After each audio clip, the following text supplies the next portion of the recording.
Hey, those damn, I swear to God, these damn dirty clankers. I'm gonna go postal, I tells you.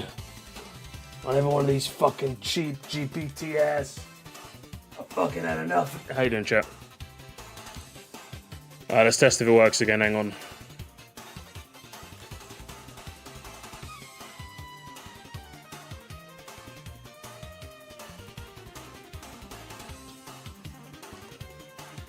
Is the bot gonna work?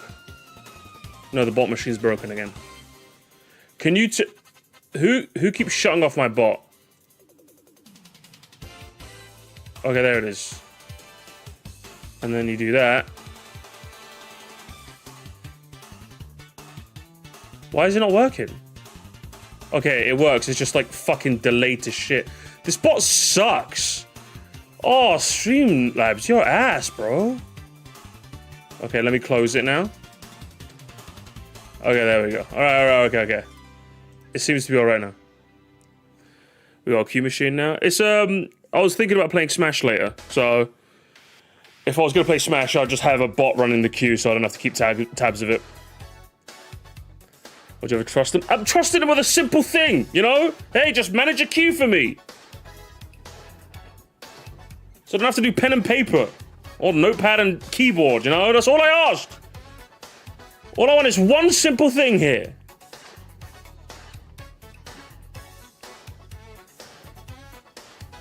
First time in the stream. Spider Slayer. What's your favorite spider?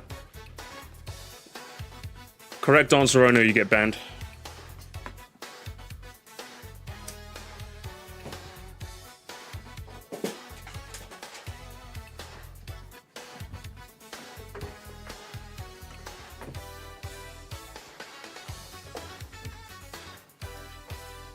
We're still replacing human work. You guys don't want to run a queue, okay? I don't want to yell at you. I'd rather yell at a bot, alright? Spider from DKC. He's like a B tier, alright?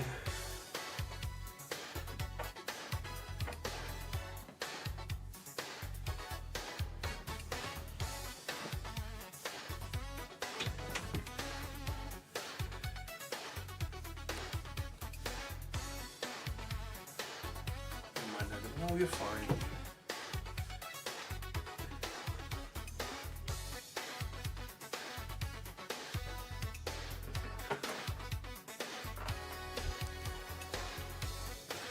Play Smash? Maybe later. Maybe it was for a suggestion.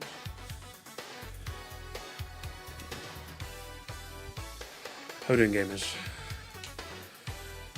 I just want to chill today, okay? So the video's finished? Damn. The video's JonTron?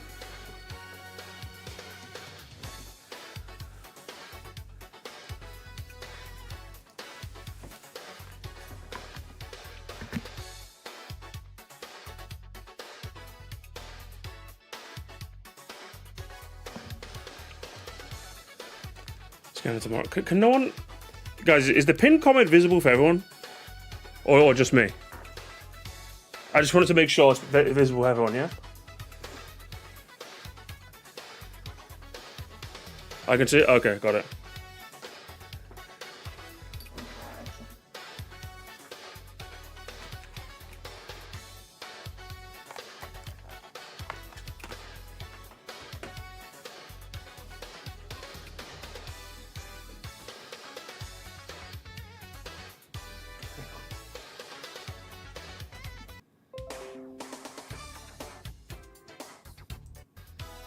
Go back.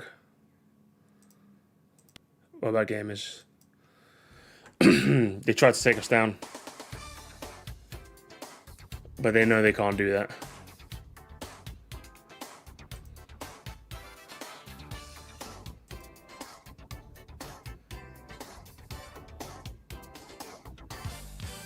Classic. No, this time I accidentally, that was my fault that time, okay? That was my fault. Go back.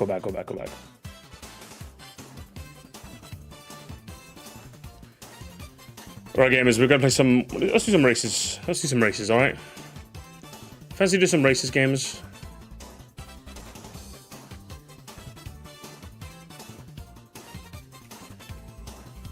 Just a few.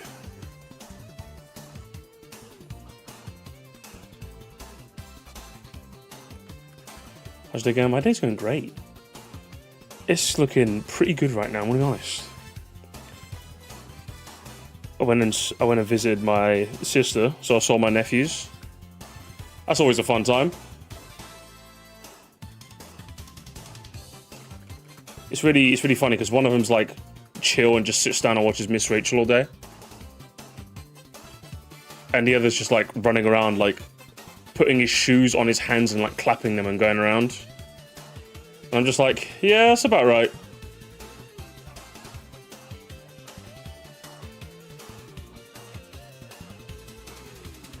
And one of them's really shy and won't talk to me. And crosswords? We haven't done crosswords in a while, have we? Do you know, fuck it, let's do some crosswords, hang on.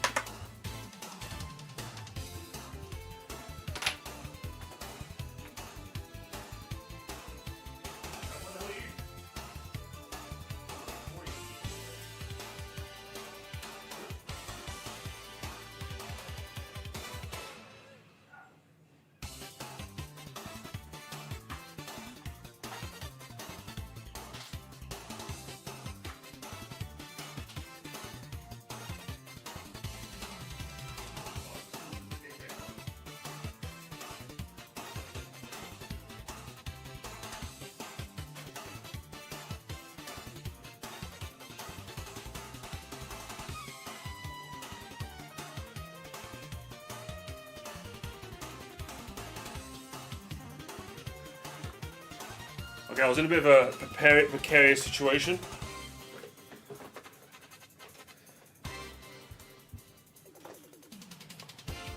So gamers, I actually went ahead and did it.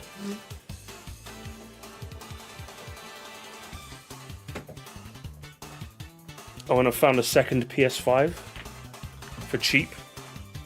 Actually, a PS5 Slim. I got off the good old marketplace. The marketplace of ideas.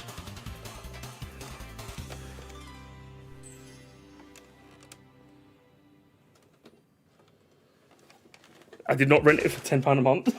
Stop reminding me of that bullshit.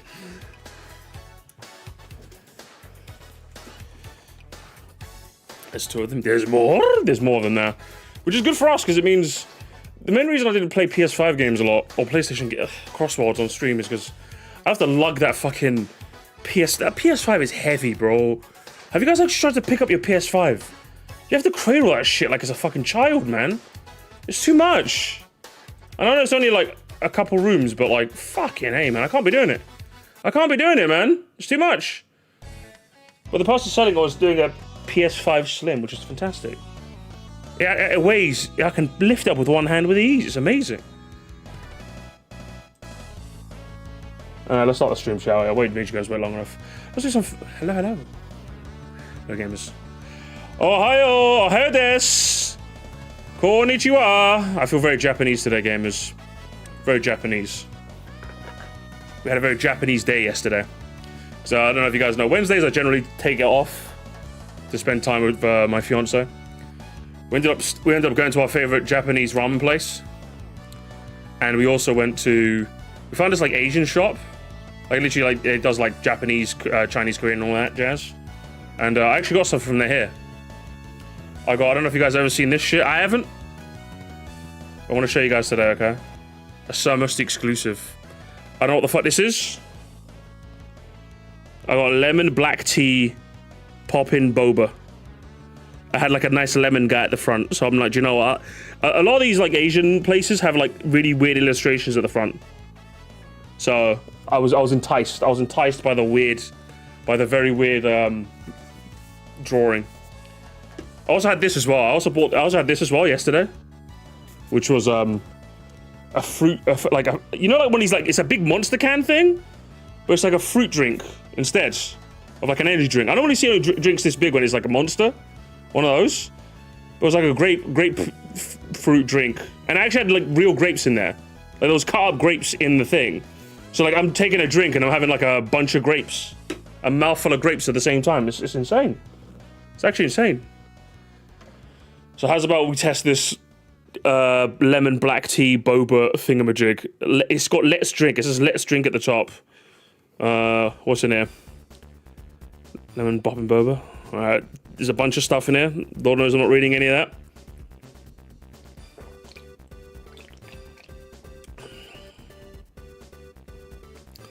It's actually pretty nice. It's pretty nice, I'm not gonna lie. Is there actually boba in there though? I've not had any of the boba. Ooh. Okay, there's the okay, there's the boba. Fucking hell. Feels weird, honestly. I don't know how many of you guys are boba Andes, but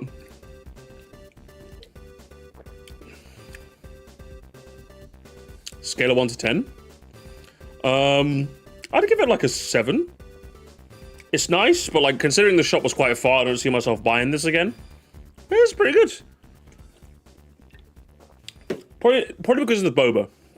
I'm just not used to it. I don't know how many guys, again, I don't know. I just can't do it. I just can't be drinking like liquid and then like balls just get into my mouth. You know what I mean? I can't do that. I don't know what it is. I just can't do it. It feels weird. The texture's just weird. Something about it, you know? It's not for me. It's not for me. Definitely not my kind of people. Right, let's go, gamers. Let's have a look at some shitposts, shall we? What the shitposts got for us? Cutting the balls, I can't. Oh my god, hang on, is this more Focus M content? Is this more Focus M content? Oh, let's go. Focus M. Bowser's got the... Increasing, preparing for carnival ride. I didn't sign a waiver for this. Mario, there's a giant metal Koopa breathing fire. I noticed, Luigi. Use the R button to fire rockets from my nozzle. Bullet Bill incoming from behind. You can use the control stick on the controller to aim. The controller is the device in your hands. Fratello, you're upside down. Yeah, I noticed. Stay sharp, soldier. I like the what's it? I like the voices on Mario and Luigi on this one. I think the impression is quite spot on. I'm a big fan of that so far. And use the analog stick to aim and press R to fire. Press R to fire. Press R to fire. I got it, Luigi. Please. There are rockets nearby. A little on the nose there, but sure. Rockets. Rockets. Get the rockets. You got the rockets. You have a rocket. Bracing for descent. Wind resistance at critical levels. Yeah, so are my stomach levels. He's huge. Bro, you're in trouble. Yeah, seems like that's all I'm ever in. You can damage the mech by doing damage to it. You can use the analog stick to aim. Press R to fire. Press R to fire. Oh. Incoming bullet bill, Mario. Go up. Wait, left. No. Left, right, up, down. Pick a direction, Luigi. Hold on. I'm riding teacups next time. That mech is a pain. But the pilot must... I'm about to throw up my lunch. ...be in more pain than I can even imagine. Obviously, you have to make it sound really deep as well at some point. That's a very important archetype of, like, AAA games. It's quippy dialogue, but you also have to make it sound, like, deep and... Damn, someone else... War is bad. I'm in more pain than you can even imagine. You're losing health, bro. The health bar shows you how much health you have. You can use the controller to control the game. Target acquired. Firing bottle rockets. Stay sharp, soldier. Nice shot. When your attack is successful, your attack succeeds. Good shot, Mario. Yeah, does it? No way. Altitude decreasing, bro. I'm gonna be sick. Toad, you're not even on the ride. True. Good shot. I did it. Never doubted you, Captain. Why did Luigi sound weird at the end there? Amazing. Which game should I do next? Leave a comment. Amazing. I like me some more. I'm big. The Focus M stocks are high right now with me. Big fan. Dialogue was a little too on the nose on that one. Still pretty funny. Hit enough of the traits. The hell is this? Who is bro adding? They just be adding anyone?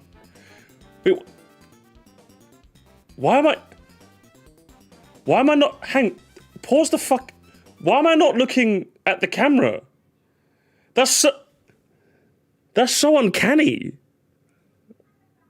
Why am I looking sideways on? That's so weird. Okay, that's just tripping me out. That's tripping me out. A little bit, I'm not gonna lie. That feels... Because, like, I've seen this image, like, thousands of times. So seeing it just, like... It's like that... You know, like, imagine, like, you had a poster in the corner of your room, and then, like, it just skewed, like, 5 millimeters to the right. You'd be like, that's not where that cupboard was supposed to be. That's what it is. What the fuck? That's crazy work. That's crazy work. I hate it. I'll save it, though. Just to give everyone else the uncanny valley. Where's the shitpost folder? How many shitposts do I even have in here? Way too many. Way too many. The uncanny valley. Way true! Sir Musty, the people online need to be taught less. Hey, Musty. Nintendo upload a video, Musty. Sir? We need backup. Sir, we're losing the battle. Nintendo took our flank. Well, speak of the devil, W gripped. That's great.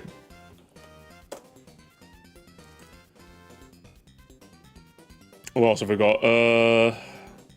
Oh yeah, we got tourists, by the way, guys. I don't know if you saw. We got Sir Musty tourists. This person uploaded like a classic Musty shitpost. I'm like, oh, I wonder who this person is. And I have no idea who they are. No fucking idea who they are. They don't even know who I am. What's happening here? We got someone came in, made a shitpost, and then just hasn't even been in the stream once. Unreal. I don't know about this, guys. I don't know about this. It's bad enough when you talk about, like, when you see people online talk about, like, games in the fandoms of games they've never played. I don't want it to happen to us immediately, you know? Come on. I know it's gonna happen to us soon, but, like, fuck, man. Like, not now. You know, not now. Like, if you know about Sir Musty, then, like, you know about Sir Musty, you know what I mean? I think I saw this one. Did I see this one yesterday? I've seen this one already. In 2028, chat? 2028, this is going to be a thumbnail of a slop video essayist. A slop daily commentator. Oh shit, what's this? Exclusively for the Nintendo Sir Musty Rush? Oh, hell yeah. So this is not ball knowledge. What's this? You know, I'm still saying it wasn't the right one. I don't understand. And what was it? It was most likely a flower called Yoshi Valley. Oh shit. Bro, is Yoshi balling? What the fuck? What was that gameplay? Bro, that's your granddad getting to school type vibe. What the fuck? That's crazy. That's crazy work. Oh, it's this. Oh, the fun. Oh, the video. The video game is the video. The video is in. I think I saw that one. Is this new? I think I saw this one. Not on stream, I saw this one on Twitter. I think I've seen this one already. It's nearby. Be careful, Luigi. I can sense a ghost Okay, actually I haven't seen this one. You're right. You're right, chat. I haven't seen this one. nearby. It's showtime! This is almost too easy. Remember, Luigi, you can refill your rage meter by sucking off ghosts. Rage me. Sucking off ghosts. I got you Luigi, now. pull back on the... This is almost too easy. I should probably open that. Luigi, make sure you open that... I wonder what's inside. A key. This could be useful. I'll put it in my ass. Gotta make sure there's not even a single second of no dialogue. Can't have the player thinking on their own for even a second. Can't be doing that. For now. Any ghosts you bring back, we can craft them. A door with a key. What was I saying again? Any ghosts you bring back? Ooh, okay, I like that. Okay, that's nice. That's a nice trend. I don't know if you guys have played. I think GTA 5 was the first game I've seen that did this. But if you're like in a car with an NPC that's talking and like you crash your car, like they'll stop talking because like you crashed the car. Sometimes they'll make a comment on your shit driving skills and then they'll say, "What was I saying?" And then they'll continue. Or, "Wait, what? What was it?" Yeah, something like that. That's a nice touch. That's a nice touch. Classic AAA dialogue as well. You bring back, we can craft them. A door with a key. What was I saying again? Any ghosts you bring back? What was I saying again? Any ghosts you bring back, we can craft them into tables. Not these guys again. Peekaboo! I got you now. This is almost too easy. Luigi, you have skill points waiting to be... Oh, I didn't notice. We got skill points. And we got ghosts needed for next area. Because again, you can't have the player being for a split second. You can't have their thoughts being challenged. Absolutely not. Use. Don't forget to upgrade your equipment to the start selection screen. I got you now. I got you now. I got you now. I got you now. This is almost too easy. Oh, that's better. Luigi, your max health is already at max Money. health. Nice. Not these creeps. These guys give me the creep. Peekaboo! I got you now. This is almost too easy. Oh, that's better. More ghosts. This never ends. Peekaboo! I got you now. Luigi, you have skill points waiting to be Obviously. used. Don't forget to upgrade your equipment to the star selection screen. It's even worse when it's like a game where, obviously there's some games where like one skill point equals one new skill, right? But yeah, like, obviously, literally, Cam just said it, literally. Cam literally just said exactly what I was going to say. I bet it's one of those games where I have one skill point. I'm saving that 1 point because everything is 2 or more now. I've got all the 1 skill point skills. I'm waiting for the 2 or 3 skill point skills. I'm saving it. I'm saving it. I got you now. Fucking dog, man. This is almost too easy. Nice job, Luigi. You've sucked off enough ghosts to clear the room. Did you expect anything less? Focus on the mission, Luigi. Money. We'll be in touch Nice. soon. See, I don't know if it's, is it triple A to ignore the clear double entendre, or is it triple A to acknowledge the clear double entendre? Because when E-Guide says he sucked off all the ghosts, I feel like a triple A game would be like, how did you phrase that? Never mind. There's ghosts in the next room, you know? Something like that, you know? You think ignore? It works either way, I think. I think it works. This doesn't look good. Luigi, be careful. There's ghosts nearby. Stay on your guard. These guys give me the creep. Peekaboo! I got you now. This is almost too easy. Luigi, you have skill points waiting to be Shut up! Everything is too expensive, I E-Guide! got you now. This is almost too easy. I can see. Luigi Rage is ready to roll. Luigi Rage. Oh my god, yes! Yes! This is almost too.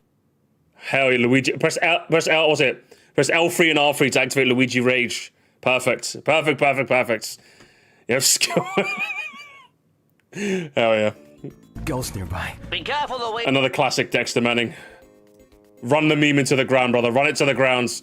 This is almost too easy. I got you now. It's perfect. You're so much. Have you played FNAF 2? I'm 31 years old, man. Also, the answer is yes. Yes, I have played FNAF 2. Against my will, though. As I was looking for speedrun footage in that meme, and I found some fuck-ass Yoshi Village footage. Oh, hell yeah. Actually, that works very well. I think that's all of them. Good memes, guys. Good memes. Oh, hang on. Gems. Have we got some absolute gems? Oh, shit. Hey, look at that. Hey, look at that. Oh, let's go. Let's go. That's class. That's class, mate. Oh, let's go. Big fan. Where is it? Where's the art? Where's the art folder? Amazing. Yeah, art for the real art folder. Hell yeah. I love the green. Well, with the green flannel this time. I've just a smorgasbord of flannels. You can just give me any flannel and it works, really. I saw this one the other day as well. Me yelling at the peoples on the lines. Hell yeah. First time drawing a real human. A real human. Oh my god, yes. You got that line. It's all lined up quite nicely. I don't know if I could tell my barber to like do my hair. Normally they just do it like straight along because they're boring. I'll have to tell him to do it in waves like that. Make my lineup look like I'm a fluffy cloud, you know? The fluffy cloud lineup. It might be the play for the next year, you know? It might be. It might be the play. Do good a lot of flannels. Stop it. Thank you. I should show off my full collection someday. Right, gamers, real quick before we get into some gaming, I was gonna say let's do we're gonna do some Crossroads, maybe some Mario Kart after, and then I think I've got something I want to watch. I've got a couple of things we can watch. I do want to show something real quick. Now, oh my comb. Now, of course, on the channel, the latest video went up the other day. I think Spongy did a very good job on it. And if you haven't seen it, you should definitely see it now. All right. What's it? But gamers, it turns out, gamers, the Kyryu Crocodile fan base is not a fan of me. They're not a fan of me, gamers. They are not a fan. Tell us you're an entitled prick without actually saying you're an entitled prick. My heart breaks. My heart. She is shattered, gamers. She is shattered. But of course, Iron God 44, he had to let his Oshi know, gamers. He had to let his Oshi know. So of course, when I had a look at the actual original video, hey, just a heads up, some entitled dipshit named Sir Musty watched this video and wants to gamekeep you. Ignore him, Oshi. Ignore him. Ignore him. Only listen to me. Ignore him, Kairyu. I must protect you. I thought that was pretty funny. The frame one catch. Do you know what? I just had a sixth sense. I had a feeling. He's probably commented on the original video, hasn't he? And then immediately I looked, I was like, there you are. There you are, buddy. So he commented on my video first and then this one. So, amazing. Amazing. I just that was pretty funny. But most people were quite nice. I think the editor himself of the video also saw the video and was a fan. So, yeah, that was pretty neat. So overall, most people are pretty nice. So I don't want to skew the perception the other way. Just that one guy was not a fan. Just that one guy. Ignore him, listen to me, kids.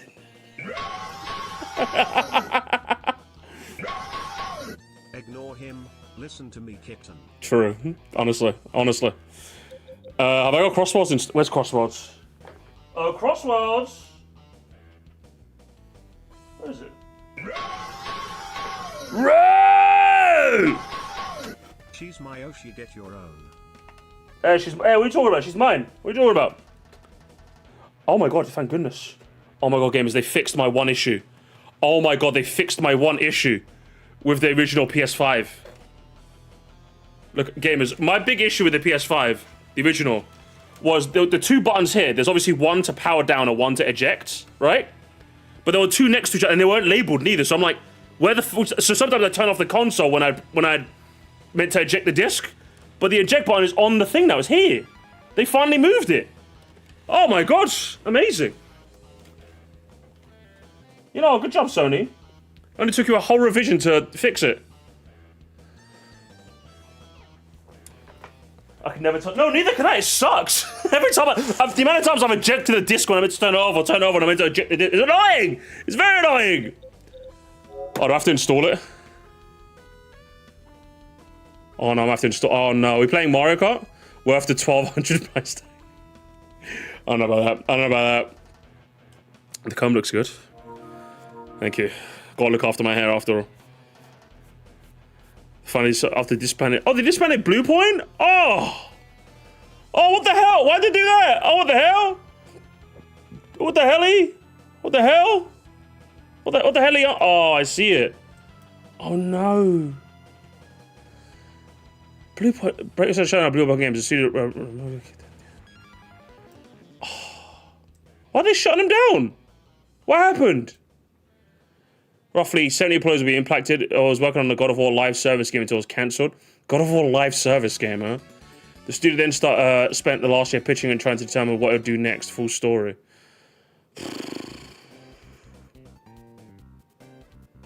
Man, the game industry sucks, doesn't it? This fucking thing sucks. Why does it suck? Stream lag. Is the stream lagging for anyone else, by the way? I'm seeing some people say it's lagging for some of you guys.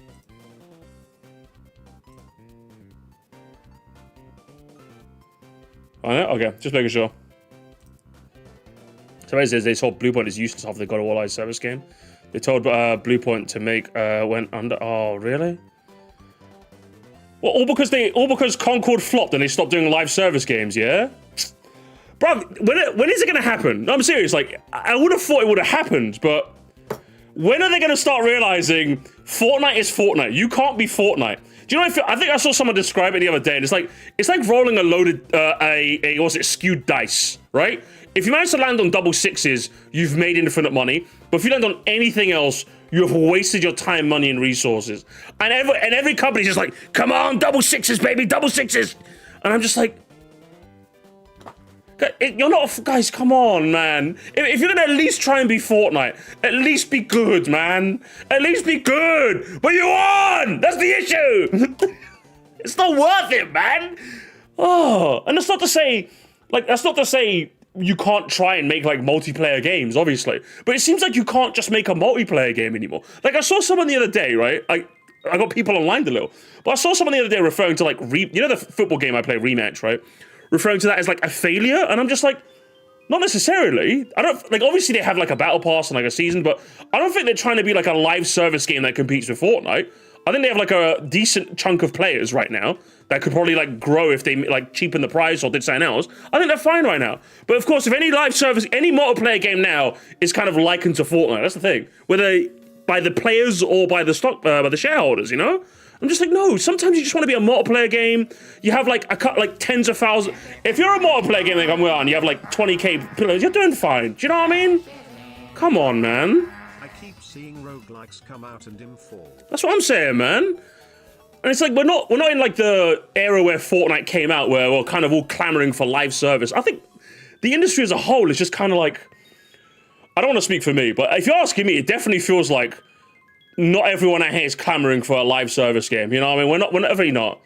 It's not saying they can't be made anymore, but it's a bit saturated. You know what I mean? I think everyone's just kind of like, everyone's either playing their Fortnite, playing their Valorant, playing their League, or playing whatever game they have, and that's kind of it now, you know?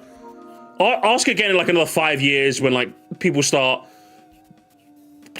people like, you know what I mean? We just ask again in a couple of years, you know what I mean? Oh, in a couple of years. Right now, I feel like we're kind of full. You know, we need a couple of live services to like go home, and then you guys can come in, you know?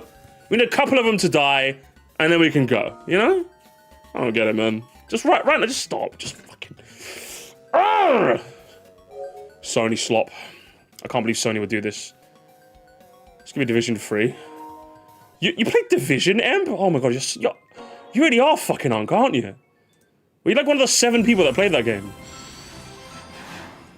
Crash live service game. Why does it have to be a live service game? Why can't it even just be multiplayer? Why can't it just make like multiplayer games? You know what I mean? God, see, back in my day, we used to just have multiplayer games. You know? That's what we used to have. But now everything has to make infinite money all of the time. I was like, stop it, all right? Just make a decent amount of cash. Can you just make some of the money? It's all right to make some of the money. Can you do that, please? I think most of us would be happy with that, you know what I mean? Either way, Sonic. Let's play some Sonic. Data install. Oh, do I still have to install it? Oh, I can't play online. Hang on, what are we installing? How long is it going to be? How long is it going to be? 49. Okay, it's not going to be long. It's going to be like less than a minute. But yeah, it's one of those things, isn't it? I'm just like, oh. Mario Kart live service game. Mario Kart isn't really, like, here's the thing, is that like, Mario Kart's not really a live service game. It's a multiplayer one, you know what I mean? That's what it is. I still need to get this game.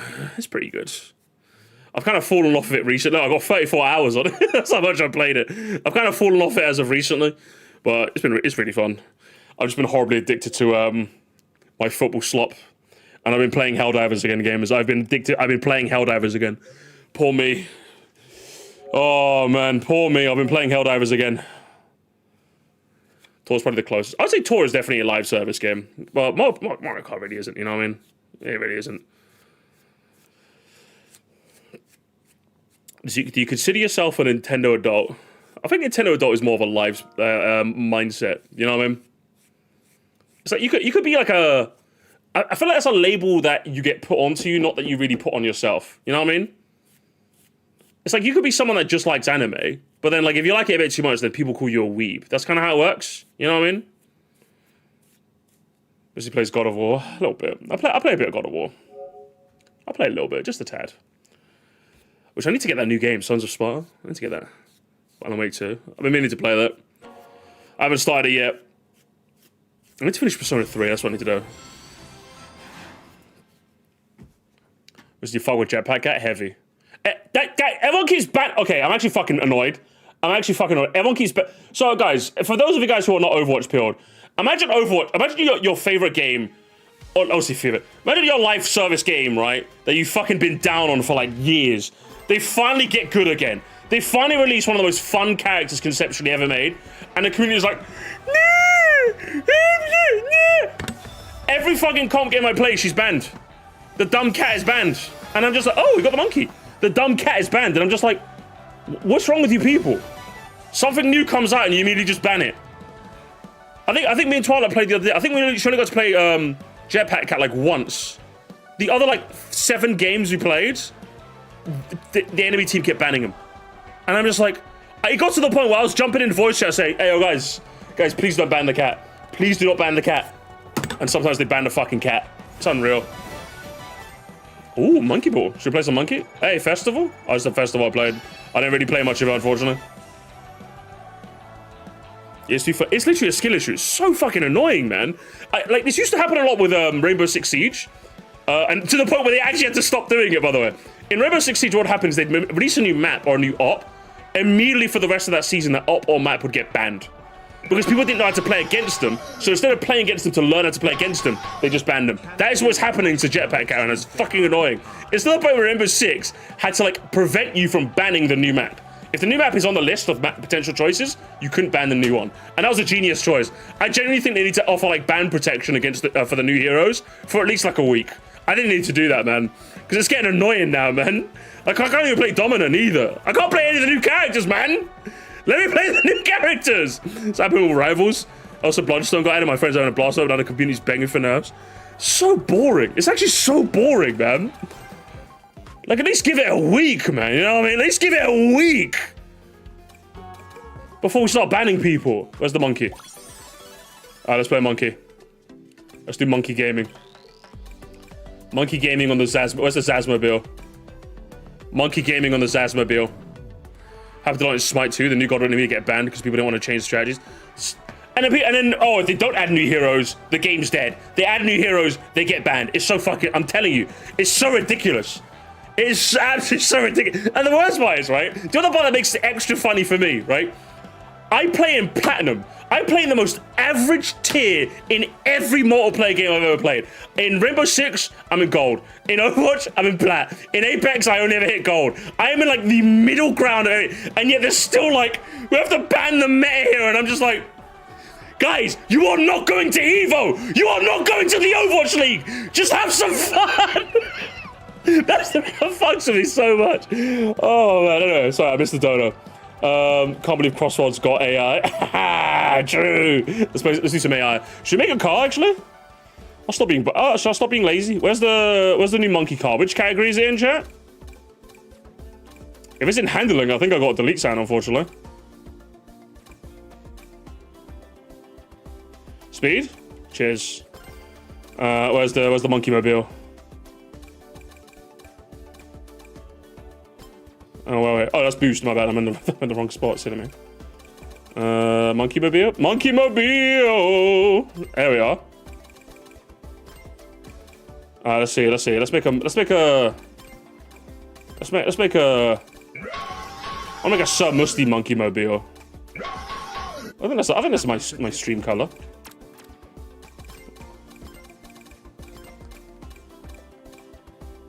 Ooh, the shiny. I like the shiny. Should we go? I like rubber actually. Rubber's a good look. And then we got. Ooh, that works. I don't know. That kind of works. Am I crazy? Oh, does that kind of work? Ooh, that kind of works. I like that. I like that. Accent. What's the accent? Ooh, the.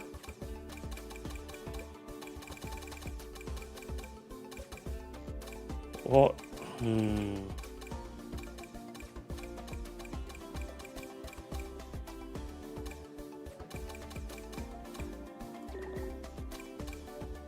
Ooh, let's go. There we go.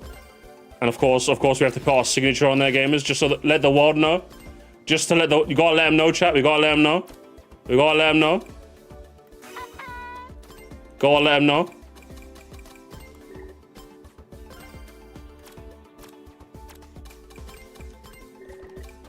Oh, the wheels as well. I forgot about the wheels.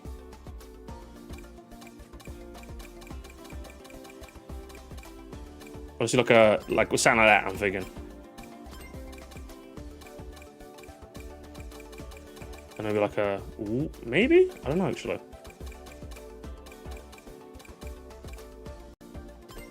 I think like a more muted. Oh, hang on, I can change the wheel straight up. The whole wheels, the whole shebang. Hi chat. Hello, Tiago. Hello. I'm zazzing it too. Who's up zazzing they zazz right now? I think it's something like that. And inside the car. Hey, yo, Mr. White. There we are. Glow. We can make the whole thing glow a bit.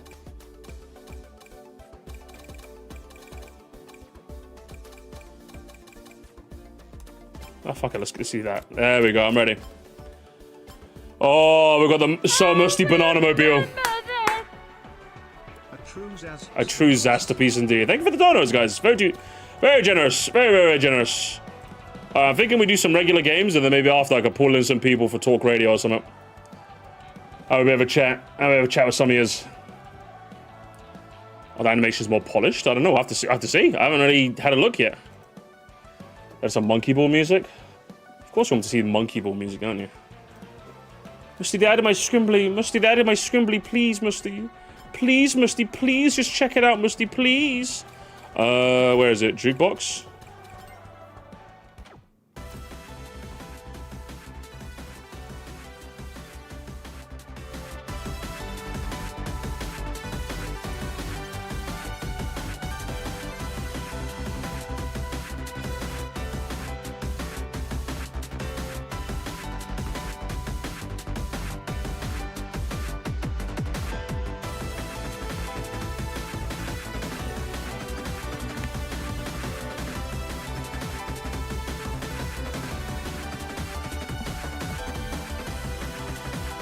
I could race. I could race to this.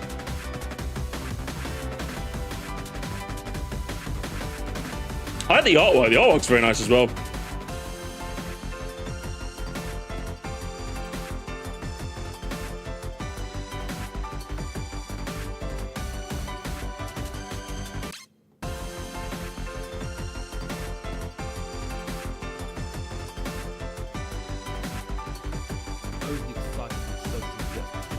I'm guessing it starts from like the middle point, right? Okay. I don't know why the menu stuff is jukebox only, man. They gotta make it so you can change your own menu music, right? Come on. Come on, man. Also, I mean, go banning Doom, Dom, Ven, and Cat. But in reality, it doesn't, that doesn't mean you're home view. I've been trying Margot. Listen, man. You gotta stop banning the new people, okay? You're boring. You're boring, okay?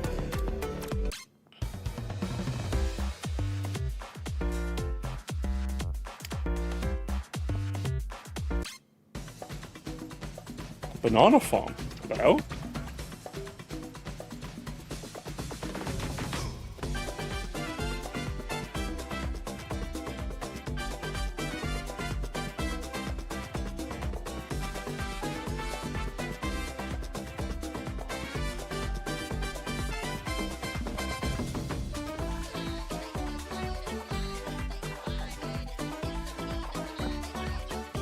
Oh shit, okay. I'll fuck with this, I'll fuck with this.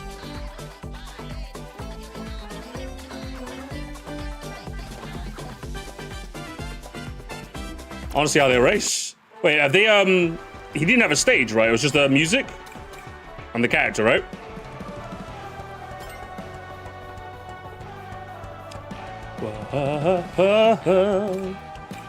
We're racing every day at Shiny Cross. Actually, hang on. Let me play a couple of wild races first, okay? Let me actually play the game against normal people and then I'll play against you guys, alright?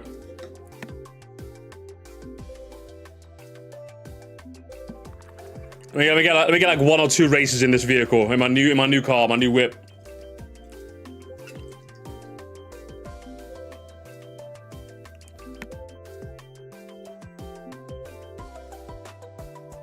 That was a weird drink, very weird. Alright, let's see. Come on, let's see how many players. Let's see if we can get. Come on, guys. Give me like a normal lobby with like normal people, guys. Come on, help me out. No voice. I gotta wait.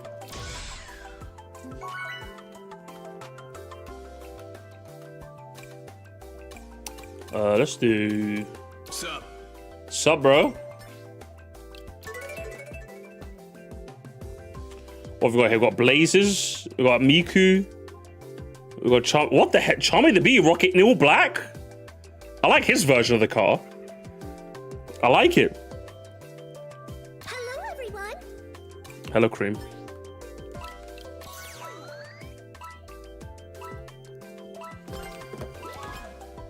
Very charming.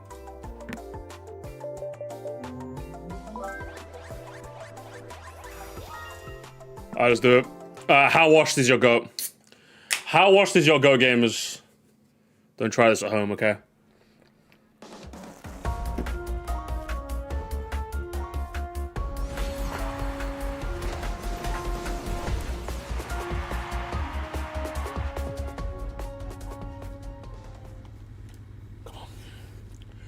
What's it? At least top half, mostly top half. You got this. It's been a while since you played Crossroads. Come on. Am I washed? Let's find out. Let's find out, gamers. Let's find out. Let's find out.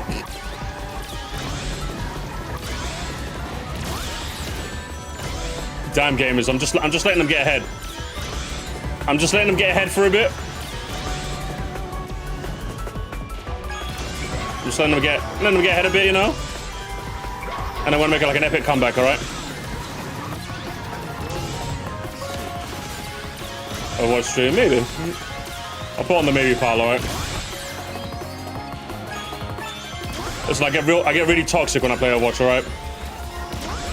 I start blaming my team, I start yelling words out there.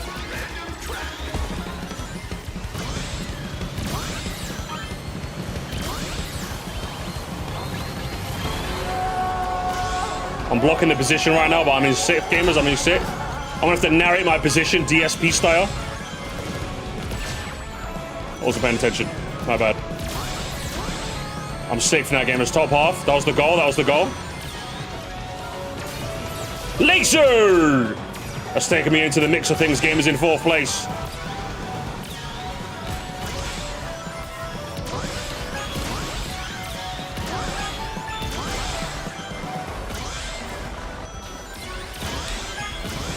We out here. Who's that guy? Sumo Gorilla. I feel like you gotta pick one or the other. I don't think you could be like both sumo and a gorilla. Like, surely, broski, come on. Oh! Who was that who did that? That took me down to 5th now.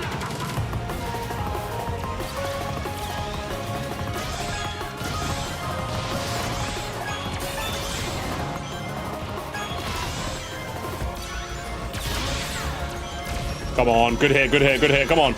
Good process, boys, good process. Good process, boys, 2nd place, come on. Come on, come on, come on, come on. Come on.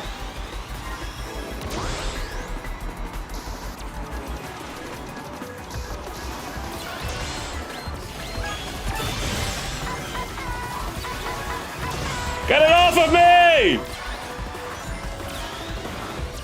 Okay, I got it, nice. Time to get squished, boys. Come on, come on, come on. That's it, that's it, that's it. I'll take it. I'll fucking take it. I will take that easy any day of the week. I'll take 2nd. I'll take 2nd any day. I don't think I see. I told you. I was just letting him go in front for a bit. Yeah, that shadow was kind of far ahead. I couldn't catch up. I'll take it.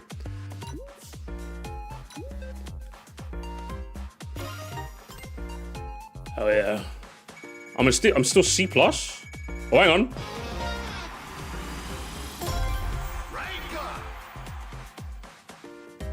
There we go, gamers. There we go. I'm aura filled today. Can you show us your final lap playlist? What is in my final lap playlist? I have no idea, actually. Not that far. What's the Legends rank? Is that A? A or higher?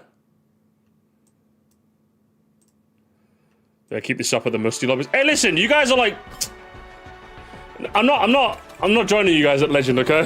You guys are too sweaty up there. You guys are too sweaty, I'm not playing with you. Where's my final lap playlist, actually?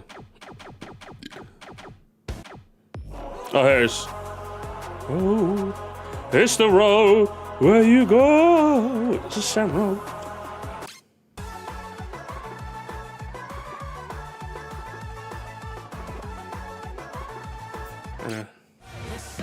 Racing all around the world faster than ever.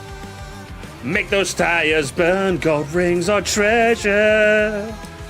It's chaos every turn, we're trailblazing.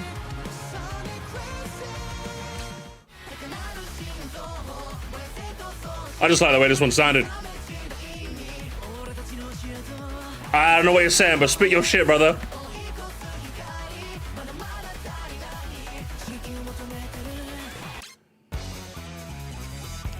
I mean, this is for the unks in the chat, you know? The best, an underrated lyrical song. The Sonic community doesn't talk us about enough. Up and down and all around.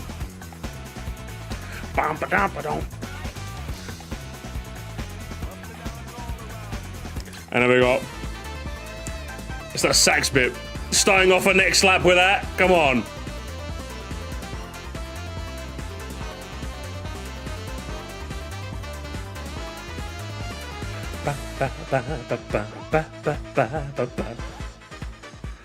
And of course, you know, top 3 Sonic song. Show the world what we can do. You are next to me and I'm next to you. Pushing on through until the battle's won. Now it's gonna get pumped into us. Into each other we put our trust. Standing united after the fight is done. Come on now, come on, it's a jam. It's time to face your feet.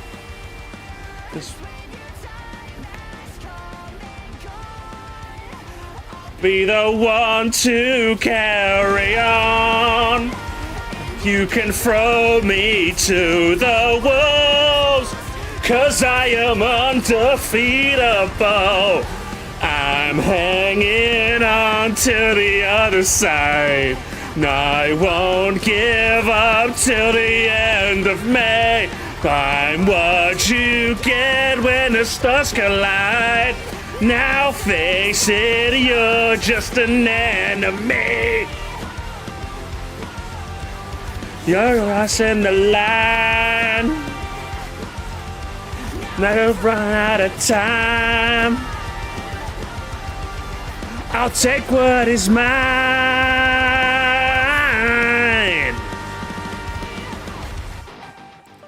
Come on now. Another case of I just like the way this one sounds.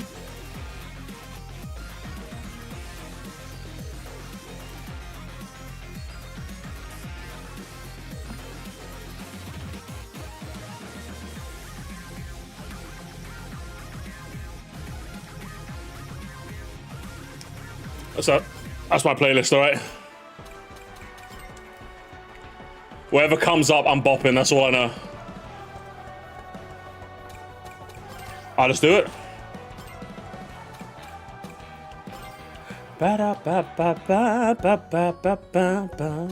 Alright. Where's the code again? How do I do the code? Alright, code machine. There's the code machine, gamers. Jump on in, let's do some games.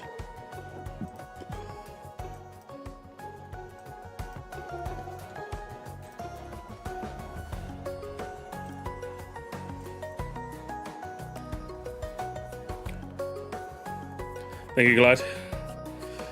Question for Musty in chat. What are some of your husband's favorite video game themes? For example, fire, ice, darkness. I love volcano. Like, I think fire works. Like, mainly because, like, I think I said this before, but, like, fire works very well because, like, it's such a very intuitive way to indicate that, like, things are getting harder now. Things are heating up, so to speak. And even in, like, games that are quite easy, lava's usually an indicator of, like, either you touch it and you die, or you touch it and you take, like, more damage than normal, you know? So I quite like it for that. Other than that, stealth missions. Anything that involves stealth, like, what's it, Rayman Legends had some stealth levels, which I very much enjoyed. So if a platform would be like, don't get spotted, I'm like, don't have to tell me twice, okay? Don't have to tell me twice. Alright, let's do supersonic speed, individual race. Let's do 4 rounds. If any CPUs join the hard. Let's do I choose the course because it's my stream, so I get to choose. Frenzy is random. I am select. That fucking slicer that I hate. Get it out of here.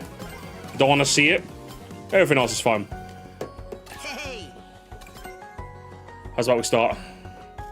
We're still volcano levels. I bet you lost that one in Mario Kart win. Let's go. I've had it up to here with you, Georgie. I've had it up to here with you. I'm combing my hair in frustration because of you. Hello. That's another 7 follicles on my hair gone now. I'm gonna go bald because of you. Fire themes tend to be good in terms of gameplay. Mine has to be factory. Oh, factory is good. I don't see a lot of factory ones get done. It's a bit of a shame. Let's go Sand Road. Let's start with something quite simple.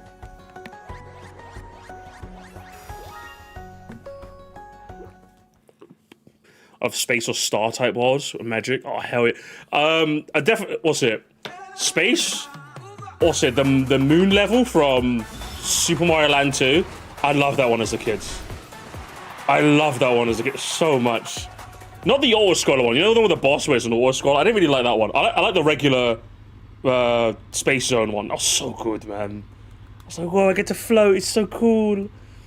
I wish Mario did more like. I know, obviously, Mario did more space stuff, Mario Galaxy, but like zero gravity or low gravity type levels, you know? Someone's got a fucking thing. Nice one, Zaz.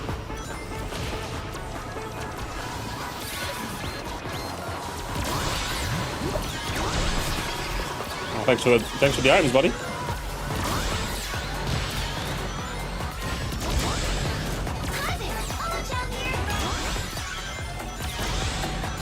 Yeah, no Wonder had a couple. I love them in Wonder.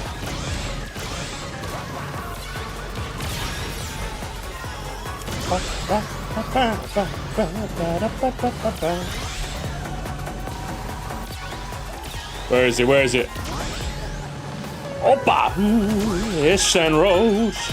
It's the road where you go. Oh, it's the sand road where you go to and fro. Opa!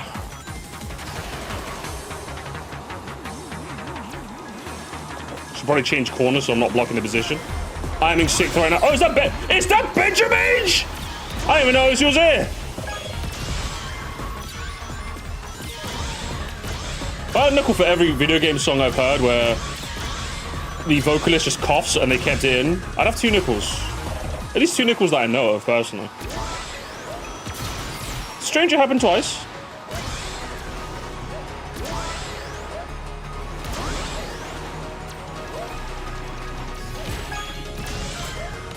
Get out of here, Scully. Scully! It's my best friend, Scully. My best parasocial friend, Scully.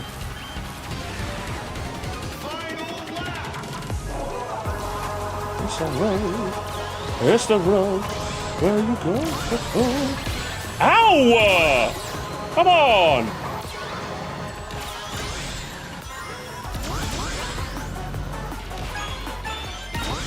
I'm taking a water path.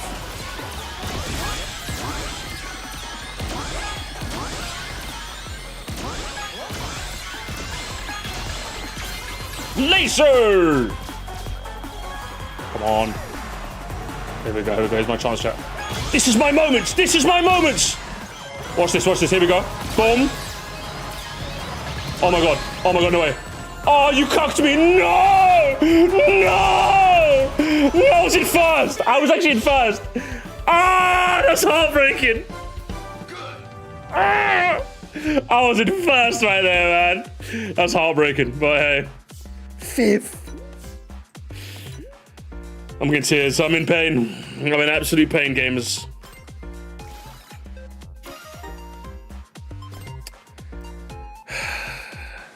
Aaron must shut up, Scully. You can't use my own spell against me, alright? That was fun. But I crashed so many times. Right, next race. I got next race. Come on, I got next. I'm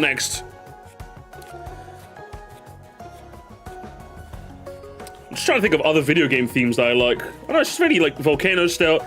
Sky tends to be pretty good as well. I don't know if Mario's done Sky particularly well. Do you know what it is? Do you know what I hate about it? Like, whenever Mario's like, oh, we're gonna do sky level, it's always those like fucking ass auto scrollers from like Mario 3, or it's those levels with those red winged guys where like you step on them and they go up and then they go up. Can't stand them. Those levels are just kind of boring. I don't know, yeah, those guys are kind of boring. Parabeetles, thank you. Can't stand them. Can't stand them, mate. Can't fucking stand them. Castle themes? I like castle themes. Castle themes are pretty good. Can't go wrong with those neither.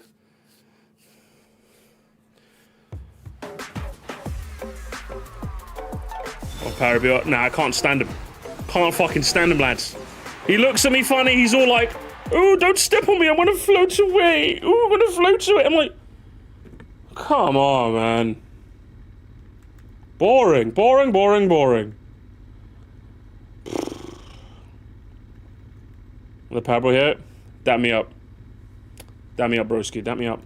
Who are we waiting on? Who's got the Switch 1? Hey, who's got the Switch 1? No brokies allowed. You saw the sign at the door. Got a flying castle shit. Who's got the... Don't squish, please don't. Big respect to whoever's rocking the monster truck right at the beginning. You're a funny fella. You're a funny fella. I hope you go bald. You go bald someday. Someday soon, within the next year. See you later, Safkir.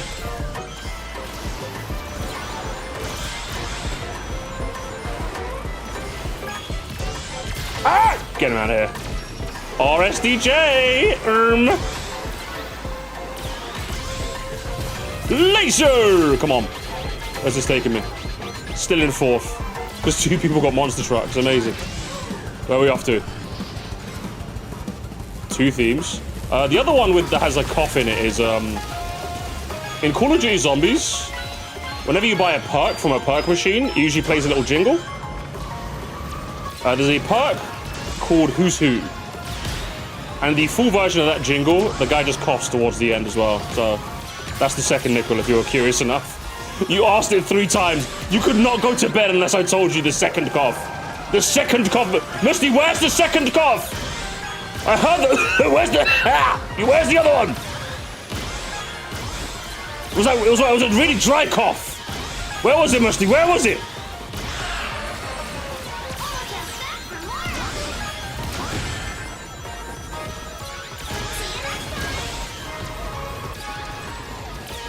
Oh shit, Knights? Hang on, wait, I just saw the minimap. There's a Knights got added? Shit, it's been a hot minute since I played this, huh?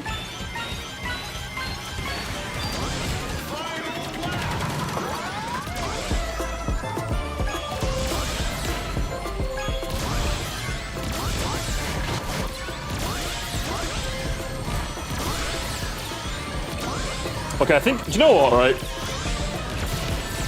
I remember when Sonic Racing Cross Worlds came out and then someone was like, I'd love to play it, but like, it really does seem a bit overstimulating. I was like, yeah. Well, do you know, I kind of get it a little bit. Just a little bit, I'm like, you know what? Just a tiny bit, I'm like, do you know what, I can see it.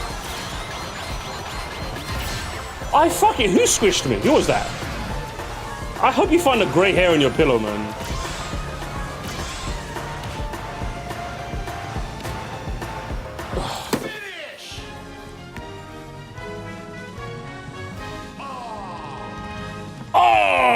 Yeah, that's how I feel.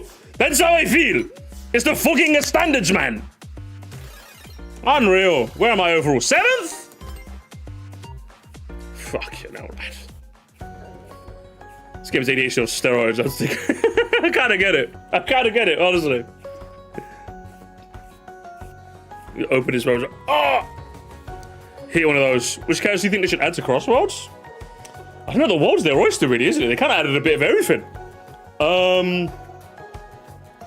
Okay. Okay. Gamers, hear me out. Hear me out, gamers, hear me out. Mr. Beast.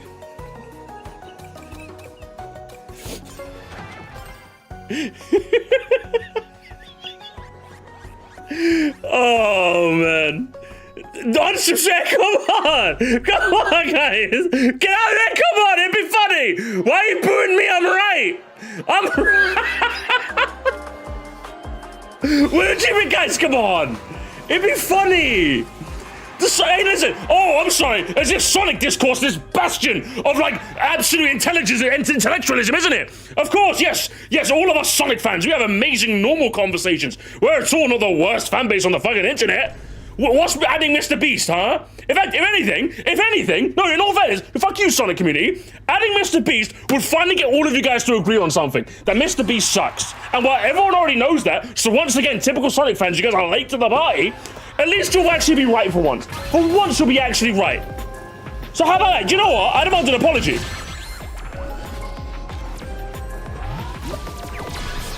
Because it's possible. That's the scary part. Look, you telling me you don't want in the game? You don't want that? You don't want? I don't know, man. There's something about it that just seems really enticing to me.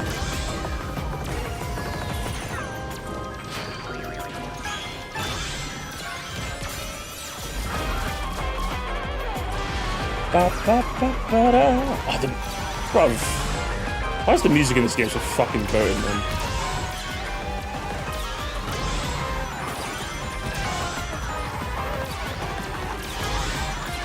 Okay, even Go-To 10 Gaming disagrees with me. That's it, it's over, man. We already have enough soulless entities in the game with Vector. Vector slander out of nowhere. What do you mean? What happened with Vector? Vector's cool. If you're gonna slander a Sonic character, like, Silver's right there. Not only does it actually piss off the Sonic fans when you slander Silver, but it's morally correct to slander Silver. He's everything wrong with the Sonic fanbase. He's a Nepo baby, doesn't deserve it. Only had one game and it was dog. Musty, please, Musty, please, just hear me out. Musty, please, just hear me out. You have to believe me, please. That's how you all sound whenever Silver gets in a conversation. It's boring.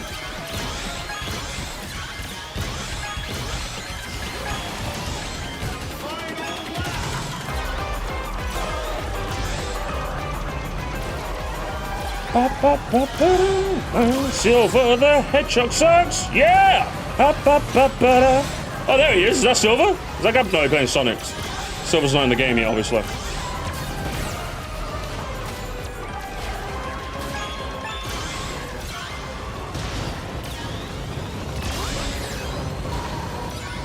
Come on, give me this, give me this, give me this. Thank you so much, Oddball. Oh my god.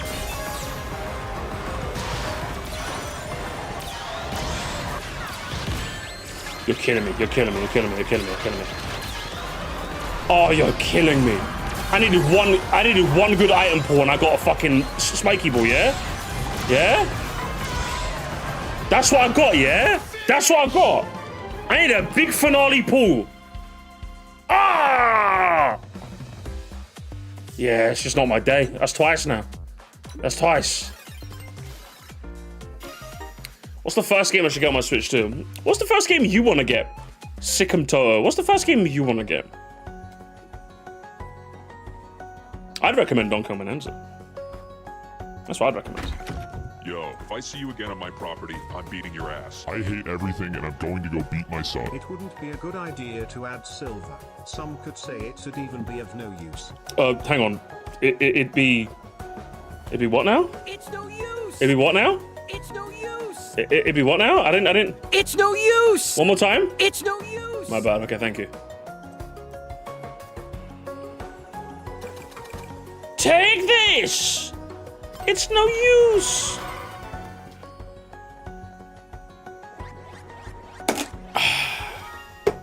Oh.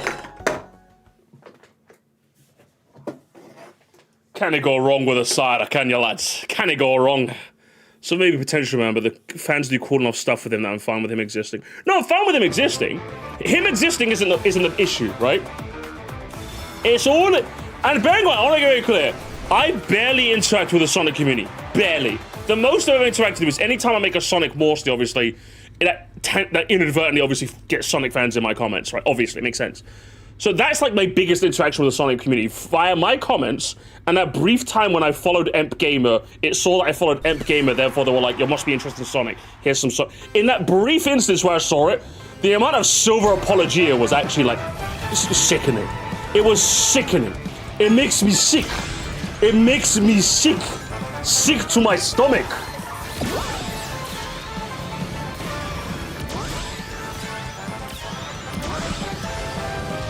I'm just like, I can understand if you, don't get me wrong, okay? Shadow, I get Shadow.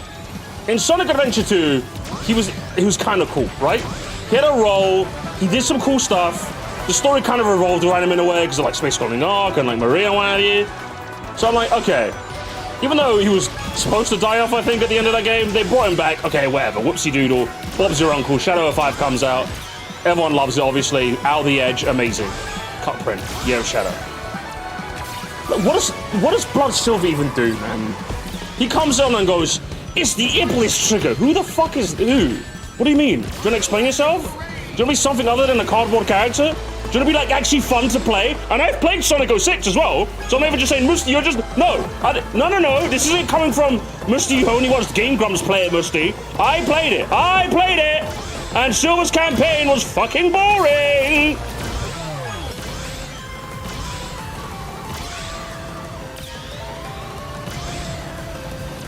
And all of you guys be like, but the comics, Musty, the comics.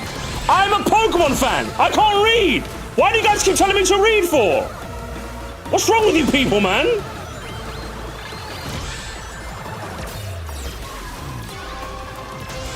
Well, Musty, the silver levels are fun if you just want a flow and game feel. Oh yeah, well, I'm sorry fucking IGN. Way to whip out the buzzwords, buddy. Do you want to throw in a bit of ludonarrative dissonance in there? Get out of town, man.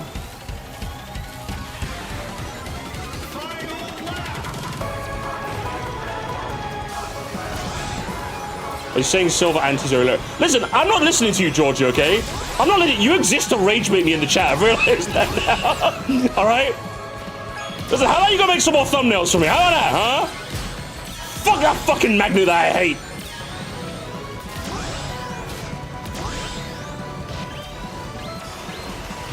Give me an iron, please. Come on, I need big. I need big. Yes, one wisp.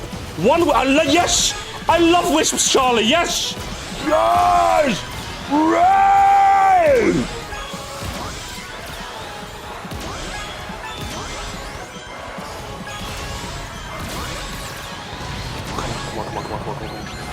Come on, please. No. Okay, at least you didn't squish me. Okay, I'll take it. I've been sad waiting. Okay, I'll hit you up tomorrow then, okay? Shut up! Don't give me a round of applause for that. I'll finish 5th, I'll take it. You know, I'm not actually mad, I'll take 5th. I'm gonna go grey, guys. I'm gonna go grey soon because of you people. Alright? Tomorrow's the big day. I can't be going grey on my big day tomorrow. Who won? Who was you won?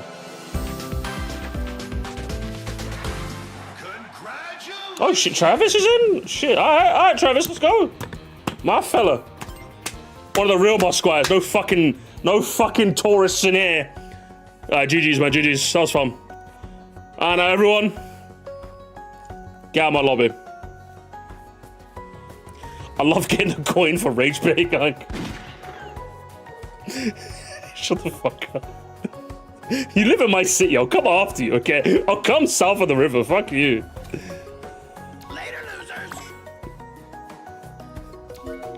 Get out of it. Musty, Scully, I swear to God, Scully, you better shut up. Everyone get out. New lobby. Who this? Okay. New people.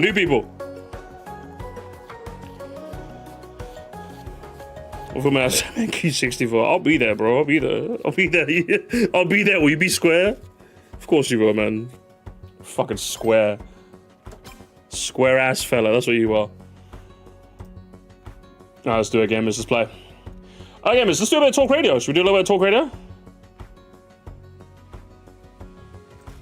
Let us commence.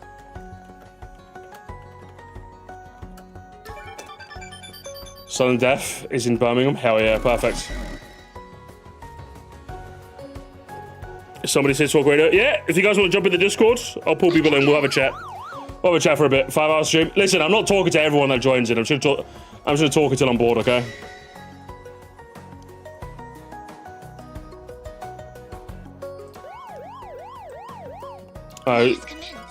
Is this Travis? This is the winner of the last game. Is that who's joining my Discord? Among Us. There we go. I didn't catch that. Among Us. Among Us? Among Us. Yes. Among Us? Among Us. Yeah, well, you certainly got me. You got me dead to rights there, brother. I got nothing to say to that. I can't compete. I can't compete with that. You just hit me with the Among Us. And what's going on, Damn Travis? right, dude. How you doing? Huh? How you doing? Doing good. How are you? I'm excited. I'm excited for the big day tomorrow, okay? Do you think Bandy likes me? Do you think he'll like me? I'm sure Bandy likes you. I'm kind of nervous. I don't know. I'm kind of nervous. What if I play zombies badly and he hates me? Oh no, he's gonna play the zombies with Mario. Oh no, he's gonna hate me. Nah, he won't hate you. I can guarantee. Okay, I've not played the new Pac-Man stage. We'll save that for later. Oh, that stage is alright. I like it. I'll save that for later. Right, what did you want to talk about, Travis? You got anything you want to talk about? You know what? I do have something. I beaten Mario and Luigi Brothership last night. Oh, what did you think of that? Alright, bruh. Wait, have you played it or you know a little bit of the controversy behind it? Oh, the 5 out of 10? That's all I know about it. It's just a 5 out of 10. Alright, dude. The game is perfect. It's like a 8 out of 10. The problem is the pacing sucks monkey balls, dude. That's my issue as well. If they just chopped like a couple hours off the beginning and the end, it'd be like the perfect Mario and Luigi game. Exactly. And the thing is too that sucks because the final boss and like the actual like final like bits of the game are honestly some of the best in like all of Mario. And not just the RPGs, but just in Mario in general. Yeah, I mean that final sequence is fantastic. Indeed, yeah. I really enjoyed it. But... And I won't say the name of it, but the villain is honestly like top tier. I'm a fan. I wouldn't say like big fan, but I'm a fan. I would say I'm a fan, yeah. Yeah. Not a stan, but a fan, you know? Exactly, yeah. But definitely. Yeah, no, the pacing sucks. Because it's like, a little bit. Takes you about like maybe 3 hours to just get your fucking hammers, bro. See, the worst part is like, obviously, like, you're talking to someone who defends PLZA, you know what I mean? Like, I'm okay with the game taking a while to get going. For me, it's a lot more egregious when, like, the ending. I was just like, oh, that ending bit where I'm like, okay, do I really have to go to, like, everyone? I'm just like, okay, I guess I'm going to everyone. I'm just like, come on, man. Considering the fact, like, basically you already did that for, like, almost the entirety of the fucking game. Yeah, that's what I'm saying. Yeah, literally, I'm just like, okay, you want me to go through, you want me to do the rounds one more time? All right, sure. Exactly. What? I don't mind it all that much, but I do get why people are, like, completely upset by that shit. Yeah, it wasn't enough to ruin the overall game for me, but yeah, definitely was definitely was annoying, you know. Because then I become the worst kind of fan, which is no, it gets good after 5 hours. I swear. I laugh at the people that do that when it comes to like anime or like TV. No, Musty, no, please, Musty, no, you have to watch JoJo gets good at season 3, Musty, please, part 3, Musty, please, Musty, please. I'm just like, okay, listen, I want it to be good now. How is like Breaking Bad one of my favorite shows of all time? Like the first episode hooked me. I'm like, okay, Walter White, crystal meth. Yeah, science, bitch. I'm in. Like, I'm sold. Give me 5 seasons of this shit, you know? And a movie. Exactly. I don't know. I feel like it's because, like, the people behind it never really worked on the Mario and Luigi series. Like, this is their first time, so I can handle it a little bit, but still, it's nothing compared to, like, the other games in the series. Definitely. I want to say nothing, but yeah, I'd probably say it's my second favorite. I'd probably say I like BIS a bit more. Shocker. But I was gonna say, I'm more of a fan of like Bowser's Inside Story and Superstar Saga. I think it's like maybe my 3rd or 4th favorite. Got it. Obviously, Paper Jam being the bomb, right? It's like right next to Dream Team for me, honestly. What did you think of Dream Team? Are you a Dream Team liker or Dream Team hater? Dream Team liker. I like it a lot. I do agree for the fact it's like the same thing with Brothership, but in the complete opposite thing with the fucking tutorials. Fucking ass. Those tutorials, man, fucking kill me. Fucking kill me. Exactly. Like, dude, I'm just love the game a lot in the setting. It's just why at the very end of the fucking game in the final area, it's just like, oh, we have one more tutorial. Are you Yeah, I couldn't kidding me? deal with it, man. Couldn't deal with it. It's just so annoying, man. It's just so... And I always, like, try my hardest to, like... Okay, is my undiagnosed ADHD, like, fucking with me here? Like, am I being sold by, like, my brain chemistry? But nah, bro, that game was just too much, man. That was too much. That was too much. I get it. Way I do too think much. it's one of my favorites in the series, but there are a lot of problems with it that I can't ignore. Definitely. Alright, let's do Coral Town. Right, Travis. Again, I'm gonna be quite quick with cycling people in and out, yeah, so lovely talking to you as always, brother. Alright, cheers to you, dude. What's next on the docket? You played Brothership, what's next? I'm actually thinking about playing Path of Radiance next. What? Path of Radiance mentioned. Go play it, okay? Report back when you beat it and we can talk about how it's the best game ever. Okay, Hell yeah, dude. I'm not gonna overhype Next it too time much, you do but this, I'll report to you about it. it's pretty fun. I'm not gonna overhype it too much. It's a pretty fun Fire Emblem game. Enjoy it, man. Have a good one, yeah? Alright, see you, dude. Peace. Normalize teaching ending mechanics at the beginning. Yeah, wow, crazy how that works, huh? Thank you for the 2, man. Crazy behavior. Too much, man, too much. I will say, like, I think the best part about Dream Team is, like, the art style grew on me after a while. I was definitely one of those, the art style is, but then, like, after a while, I'm just like, you know what? I kind of fuck with the way Mario and Luigi look in this game. I kind of like it, even, I would say. Who said Eel Coral Town, by the way? I wasn't paying, was it Travis in the call, or was it someone else? Or did I read that from the chat? Oh, hang on. Oh, hang on, I'm having a good one. I'm having a good one so far. Tom Odd, is it Scully? Of course it's Scully. Of course it was Scully. I think she might have to go, honestly. I've had enough of you, Scully. Oh my god. I've had enough of it. Now I'm crashing into walls and shit. Like, I've had enough. Don't squish me! Oh shit, bottom path, okay.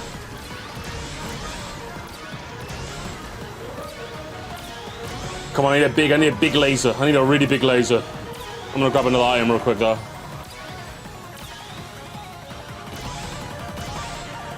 Come on.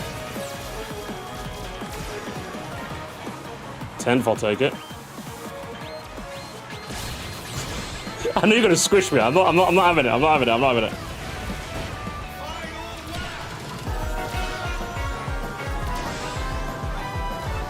Frost Wars in 2026. I know, right? This game's supposed to be dead. Sega said it underperformed.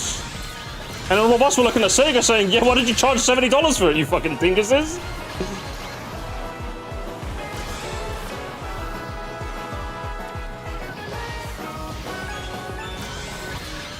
Oh, how am I getting green shot at 11th? Come on. Hang on, okay, one more play. Big play, Musty, big play. Okay, help. I think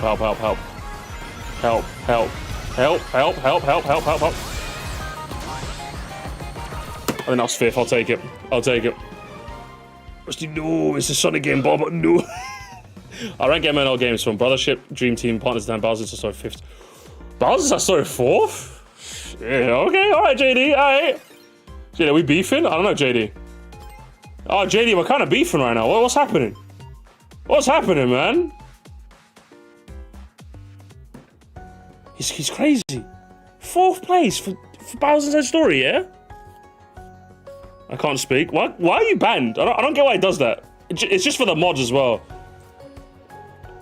There we go, alright. I don't know why he does that for the mods. Specifically, the mods are like suppressed. I don't know how it works like that.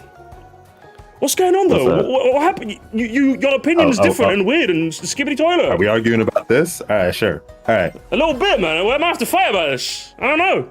Alright. So what, Bowser's Inside Story? Okay, Brothership being first is already a little crazy. Like, how did the pacing not, like, bore you to sleep, man? I don't get it. Okay, if we're talking about, like, the beginning of the game, it's like, I get it. Because it's like, those first couple islands, like, I was told going in that it was going to be longer than average and the pacing was a bit slower. So when I played it, I was just doing, like, an island a session. I was purposefully taking the game slower. And that's why it took me, like, a month to beat it. But, like, by the time I got to, like, the Burning Sea, like, that stretch to, like, the end of the game, I was completely locked in. I was I was fiending for that shit. Oh shit! All right. Fucking hell, man. First place, you know. And then like, if you ask me, like, go on. if you ask me, like, what's it? Like, at the second C, like, around then, I still probably would have said I'd, like, prefer Dream Team, but, like, after that, like, it just got so... I just got so immersed in that. Like, the third and fourth Cs are, like, amazing. I think that the ending section, I will agree that it's, like, I was like, damn, we got 6 bonds? Like, because I saw that shit, and it, like, highlighted, like, a 6 of that. I'm like, damn, 6? I thought you were gonna go for like 3. Yeah, that's what I'm thinking. Yeah, I'm just like, okay, I gotta go order. It's like, come on, man. Like, come on, you know? I even think that, like, story-wise, I feel like it could have fit better. Because, like, even like once you get 5 of them, it's like the cutscene that plays is just like, all right, we gotta find one more. And then they start listing a bunch of people. It's like, nah, they got hit.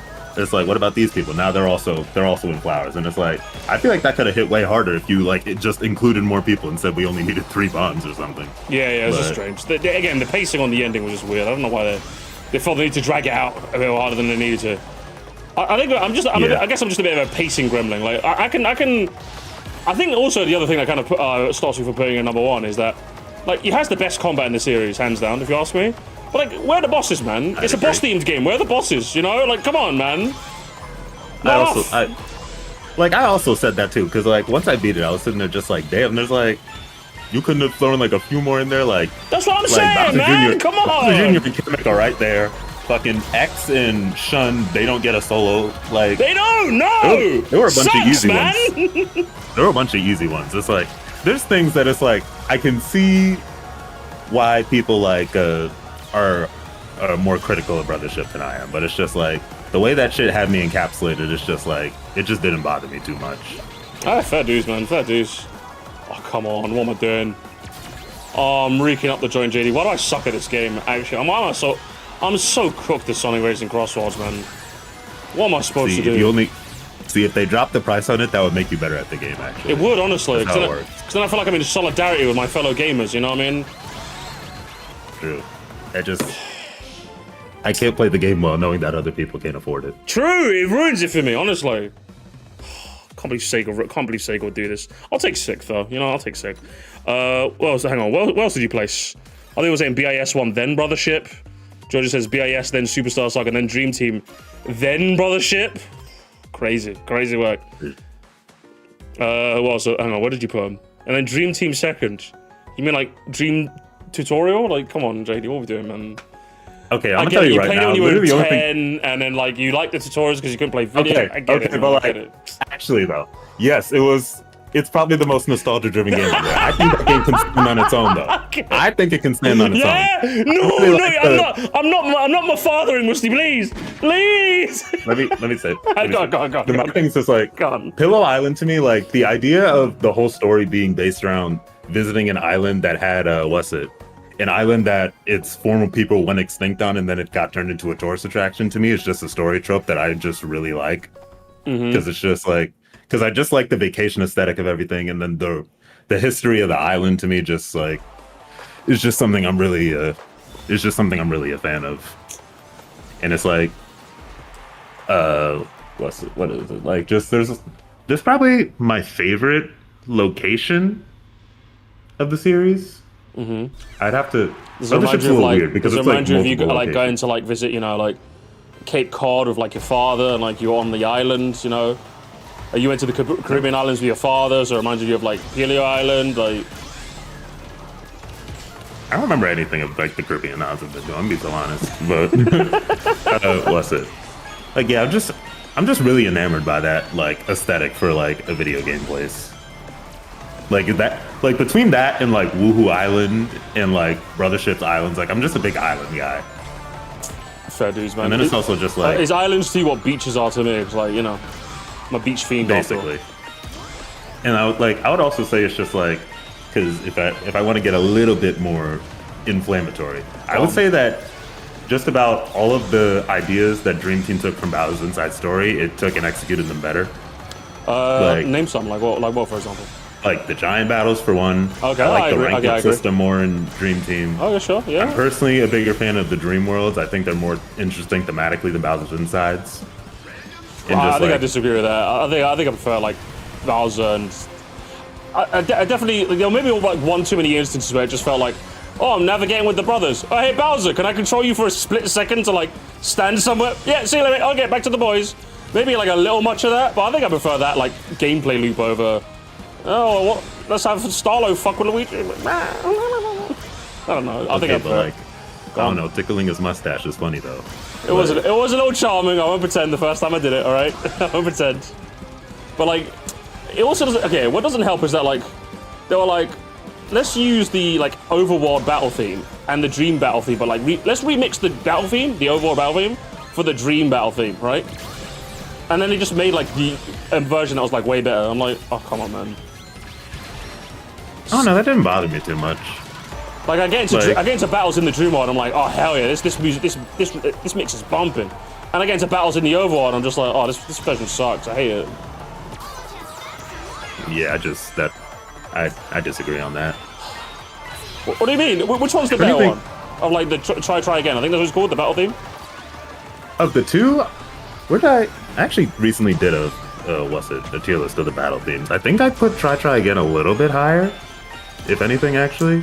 It's gotta be the Dream World variant, man. That one's so much better. I'm not even sure if I can find it. Actually, apparently I learned a hot take I had is that Okie Dokie BIS's battle theme, I'm not the craziest about it. Really? Yeah, I learned that was like a hotter take than I thought it was. I put that in like C and like everyone else was putting in like A or S. And I'm like, really? Okay, alright, that's pretty hot. Jesus, Christmas lad, see? For BIS battle theme? Like it works, but I'm not bumping it. Like, I'm not putting it in my playlist or anything. Like, okay. All right, brother. All right. Okay. You got the BIS hate brainworms going on, brother. See? At least a B. Like, surely, man. Come on. Oh, he saved me with the hair. Who won? Hang on. Who won the ceremony? It's Jet. Who's the Jet? Glide. Good job, Glide. C's crazy, man. Come on. JD, come on, man. Just for me. You gotta do it for me, man. You gotta change your opinion for the stream, man. Come on, man. Come on. What am I getting out of this? Nothing. Absolutely nothing. Nothing? Oh, man. I don't know. Whatever, man. Okay, everyone get out of the lobby. All right, new lobby, okay? I feel like Dream World has some missed potential. Like, outside a few cool set pieces, they're just the normal world, but funny colored. Thoughts, JD? I'm departing. I don't know. That didn't bother me too much. I've heard that before, but it's just like, I don't know. I didn't feel like they needed to be more. They interested me enough as they were. I feel like it could have been more though. I don't know, man. I don't know. It could have, but like, I'm chill with what was given to me. I will say like the Zkeeper was such a fun giant fight, and Bowser. I liked all of them. Those two are. I think the others were like, they were okay, but like I could do without them. I think those two are like my favorites, like by far. Like those were fantastic. All right, is this a new lobby, by the way? If I see any of you old people in this lobby, I'm killing you. All right, I'm killing you both. And then, okay, where did you put Superstar Saga? I put that one in 5th. 5th? It's like extreme first game syndrome. Like it's just like I know. Where's that Gumball image when they're slaughtering your goat with their right? I'm like, fuck, no. That's my childhood, man. It's just like it's very like jack of all trades, master of none. It's like I know. Just about everything you introduced. It's like I see other games in the series doing it better, and I'm just like. Listen, bro, like, okay, guys, if you were in the last lobby, I think I've given people enough time. You can join again, by the way. You can join again. But yeah, like, literally, I replayed it like as an adult, and I'm just like, I love this. This game's so charming to me. I've more memories than I can ever count with this game. So nostalgic, but yeah, like I play it and I'm just like, yeah, mechanically, it's just not as in depth. I would say the only thing that like holds up pretty well is like the writing. Obviously, the writing chops are still as good, I would say. But everything is just kind of like, yeah, like calculator's a bit basic compared to some of the ones we'd get later. You know what I mean? Like everything's like 4th was obviously the standout. 4th one, I would say the writing as a whole. They still gave me a laugh as every Mario Luigi game does. But like the bro moves are a bit simple, you know. Even though I like them because they're charming, but they're a bit simple. Yeah, I get it. I'm just like, all right, whatever, man, whatever. All right, I get it. Leave my girl alone. It's fun though. It's fun. I think it's a solid game. Don't get me wrong, but it's just like I don't think it's the peak of the Mario and Luigi series like others claim it is. And then it's also got the old game jank as well. If you want to like abuse the game with the mush badge as well, that's amazing. And I mean, it put hair on your chest. Okay, hang on, JD. Did you save state it? Because the ending set piece, by the way, is 2 fights in a row without saving. If you like die at the very end of fight 2, you have to order back and do fight 1. Did you save state, JD? I did not. You didn't? Oh, okay. All right. You know, it just took me like 30 fucking minutes because I was like under level. All right. Fair dues. All I'm saying, if 10-year-old me could beat it, no save states. You guys have no excuse, right? No excuse whatsoever. It's a 10-year-old me after all. It just took me an hour. Listen, it's not that hard, okay? All I'm saying, it's not that hard. You just gotta account for the fact that an enemy will be faster than you and will kill you in 1 hit, okay? That's what you have to do. I think that's a fair thing to do. The thing for me is it's like whenever I get to a Mario and Luigi final boss for the first time, it always just takes me like 30 minutes because I'm just like under leveled or it's just like I don't have like the optimal badge strategy or whatever, and it's just like I'm fine with that. I like how climactic they are for me, but it's like, yeah, they do take me a while. I think the only like final fight I felt like I was under level for was Dream Team. Like Bowser was like 2-shot me, and I'm like, okay, I feel like I'm under leveled here. So like I grinded a couple more levels until I was in the 4-shot or 3-shot territory, and I'm like, okay, this is a bit better. I could deal with being in 3-shot territory. 2-shot, I'm just like, if I take damage once, I have to heal or risk dying. I'm like, come on, man, I can't be doing this. Too much. The only time I didn't really feel that was like Dark Bowser because I've said this take before, but I think he's a bit of a pushover. Ooh, that's mean. That's mean. But I'm gonna defer to the gumball image again. A tiny bit. You're mean, JD. You're a mean one, Mr. JD. What are the hot takes have you got? Have you got anything Sonic related to keep it on theme? I've never played a Sonic game. You've never played a Sonic game? Well, actually, hold on, wait, that's a lie. What's that one Sonic mobile game that came out like fucking... I forgot what it's called. That's that Sonic Auto Runner. What's that shit called? I forgot. Sonic Run? Sonic Dash? I think it's that one. That's the one Sonic game I played. I remember like none of it. Hang on.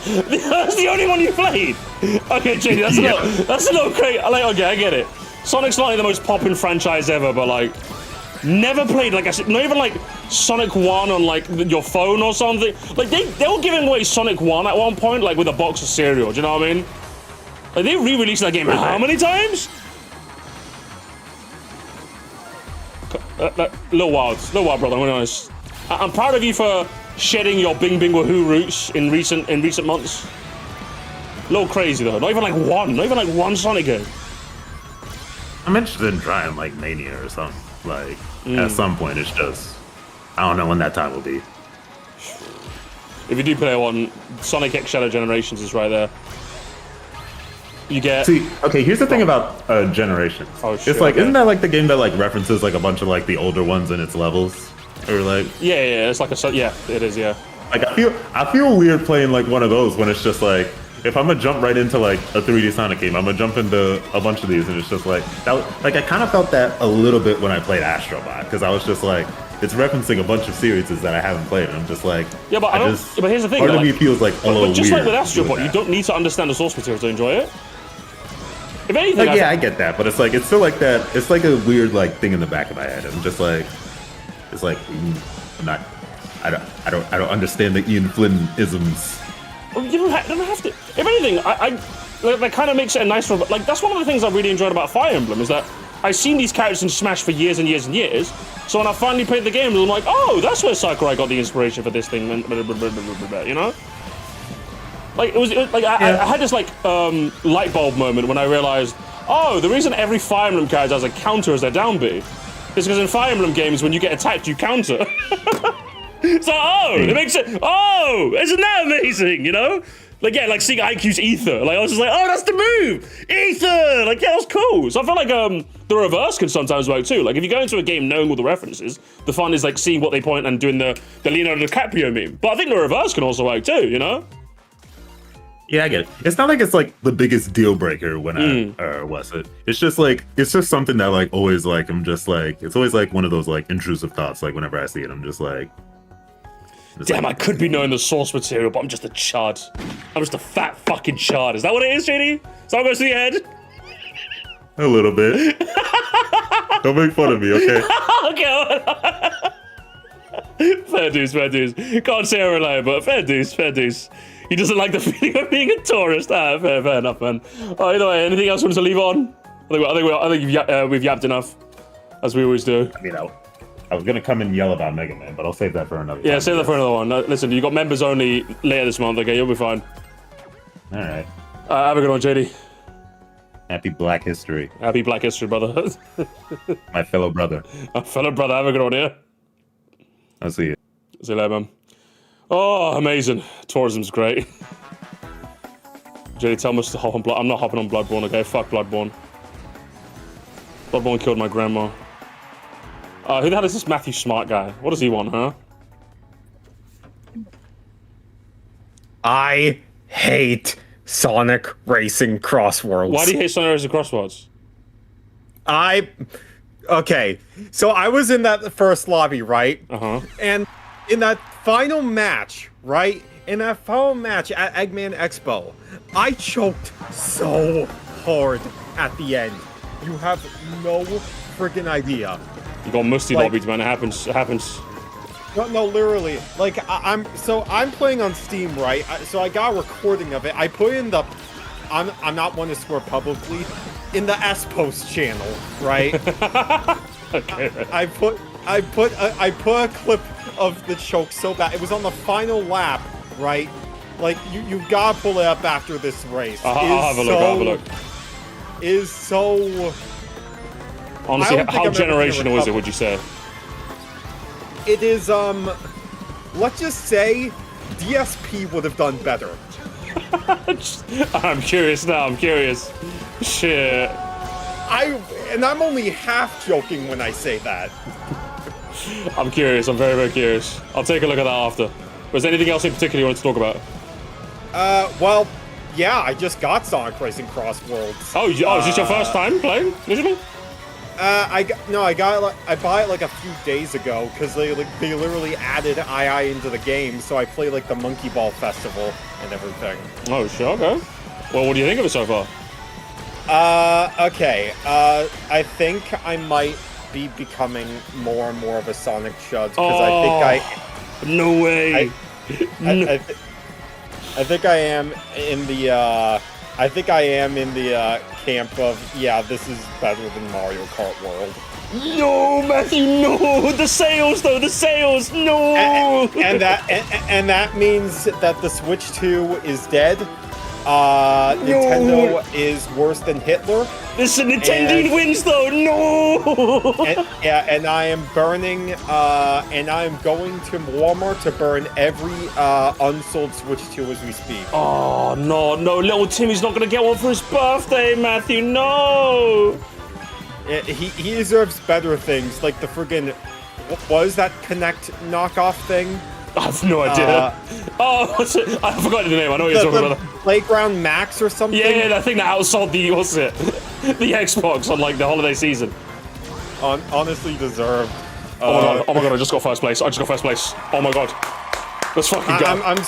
I'm so happy for you. I wish I got that opportunity at Eggman Expo. Let's fucking go. Oh, I'll get first in a musty lobby as well. I'll fucking take it. I'll take it, man. I'll take it. I'm on top of the leaderboard. Oh, I'm second. I'm right behind Elegant Balance. We've got a title race going on now. Come on, let's go. Oh, fucking hell. Go on, continue. What you say? All right. So now's a good time to check the clip if you want. All right, let's have a look. Hang on. Let's have a look. Of course, we'll have a look. Yeah, I was recording like my entire computer's audio, so you'll hear a little bit of you in the back. Honestly, I think the commentary adds to it. Let's have a listen. Hang on, give me a second. Let me deafen real quick. Yes!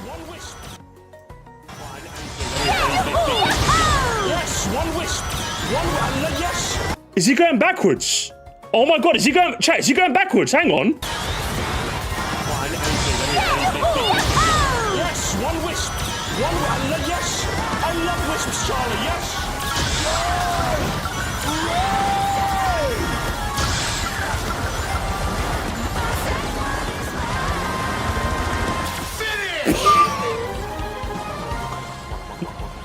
Okay, that's terrible. Okay, that's horrible. That is Matthew. I wouldn't go to Sonic Club after school tomorrow. Honestly, they're kicking you out, bro. They're actually kicking you out tonight. Maybe it's better I call myself Sonic Taurus instead. I think you might have to. That's terrible. That is terrible. Do you know what? I've never seen what the "you're going the wrong way" turn around icon looks like. Now I know what that looks like, Matthew. Now I know what that looks like. Now, in my defense, right, I had never played on Eggman Expo until this point. So might have to unlock all the gold cups, buddy. Might have to do some single player practice. I'm 2 cups away. I'm 2 cups away from finishing them all. Oh, unfortunate, very, very unfortunate. Listen, man, you'll get that. I believe. Take this loss and get ready for the next one, okay? It's literally because of that fumble I lost to you in the tourney, and I'm gonna. Oh, is that what? Oh, hell! Well, you know what then? All's well that ends well, then, isn't it? All's well that ends well. All right, I wish I still used Twitter so I could cancel you now. Nah, man. I've been popping off on there lately, man. I've been popping off on there. I'm a Twitter chud now. I'm sure you have. You've entered the dark side. And I'm not. Ironic that you say that. My latest clip was a Dark Side Phil. I posted a Dark Side Phil clip on there. It was. You did now. Oh man. Was it the Virtual Boy one? It was the Virtual Boy one. Yes. Yeah. I gotta show that to my friend. That is diabolical. I'm sorry. That was too much. Every time I think about that, like I just start laughing. I just start laughing, man. I'm like, okay, fair enough. Like, I can totally understand him, like, not realizing, okay, like, you can't capture the Virtual Boy. But, like, he decided to just go with, it's not that he went through with it anyway. Do you know what I mean? That's what I'm like, brother, like, come on. I'm just not having stitches, man. Yeah, don't worry. I promise, like, if I ever stream like that, I won't that's not even a fumble. He deliberately chose to do that. No, that's what makes it fun. He was like, yeah. Guys, like, I guess I just have to, guys. Do you, Philip? Do you? I don't know. I won't stream Sonic Racing Crossworlds because support is low, but I will stream this thrilling non-gameplay. It's like watching a train crash and not being able to look away. Exactly. That's what exactly. My favorite bit about that whole section was he played a game where it's like, guys, do you want me to do one more? And everyone in the chat universally just went, yes. Everyone was like, we need more of this cinema. We need more of this unbelievable live stream right now. That's all we need. Yeah, it's better than some movies in theaters. I'll give it that. It's true, honestly. Hollywood could never catch up to Dark Side Phil. Exactly. They went too woke. They really have. It's all woke nonsense these days, isn't it? Yeah, exactly. It's DSP. DSP is what keeps real cinema alive. Okay, but back to Crossworlds, right? So yeah, I've been familiar with like the Sonic Racing series for a while because like I really enjoyed because I played the original Sega All Stars Racing back in the day and I really enjoyed that. And then Transformed was even better, honestly. Like, genuinely probably one of my favorite games of all time. I keep mentioning if you want another one to play, Transformed is definitely the one. And then Team Sonic Racing. I've had Team Sonic Racing. And then I played Sonic Racing Crossworlds, right? Nice. Yeah, so yeah, Crossworlds, like, I'm definitely, what I think really works for me about Crossworlds, because part of the reason I didn't play TSR was because not only did they remove all the Sega crossover stuff, but they, like, removed everything that made Transformed cool, like the friggin' boats and the planes and everything. They still doubled down on the only Sonic stuff with Crossworlds, but they actually put in the effort to go through and, like, actually do a proper representation of the series as a whole, so I'm definitely a lot more forgiving in that regard. And also just in terms of like, especially like, I mean, friggin' empathetic gamer himself said it. Okay, don't friggin' like shut Max on. I'm listening to you talk. What do you mean? I'm listening. What are you talking about? Okay, listen, you don't need to flex that you can multitask on the stream, okay? Go on, continue. I was saying that he's literally in the chat right now, Mr. Empathetic Gamer, sorry, Emphatic Gamer, my mistake. Shut up, fuck you. Listen, that's what you called him first, so it lives I'm a for Pokemon life. fan, I can't read, that's my excuse. Alright, continue. What did the Empathetic Gamer say? And like when you said like, oh, a Sonic team is like showing confidence in like their games now, and it really is true. Between stuff like Frontiers and Child Generation and stuff, like even just the rival interactions alone prove that they don't feel awkward. It feels like genuine, sincere, fun conversations. It does. I love the rival interactions. Yeah, and they add some like of my favorite so things much, in this game. Yeah, they add like so much like to the experience in terms of like. Just a bit of, like, world building for the characters, and like, altogether, like they have more dialogue than the entirety of Sonic Forces. Way more Sonic Forces slander gamers, yes. Yeah. I mean, 9/11 was also bad, but you know. Oh shit. But stunning and brave, Matthew. Stunning and brave. I know, right? But I think what really runs me over for this game is just the consistency of it all. Like usually in a kart racer, I find like there's a couple of stinkers, right? But this game, right? In this game, like maybe I could find one or two tracks that are a little bit boring, but at the very least, I don't groan when they're picked. They're all of quality. I agree. Which is why I didn't really want to make the tier list for the longest time. I did. I think that's going to be the next video on the channel. So now it's a crossword tier list. So excellent timing that you got the game. But yeah, that's why I like, because I knew making tier lists is usually fun when I can use the whole spectrum, you know? So obviously with crosswords I can't, like, you know what I mean? It's just, these ones are good and these ones are great, you know? I'm just like, it feels a little boring to me, but, you know. Yeah, like the worst I'd give a track is like a C tier. So that says a lot. But like, for context, so far my favorite track in the game, I mean, you're on it right now, Chronos Island. Like, literally just a great representation of Frontiers. The music is like the best in the game, and just riding on like the purple, I don't know what you call it since I didn't finish Frontiers. Right on that. It's on my to-do list. I'm gonna do it this year. The 30 minutes I played to that game were more fun than the entirety of Sonic Forces. I'll give it that. More Sonic Forces, slander, yes, yes. Exactly. Yeah, but yeah, I love Chronos Island a lot. And my favorite crossroad in the game would probably be White Cave. It's the jungle one with all like the plants and vines around it. I like that one. I like that one too. Hang on, I have to see if Elegant Balance ended up passing me, because like it's a title race between me and him, and I need to know if he fucked up or not. Oh, please. I need it. Please, Speed, I need this. Please, Speed, I need this. Oh, he only finished 1 point below me. Oh, fuck. I think he won it overall. I guess Twilight Muse staying homeless then. Yeah, she's staying homeless, definitely. I didn't win the Piston Cup, man. GG's Elegant Balance, well done, man. But yeah, okay, I guess there's a good time for me to like hop back into the game now. Yeah, perfect. Yeah, now that, but yeah, beyond just the track consistency, also just the physics of the game feel really good. I love the gadget system. Like my gadget build right now is friggin', doing super fast air tricks, having some rings at the start, fast acceleration, the 2 in the charge meter and like drifting goes faster, and what was it? The last one was collecting rings also boosts your friggin' speed a little bit. Yeah, it's a very speed-centric combo right now, and I really love how you can tailor it to your playstyle. I love that a lot about the game. Yeah, same. Big fan. Big fan. Customizing machines, really in depth with how they do it.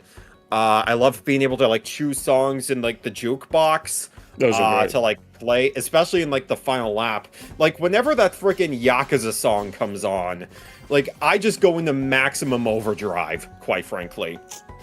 Wow, a jukebox, right? Crazy, crazy, innovative tech, isn't it? No way.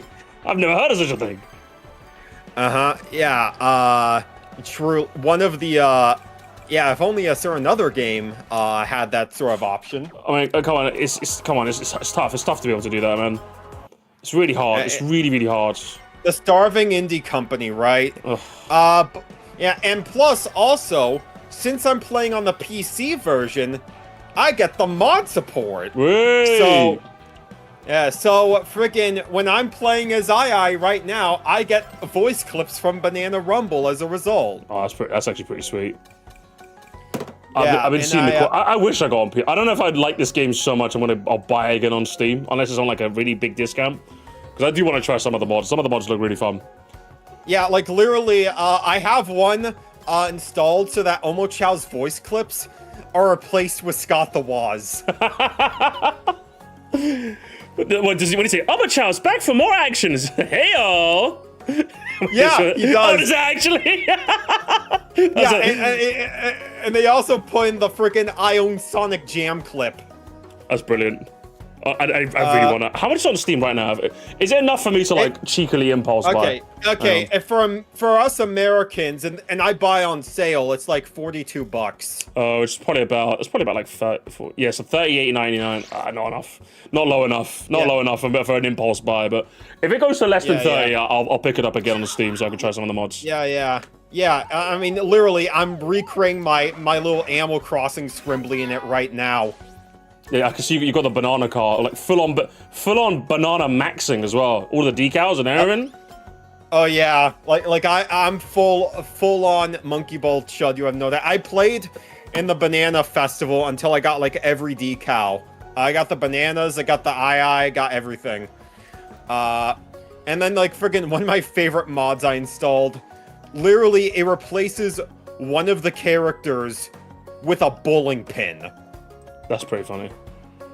And literally all the voice clips are just like literally the sound you get when you get a strike.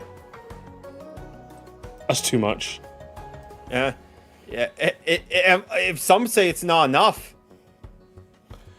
What other mods have you got? What other mods are we talking here? Okay.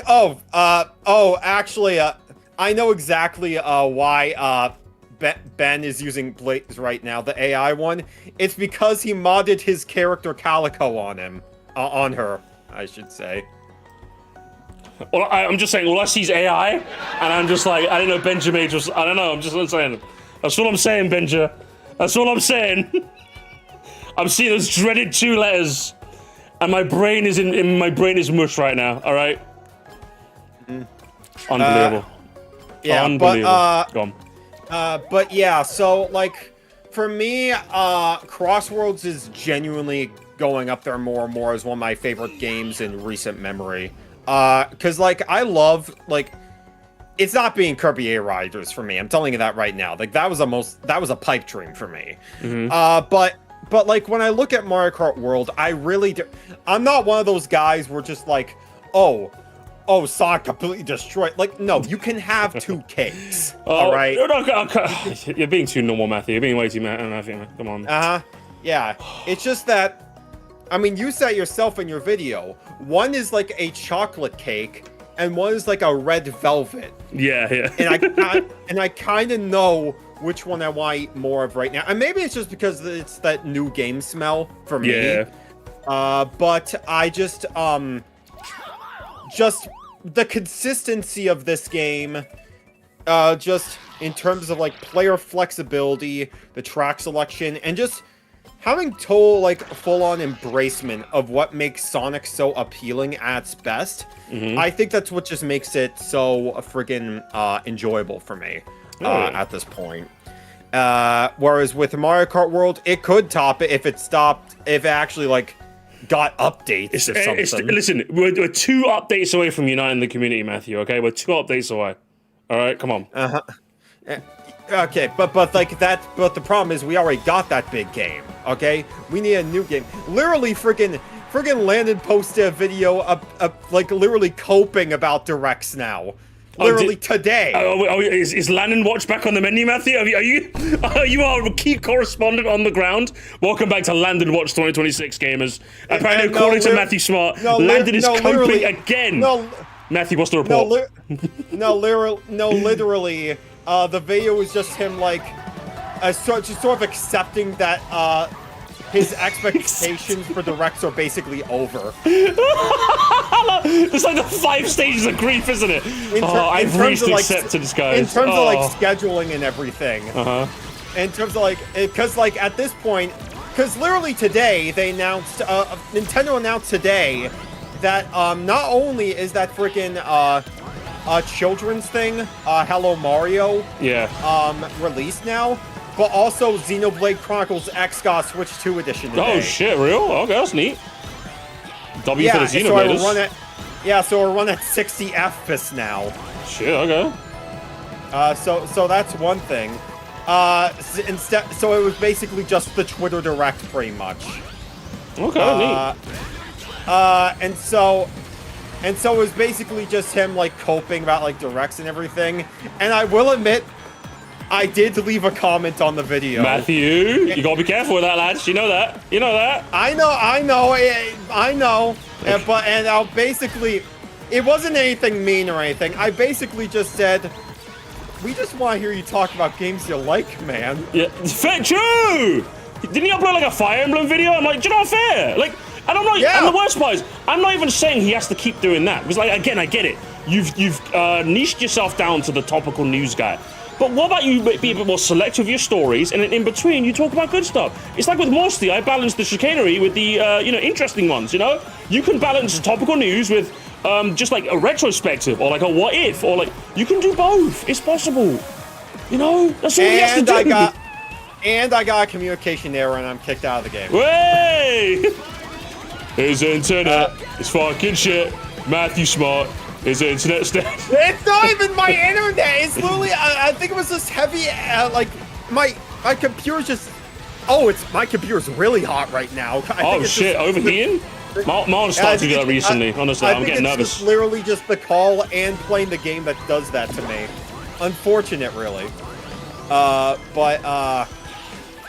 yeah, so yeah, it's basically like, yeah, no, I totally get what you mean, because it's like, it is sad that, you know, a lot of, like, especially in the Nintendo YouTuber space, yeah, it's just, yeah, like, there's a reason I watch, like, none of them, like, in my own private time, because I'm like, none of you guys seem like you're having fun, man. Like, you know what I mean?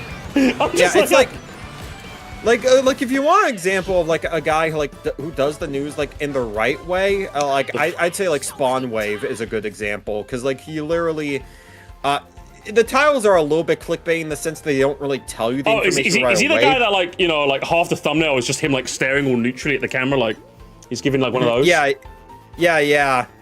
like, I know what you did. Yeah, his thumbnails intimidate me, which is why, like, I've never watched one of his. They intimidate me, they really do. I'm like, why are you staring at me like that, bro? Like, what have I done? Yeah, he knows what you did he knows where you were on 9/11. I'm just like... I was watching Cartoon Network, bro. I did nothing wrong, I swear. I was a good kid, I promise. Yeah, but no, like, he literally, his news videos are just, like, cutting through the nonsense and just, reporting on news from all facets of gaming from relatively credible sources. Mm-hmm. So, like, he is one that does it right. But it's just, like, when you're citing all of your rumors off of, like, 4chan, or just coping, like, constantly. Like, there was this guy, like, I don't think you were streaming around this time, so this was during, like, the Smash Ultimate era. There was this guy named Lax Chris. Oh, right? I heard about him. I heard rumors about him. I've never watched him, but, like, I heard, the evil of Lax Chris. He basically milked frickin', what was it? Smash Ultimate rumors, like, every day for literal months.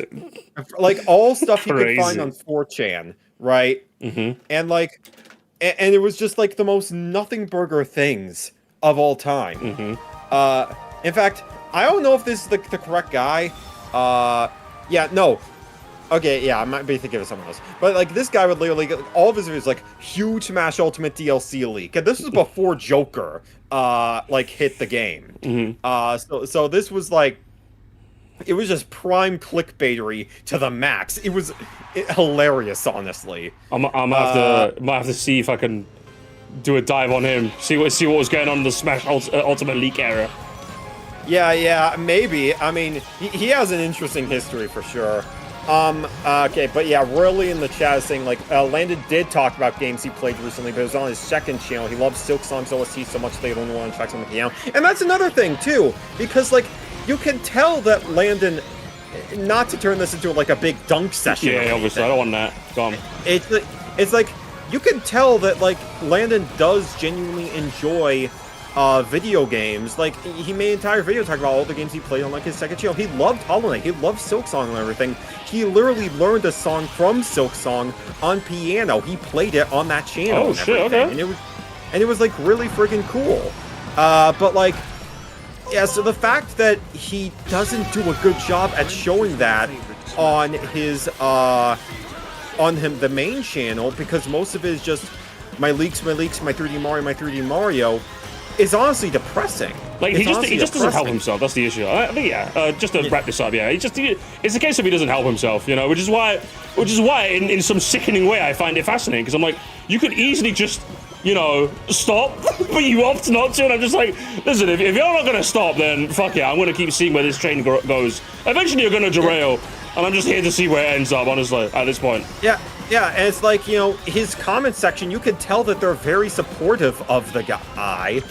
So it's like, he can pivot, and like, yeah, might not get as many views, and that's another thing, too, again, I'm not saying it won't be hard at the start, because like, yeah, obviously, like, if you're trying to pivot to other stuff, like, you're gonna obviously, you're trying to train YouTube to give you a new audience, essentially, which takes a while, you know, when they realize, okay, the subscribers that he has now aren't interested in watching this, so we're gonna try and get new stuff. It takes a while to get that going.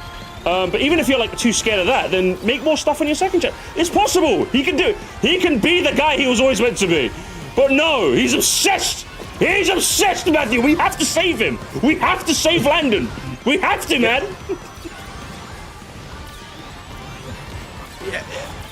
How do we save him? Literally. We need. Yeah. Let's see. Okay. How do we? Okay. I don't think 3D Mario's gonna do it. I don't think that's strong enough. I think we need to literally gaslight him into believing that friggin'. I think we need another beat 'em up situation. But with someone even we need Mr. Beast to make a Nintendo leak so big. Ooh, that'd be good. That would be good. Yes, if if we get Mr. Beast to make a leak, Nintendo covers it, and Mr. Beast says I was lying the whole time, and then he ends up getting such. The eyes are on him so much he has to change. He has to do it. That's the. I'm calling up Mr. Beast tomorrow. I'll sort that out. Yeah, exactly.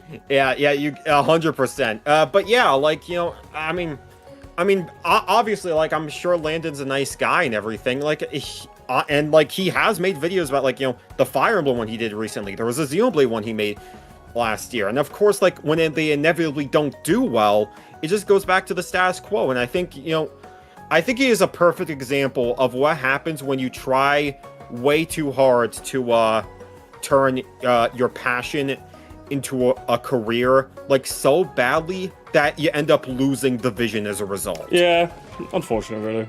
But again, it's not too late. That's the thing. When I say unfortunate, it's not too late. He can change. I believe in Landon. Do you know what Landon has to do? I don't really know what Landon has to do. I don't know if it's too late for him to join tomorrow. Next week, if he hits me up and goes, Muster, let's play some zombies. Let's do a stream together. I'll be like, do you know what? Let's fucking go, Landon. Let's start this. The redemption arc starts when Landon comes on the Sir Mercy stream. Am I right, chat? The redemption arc starts when him play Sonic Race and Crossroads. When he plays Ice Climber with me. That's what he is. Is he on your friends list? I don't even know what the relationship is at this point. There is none. But if he was to hit me up, I'm sure he could DM me on Twitter, I think. Yeah, you know, it's funny. It's funny, actually, now that you mention it, because Call of Duty is in that extreme camp. Because obviously, like, we know that Landon's, like, a Christian, right? And he stays away from, like, games that are a bit too, like, mature and like gory. On his video last year about like the games he played, he did mention he played quite a bit of Grand Theft Auto 5. A little crazy, isn't it? It's the classic weird like Western phenomena of like, yeah, I mean we'll do like shooting and blood and guts and stuff. Oh my god, a titty? A titty? Can't be doing that. Whoa, whoa, whoa, whoa! It's the classic, like, it's just a weird phenomenon. I don't get it, but it's just a thing that we do here in a lot of Western countries, and it's... I don't get it, but sure, yeah. Like, as a Christian myself, like, no shame, but like, but yeah, I just thought that was really funny when I saw that. But yeah, hey, you've been hogging up the airwave, man. What do you want to leave on? What do you want to leave on? I'll leave you on this. So speaking of zombies, you got Nathaniel Bandy on the stream tomorrow, the big day tomorrow, gamers. I also happen to be mutuals with Nathaniel Bandy. Oh shit, yeah? You guys gonna do a stream together or some shit? Like, what's the plan? I'm not saying a thing. Oh shit, secret. Until something happens. Oh my god, something will happen, gamers. But we have had a couple of calls together. You have? I have. No, literally, I was one of his earliest viewers, like, before he hit 10K. So you're earliest Scott the Was viewer and earlier Nate Bandy viewer. Like, you're just like, you're out here, like, investing in, like, Nintendo YouTubers to see if they get big, and you're like, yeah, I got mutuals with them. Yeah. I'm Matthew Smart. But, yeah, no, literally, I met him in 2015. 2015? Okay, that's like old school shit. Alright. Yeah, I met him and his friend Carl, and I beat him in Mario Kart 64 at that convention. Oh, you couldn't let him win? Oh, that's no, unreal. I had to show the N64 Andy his place. Crazy work. So, yeah, I'll leave you with that secret Matthew Smart lore from me.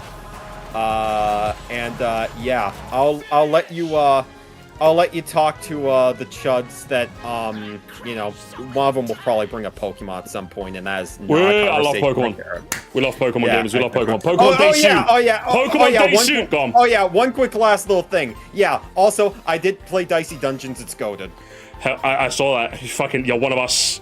He's one of our own games. He's one of our own. Yeah, play Dicey Dungeons, okay? Good. I'm glad. I'm gonna leave. Go do another one. Go do another one right now, okay? Have a good one. Yeah, peace. Bye. Alright.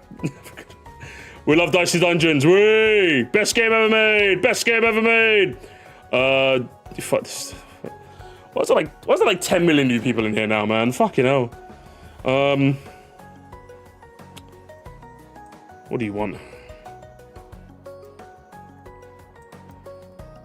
Who the hell is this Charlotte person? Who are you? Oh, hey. Who this, huh? Who this?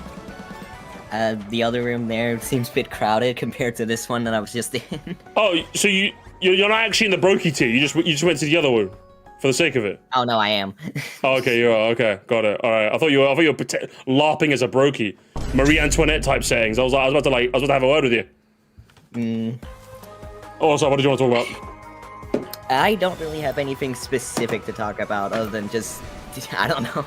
Oh, it's good. That's the whole game plan of Talk Radio. You gotta give me a topic, and we can yap. Charlotte, what's going on? You had one job. Well, I guess I fucked up that job. I'm not a streamer. I'm a streamer. I'm bad at talking. It's hard. I can't do that. That makes two of us then, I guess. It's hard, man. And what have you been playing? What have you been playing recently? Recently, I've been, after the events that we did on Mario vs. Luigi, I've been actively hopping into that every now and then. It's pretty fun. You've been sweating up the lobbies, yeah? I wouldn't call it that, but sure. No, you have been. Listen, I know what you're like, man. I wouldn't call it that. Literally, come on, man. You're like in Grandmaster Elo in that game. You just pretend like you're not. And I did not expect to hear that. Thank you. It gets worse when you play with other European players. Those people. Oh my god. What's wrong with the Europeans? What happened? Oh no, there's nothing wrong with them. I am as well. So what's wrong with your fellow damn dirty Europeans? What's happening? Think of me, but even worse. It's a lot of camping and shit like that. Yeah, they camp. See, this is why I only like it when I play it, because then I can yell at you to stop camping, and if you keep camping, I kick you. It's a simple rule. Exactly, that's why it's if you play it, I know people go, oh, play lame, win game. It's like, no, in my lobby, bitch. You play lame, you get kicked. how it goes. I will say though, from a recent matches and shit from actually last month, it's not really recent anymore, but I feel like I've gotten an appreciation for jungle now compared to before. Jungle's really, it's one of the best in the game. Yeah, I feel like I went from thinking it was like one of the worst because of all the camping that there is, because you know the poison pits and shit, but now I feel like it's actually pretty good. Like it's went high up my favorite list now. Ranking all Mario vs Luigi maps and the OST. When? Ooh. Yeah, it's there. It's on my list. That's for sure. Alright, we gotta do that. You gotta make the video. I'm gonna cry. You don't it's want to cry. On there, and it's jungle will probably be high.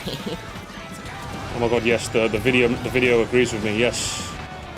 It's my favorite video ever now. Wow, I'm like dead 12. I suck at this game.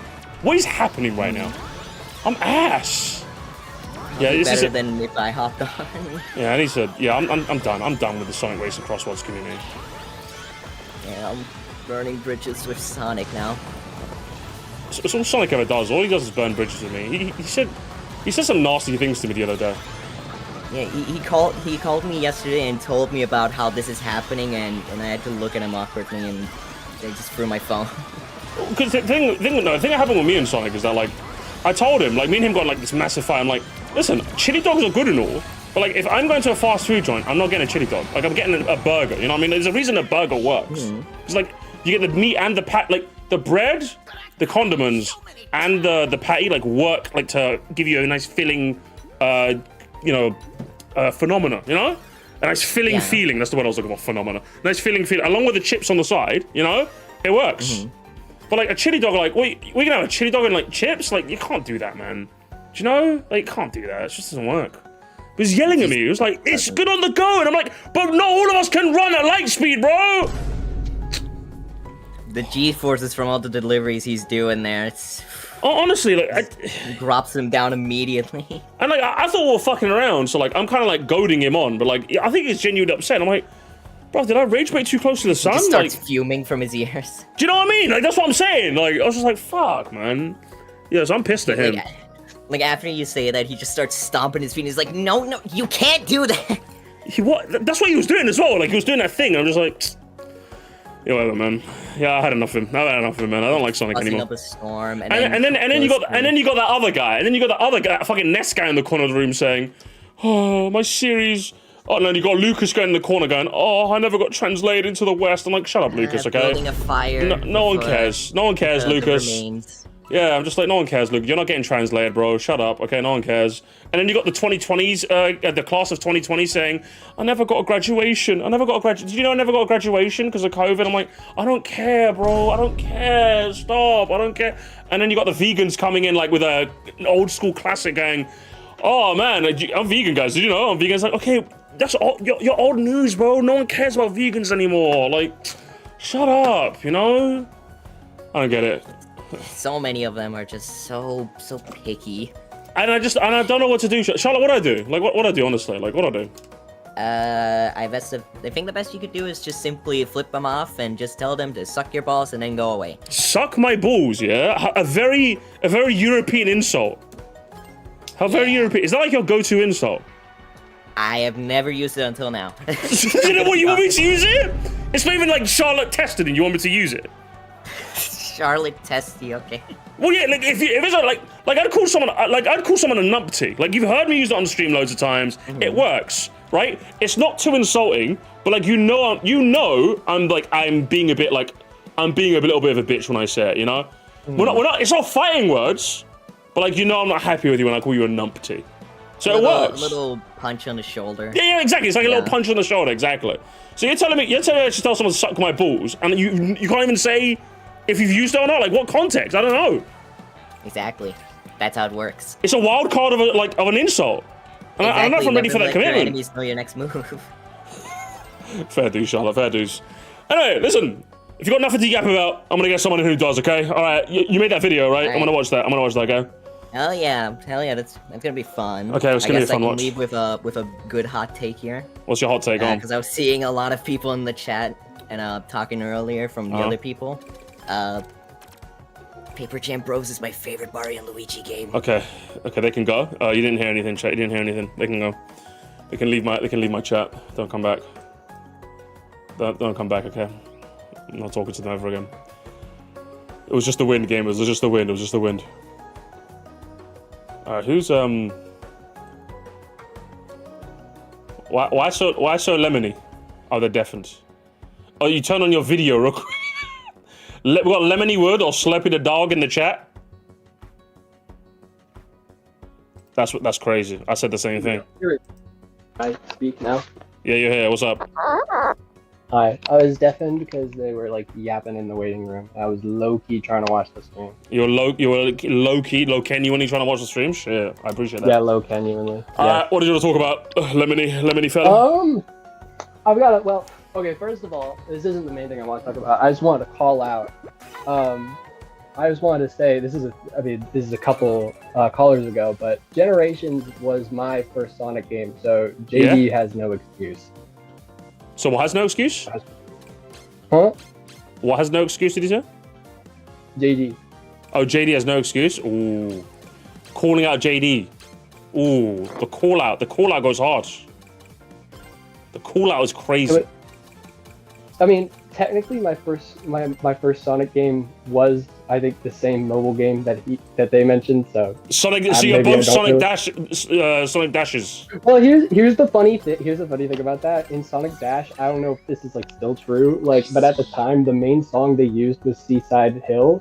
So when I got to Seaside Hill in Generations, I'm like, oh my god, it's the song! It's the song from the mobile game. I think we might have to have JD here to come back. I think we have to have a big debate. We have to have a big musty stream debate here, honestly. I mean, I don't know. I'm just joshing around. Like, it was kind of weird. I was like, oh. But it was also just kind of a thing like, whoa, there's so many Sonic games I could play. And then I didn't really get into it as a kid. I don't believe it. No particular reason. But Generations, it's been a long time. That was like 15 years ago I last played Generations. I should play the new one. 15 years ago? God damn. Something like, no, well, okay, maybe not that many years ago, but like close to that.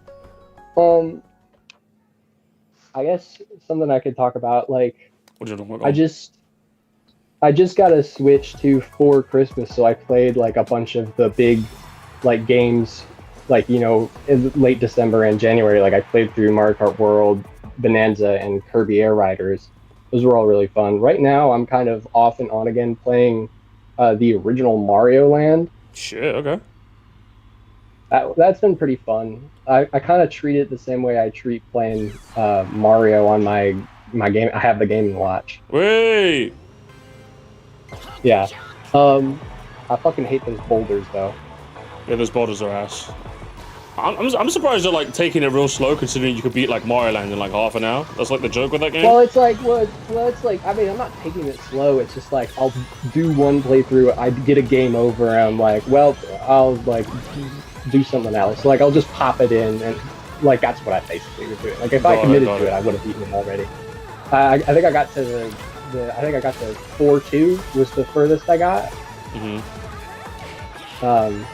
Because it took me forever to get through East Dawn Kingdom. Like, there was a run I had where I had like 16 lives. I lost all of them to the damn boulders. Shit, really? All of them? God damn. Well, I think the first half were in the level, but we're on that level. Like, I was getting my ass kicked by the, what was it called? Not the Batabons, like the flying ones. Yeah, the flying guys, yeah. And I just kept forgetting. I'd be so focused on that, and then like I would forget the Toko spots, and they would just get me. But on the most recent one, I wasn't dying to any of like the really annoying enemies. I kept dying to the fucking bombshell Koopas. Like, I just kept randomly accidentally hitting. Oh, because like in Mario Land, if you guys don't know, when you step on a Koopa, instead of being able to kick them like normal, they just explode. No, I wasn't. No, it's lamer than that. I wasn't even dying to the bombs. I was just be so focused on not getting hit by like the really hard enemies. I kept running into the Koopas. Really? Okay, that's pretty funny. Yeah. Like, I'm like, you know, pulling out gamer tricks to avoid like the hopping guys in World 4, and then like I just like run into Koopa. Crazy work. But yeah, I think Mario Land's pretty. I mean, it's very obviously very dated, and I'm like, you know, itching to complete it so I can play Mario. This is Mario Land 2 for the first time because that one I've really been wanting to play. I played a little bit of it. I was like, this is fire. But I didn't want to play too much of it until after I'd beaten Mario Land 1. But whoever that cream is, I hope you fucking step on a Lego. I hope you step on a Lego. I hope you fucking step on a Lego. Okay, Thor. Sorry, what was that? No, nothing. Go on. Was that the game? Right now, what I'm doing is I'm working out. Do you like? I mentioned I was like, I think like I donated something like a couple months ago where I was like, I'm working on this project that's like taking a year. Mm-hmm. I'm like working on like the last little bit of it. So basically, Cliff Notes version. This is like a very crazy weird topic. Like, but like in high school, like my senior year, I was like, I had this like crazy idea for like, what if I made a movie like about our school's mascot. Okay. And like it was sure. It was okay. like it was this like this is it. I'm sorry. I should not be stuttering. I need to come into the talk radio with full confidence. That's all good. It's all good. Don't worry. Take your time. So the mascot, is it gonna be like an origin story, like a Netflix style, like what's it, Marvel Cinematic Universe style, like the mascot Cinematic Universe? Is that how it's gonna be? Honestly, that is. I'm probably not intentionally, but not super far off. Shit. Okay. For a little bit of background, my high school had like this class where it was like, they like, basically it was literally just like, yeah, all you have to do is like every half a semester, like show that you worked on 4 different things. Like otherwise, yeah, go have fun, do what you want, like just create like films and music and shit or like that. It was like a crazy cool class. So I'd done like a year of this, and the next year I was like, okay, this is gonna be my big project. And I was like, structuring out the film in my head. I was just like, of like stuff that I was like, this is realistic to do within the school year, and like film it slowly over the course. I had all these big grand ideas. I had all these like crazy ass things. Like the whole plot was that like the rival high school's mascot is like evil or whatever. Like I had this whole like. Shit, the mascot was the villain all along. No, our opposing our rival high school mascot was the villain. Oh, okay, but then it's revealed like there was this whole reveal where it's like he was manipulated or whatever, and but it was a very like if I get into what the plot was going to be, like I'd be here all day. But like just know it was very complex. It was basically just like I guess basically the all this for a mascot, yeah? Shit, all right. It was just like I was just crazy work. I was just going ham like with ideas. Like it was basically gonna be like I don't even know what to compare it to, but it was basically it's gonna be the next Marvel. That's what you compare it to. It's gonna be big, right? It's gonna be a $1 million idea, Lemony. I did have like a bunch of like crazy like fight scenes prepared for it. It was so stupid. That's what it's gonna be. Basically, I have ADHD, so I like had a really hard time not procrastinating on the script, and eventually I was like, oh, like I'm not gonna be able to do this. Like I honestly think it's possible I could have done it if I wrote the script faster, but it's like, it's like school year starts in like end of August, like it's February, and I have like 10 pages. I still think you could do something. Well, here's the thing. I was like, okay, I'm gonna take this segment of the film where he goes on trial. Our mascot, I just want to say, he's like an eagle. Like it's a very like basic eagle mascot. Like it's not even unique. I found the exact costume online in several different places, but like we had an eagle. I'm not gonna. I mean, I guess I'm gonna put it out on YouTube, but the purpose is you just have to know it for people. And it's like he's gonna go on, like he was supposed to like go on trial because it's like you've been not like doing your mascot duties or something like that. And so I was like, what if I took that, expanded it, and we did a short film of that? And that's what I ended up doing. The problem is there are a couple scenes that didn't go film, So I was just like, okay, well, I'm a really good editor. I'm gonna see if I can cobble something together. And that mostly has worked out since I've graduated, and this was like May 2024. Like I decided, I was like, okay, instead of having this just be a normal basic film, I'm gonna use the existing footage and have it be like this like weird kind of documentary special thing where like all the footage we filmed is supposed to be like recreations of what happened. Oh It's like, shit! What the hell? and so that mainly was work to like cobble things together. Like I can just say like this and this and this and this happened, and I just like put some cool visuals on the screen. It's actually been really fun to edit because it's like I've gotten a chance to do a bunch of like cool editing styles. Like, and it's also been a good way, like to kind of break free. Like a lot of I haven't uploaded anything. Let me. I don't mean to rush you, obviously, but as in, let's okay. Let's I'll wrap it up. I'll wrap it up. If you don't mind, if that's all right with you. So we didn't film. We basically like most scenes would have parts of them filmed and then parts unfilmed. It was just like, okay, I can just voice over this, put a graphic here, then put the footage in, yada yada yada. The big problem was I didn't even realize this until I was looking over the footage. I was like, oh, we didn't hit any of the ending. Really? So what I decided to do, I was like, fuck it, I'm gonna animate the ending. Oh, you're gonna shit? Okay, that's kind of crazy. So I'm like currently like doing storyboard stuff, and I even rewrote it because I was like, this ending sucks.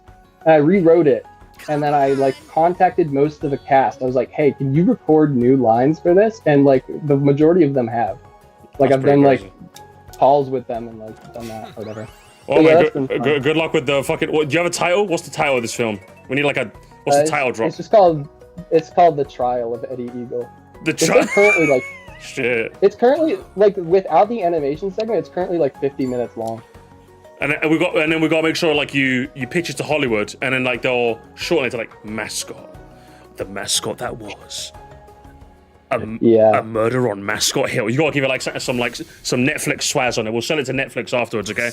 Big bucks, Lemony, big bucks. Well, either way, it was interesting hearing your story about your mascot. A little crazy. I can't say I ever had the means to do anything like that in school. The best I could do in school is we used to play a game in school where we'd play football, and what we do is we play something called Nutmeg Rush, right? Now, when the ball goes in between your legs, it's called a nutmeg.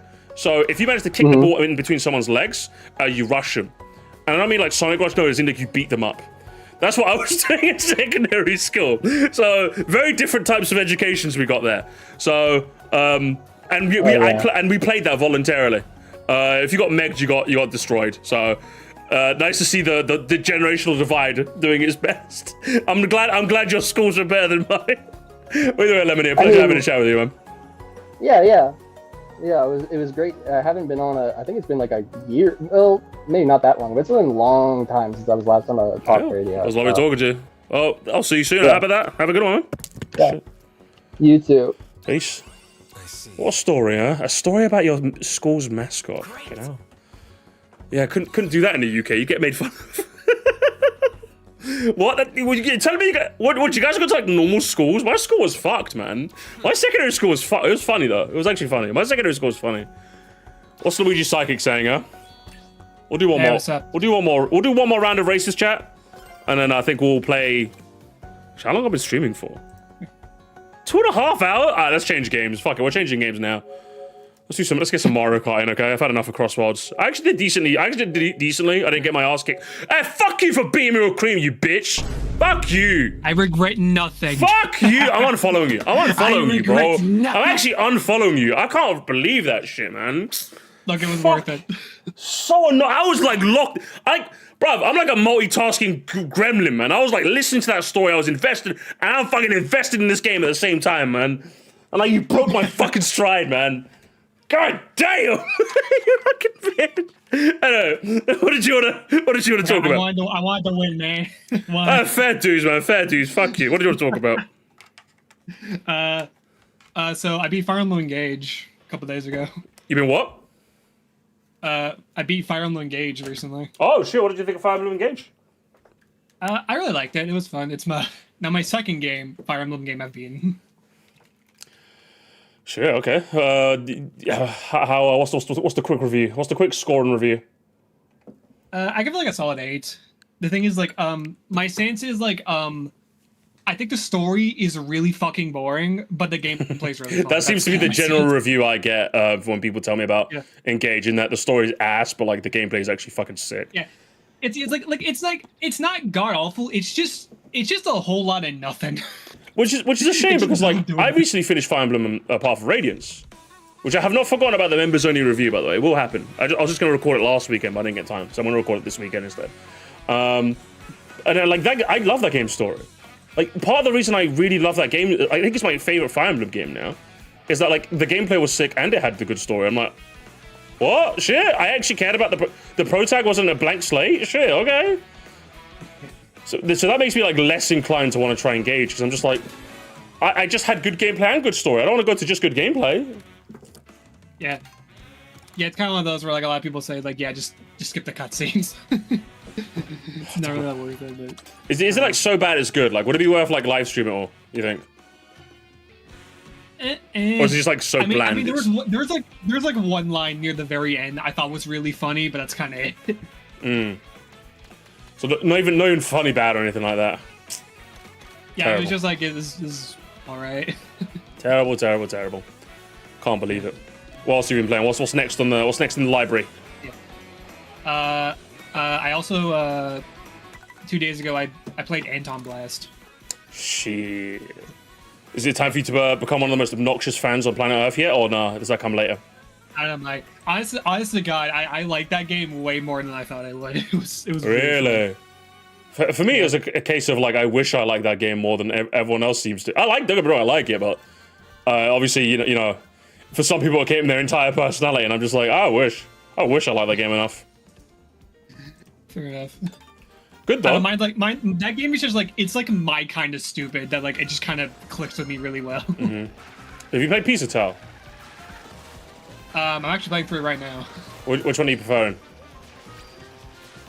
I think at the moment I think I like Anton Blast more, but that seems to be the take I get from people, is that like when the people play both, they prefer Anton Blast.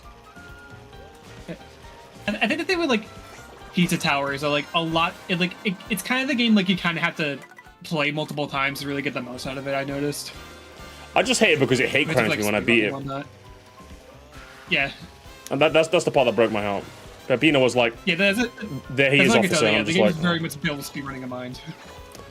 Yeah, it's a shame I'm not one of those. I have a dream of being in a Summoning Salt video, a dream that will never come true. Because I'm too lazy to speedrun, unfortunately. Yeah. Is lazy the right word, or is it just like, I don't know, man. I don't like one game enough. If I was ever going to speedrun a game, it'd be like Lost Levels, but even then, I don't like the game that much. It'd be fun. I definitely want to like speedrun at least like one, like that in the original Super Mario Bros. I don't want to speedrun like at least get like the top 200 or something like that, and that's kind of it. That'd be me. Yeah. Yeah, I think the only game I've considered speedrunning was Pikmin 1, but that's only because like I've played that game so much. Shit, fair dues. What do you think? What do you think of Sparky being a brand new member? What do you think of that, Luigi Sidekick? I think that's pretty neat. Do you think we should ask him the question? Maybe. So Sparky, what do you prefer, Mario Galaxy 1 or Mario Galaxy 2? The wrong answer means a ban, by the way, so be careful. Luigi Psycho, no, I banned you for ages, didn't I? Yeah. So you got to be careful. You got to be careful around these parts, boyo. Very, very careful. All right, very careful indeed. What else did you want to talk about? Anything particular? Gaming. So do we need a Nintendo Direct to unite the community? What do you want to talk about? I made something weird a couple of weeks ago. What pray tell did you make? It was like 2 weeks ago, I think. It was like I was just really fucking bored one day, so I decided to like just for shits and giggles, I made like just a random Google form that had like every single Mario game ever. Oh yeah, you showed me that. You showed me that. I was actually going to do that at some point. I just keep forgetting to. I think I pinned it on my my tabs. I've got it somewhere. I'm going to do that at some point. Yeah, how's that going along so far? Like rate every game 1 to 10 and it gave you thoughts, because that'd be fun to see like what's like the actual highest rated games. So far, what's like the trends? What's like surprised you? Like give us the breakdown stats, man. I can say at the moment, the current top 5 is number 1's DK Bonanza. Number 1, yeah. Well, I think that's recency bias coming in right there. Second place is Mario Odyssey. Predictable. Yeah. Third is Paper Mario: The Thousand Year Door, the remake in particular. Reese and his influence have been a disaster on Mario discourse. Yeah, and then fourth and fifth is like it's been like a constant battle between Galaxy 1 and 2 because they keep on shifting. Hey, we need to win. Okay, I'm taking it. I'm doing this. I'm doing the form. Yeah. We need to win. Yeah. We need to win, gamers. Galaxy 1 bros, we need to win. You know, the funny thing is, like, Bowser's Inside Story was also up there at one point, but then someone gave it a 1 out of 10, so it got knocked down. Skewed the average. Oh, rough. That was JD right there. That was his doing. Yeah, there's some other games up there. There was DK Tropical Freeze, Mario Kart 8, Mario Kart Double Dash 2. What's the thing that's like surprisingly high? Do you think like, why is this up here, or like why is this down here? Like, what's got you feeling like that? So far, what's been up there is like kind of what I expected. So. Okay, got it. I haven't checked in a few days, so. Well, sure. You got to have a look and let me know. We got to see. Yeah. Also, currently last time I checked, there's currently 2 games in the running for at the bottom spot. Which is? It is Mario Party the Top 100 and Mario Tennis Ultra Smash. Shit, really? Ultra Smash? People didn't like that? Yeah. I heard that one was good. I heard that was better than FIFA. Yeah, it was the best game ever made. Reused animations. That's oh, crazy. come on. Am I really in 15th? Come on, lads. Help a brother. Help a brother Also, out. another funny thing is people been gassing up Hotel Mario trying to... You got to delete their reviews. You got to delete them. You got to delete those guys. Yeah. I know Hotel Mario was like my one exception of like if people are gonna gas this up for the bit, I'll let them. Unreal. Oh no, they're skewing the results. They're skewing the competitive nature of this. I can't believe this. Whoever squished me at the end. Very serious form I made. That might have been me, Benja. That actually might have been me. Because I did squish someone. Or was it Awesome Zombie? It was one of you two, I'm sorry. My bad. I was just angry, you know? I was just angry and I had to take out someone, you know? I'm mad and bolding. That's what I am. Emphasis on the bolding part. What have we got? Next race? Let's do the next race. Let's do lobbies are harrowing. The use of that word is actually kind of crazy. I just love the idea that like 2 years from now, like you'll be like with your friend, like, oh, do you want to play some like I didn't actually get the chance to play Mario Kart World. Should we play it? And you just like get like Vietnam style flashbacks. It's like my bad, guys. Yeah. I didn't mean for that to be the case. Didn't mean for that, honestly. The best Mario Galaxy game is the one you played first. So far, for most people, it's 1, but weird has to play 2 first. I can't believe this. I can't believe, Mindy, you'd be like this. I can't believe this. What should we do to him? Should we kill him? I don't know. You got listen, Luigi. You're the sidekick of the stream, obviously. You got. What should we do? I'll defer it to you. Okay, but here's the thing with me is that I played Galaxy 1 first, but I like 2 more. So what? My yeah, own. I'm one of those people. My own sidekick betrayed. Yeah. Yeah. Okay. Yeah, he's I got. played Galaxy 2 until like 2020. Yeah, mods. He's got to go. That's it. I'm unfollowing. I'm unfollowing tonight. Okay. Don't check your Twitter feed tomorrow. Okay. You're getting cancelled. You're getting cancelled, bro. Don't worry, I'll blow off in like 2 days. I'll be fine. You're not supposed to know that. That's the secret trick. Shut up. You're not supposed to know that part. You're supposed to like overreact immediately and then make it worse. That's what you're supposed to do. What? No. No. He knows, guys. He knows the tech. Know your games. Luigi, pleasure talking to you, man. I want to get someone else in, yeah? Alright, yeah, you take care, man. Please up. Oh shit, what did I do? Okay, I clicked the wrong thing. Alright. Is that my brother Cost?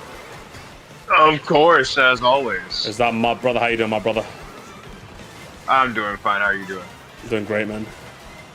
I'm getting ready for the big day tomorrow. That's why I'm combing my hair. I'm getting my hair did, you know? Like I'm like, oh, I gotta look the part, you know? You know, I actually wasn't here for like the beginning of the stream. What is the big thing? Oh yeah, right, the Nathaniel Bandy. Yeah, Nathaniel Bandy, yeah. The zombies. Okay. The Unction's back for round 2. Yeah, we're going turbo time. Yeah, we're doing turbo. We're gonna be telling each other nostalgic stories the entire time. It's gonna be amazing. You're just gonna be talking about stuff that happened back in like the Stone Ages, like everyone like. No, it's the Paleolithic era. Okay, you got to get it right if you're gonna slander us for being old. Okay, come on. I'm sorry. When like the meteors, and when like the meteor hit the dinosaurs, like, how was That's a bit better. There we go. I have a good one, Bacon. What did you talk about? Stormcast. Mainly like two things. First thing is I saw something posted in Pokemon Gang yesterday, and it was like a video in like Chuck Conroy's Hard Gold Soul Silver playthrough they're doing right now. Real quick, before you start the story, real quick, I hate to cut you off, but what was it? CCDA with 20 bucks, 20 buckaroos. Thank you. Oh my god. Players compete to take out your opponent's balloons, and it keeps going until. There should be a battle royale Mario Kart where there's 100 balloons, and a battle royale balloon battle royale. Ooh, that'd be kind of sick. That'd be kind of sick. I'm still not playing battle mode. I'm gonna be honest. I'm still not playing battle. Well, it would be like I think it'd be a better way. Like it'd be a way to get people back into the battle mode. How do you get people to play battle mode again? Also, shut up, Scully. How do you get people to play battle mode again? Again is crazy. Again is crazy. Again implies they happen once. Yeah. Well, yeah. The only we stopped playing it once Double Dash was over, and that was it. We didn't play it in DS. We didn't play it in Set. That was it. It's over. It's over. Ever since they cooked it. It's about over. No one plays battle mode anymore. So we need to play battle mode again. We need to unite the community for battle mode. Balloon battle royale would go kind of hard. I agree with that. Thank you for the 20 though. Appreciate that. Yes, is one was solid. Yes, is one was solid too. I like the balloon battle in that game because like you could blow on the mic to like give yourself more balloons. That was kind of. That was pretty neat. That was pretty neat.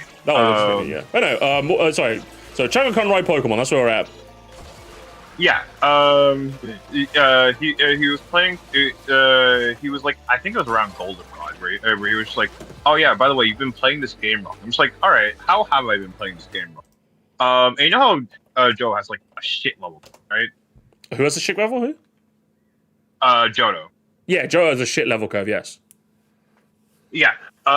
So basically, like one way to quote unquote fix it is to like actually go rematch the trainer, because like they actually do scale with like where you are currently. I'm aware of that. Yeah.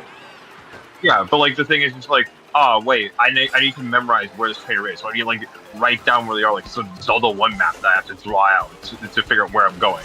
Yeah. And I don't want to do that. No. But apparently, after you beat Archer, you can call like whoever you want to like battle them wherever you want. So like problem solved, right? No, because it's not whenever you want. It's on a specific day. Yeah, so like, if I'm not mistaken, it's a specific day and time. Like sometimes Tuesday morning, sometimes Wednesday afternoons. Like it's specific time and day. Yeah. Yeah, I'm just saying. There's like, why are we being so obtuse about love? Like, if only we had a simple item that could allow you to rematch trainers. Oh wait, they've never invented that. I don't know what you're talking about. They've never made. If they were though, it would be like. It like because you want to seek out battles, so like it'd be like some sort of like seeker. I'm thinking like some sort of battle rematcher. Like there's a name there somewhere, but like I'm not thinking about it at the moment. Yeah, like usually where you could like versus different trainers and like you could seek them out. Like I don't know. Far-fetched, just like the Pokemon. Yeah, can't be doing that. Exactly. But yeah, it's like so technically it's like one of those things where. Is it because even I always do as a kid? Yeah, you can rematch the trainers, but again, like it's so oddly specific that it's like it's almost borders on what's the point, and it's annoying. I'm like, no. Exactly. I think it's so obtuse. Like I think if ideally, like one way you modify it without like really breaking the game as a whole is maybe like you could like modify the game just slightly, so like you could rematch a trainer essentially whenever. Like it's on a cooldown instead of a specific time. I want to see how that would work. Yeah. How would a normal playthrough work if rematches were on a cooldown instead of like time-based? Like as in, if you call someone up for a rematch, you can't call them again for like another 12 hours or so, you know? And then see what happens then. Yeah. Yeah, I feel like that could be like much better. Just like I don't need to have them like ready to go at all times. Yeah. I see something that isn't. Oh yeah, I can only battle you Wednesday morning, and also I need to remember exactly where you are so that I can go and battle you. Like that's just like a little too much. And like I'm fine with like Pokemon being like quirky because like Pokemon has a lot of instances where like they like being quirky. A bit with, like chungus, random shit. Yeah, with like random shit that like should be much more standardized. We live in a world where like Electrode in Gen 1 didn't have any fucking electric. And like that could be fun. That could be like funny in some cases. Like I'm fine with like the quirky Chungus, but like you can't be at the expense of me having a fun experience with the game. I don't understand. I don't Who's get doing it. this? So I don't know. Chugga's coping. He's doing that millennial cope of, no, the game's good. You're just playing. No, sorry, it sucks. It sucks. I'm sorry, it's bad. I don't want to have like a fucking Rolodex of, ooh, Ace Trainer Calvin is actually free on Tuesday evenings. It's currently a Tuesday evening. Yes. Yeah, I don't have to do that, bro. Come on. I don't care enough. I just don't care enough. I'm sorry. I think the worst part is they just don't tell you. Like I don't think there's a single line of dialogue. So even if like, oh, Musty, come on, it's like even the game doesn't want me to engage with it. I have to know. I have to just, guess which time they want to call. Yeah. If every time you talk to an NPC after you battle them, they're like, hey, let's rematch sometime. I'm usually 3 like Thursday nights. I'm like, okay, at least that's something to remember. But no, I have to go on Cerebi. Get out of here, man. Yeah, it's like I have to use like the external source of like Bulbapedia. Not even a Game Freak owned site. There's no official site where I can learn this. I have to do external shit just to like make it usable. And I feel like that's always kind of been a small problem with Pokemon that I just really don't like. Like I don't know if anyone's like made a comprehensive video. If not, maybe that's something for me. But like I've always thought like Pokemon's like external media problem because I'm just like, how in God's name was I ever going to figure out how to evolve a Galarian Yamask into Runerigus? No one was going to figure that out, man. Like, I have to take a specific amount of damage and then go on to a certain area? That's not happening, man. Be real with me, man. At least, if you're going to make some Quirk Chungus, I'm all for Quirk Chungus evolutions, don't get me wrong.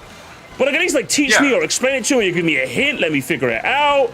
No, it's just, I guess I'm Googling this one.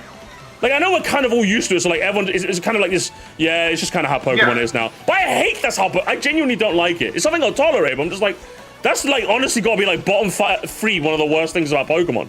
Is that like I feel like the fact that when I play a new game, right, I'll see like, oh, I caught Flumbustron, right?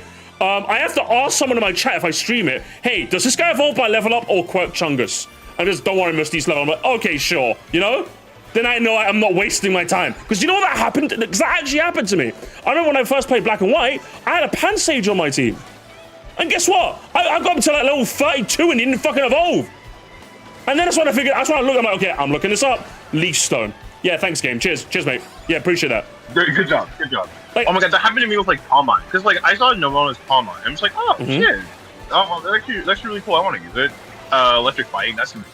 I like have Palmo, and it's like level 40. I'm just like, fuck. When are you gonna evolve? Oh, you have to run around with him for an arbitrary amount of time. 1,000 steps, and if it goes back to the Pokeball, the shit resets. Wow. Thanks, guys. Yes. It's great. I love that. It's a joke. Because then it would at least give the... Because, like, what's one of the things that, like, modern Pokemon fans kind of complain about? And, like, I kind of agree. Because, like, in old Pokemon, one of the best things about old Pokemon, right? And I'll take this to the grave. Anyone who disagrees, you're just assuming you're wrong and skippity toilet. Is one of the things I love about old Pokemon is that some people will say, oh, but it's so... How was I supposed to know you go into the secret house in the Safari Zone to get Surf? I'm like, talk to the people. Like, half the NPCs in Fuchsia City talk about, like, the Safari game. Can you find the secret house? There's even signs about it in the city as well. Just do a bit of reading and then you intuit, oh, there's a secret house in the Safari Zone, so you know there's something to explore there, right? Imagine if the NPCs were like, man, I've got this Galarian Mask, but I just don't know how to evolve it, man. God damn, this thing's weird. Apparently you have to, like, just, like, something, just to give you a hint to, like, get your curiosity going, you know? Something, you know? Like, I don't need it, like, explained to me. Like, I don't need, like, I don't need you to be like, oh yeah, when you have your Galarian Yamask, you need to take exactly. I don't need like, an NPC to like tell me exactly how. But like, I don't know, something like Inkay. Like, I feel like Inkay is like a good obtuse evolution because like Inkay's whole thing is that it likes to go upside down. If you find a Malamar at some point, you're gonna be like, huh, you know, it kind of does look like Inkay upside down. Gee, I wonder if the game wants me to flip Inkay upside down with how much Inkay likes flipping itself upside down.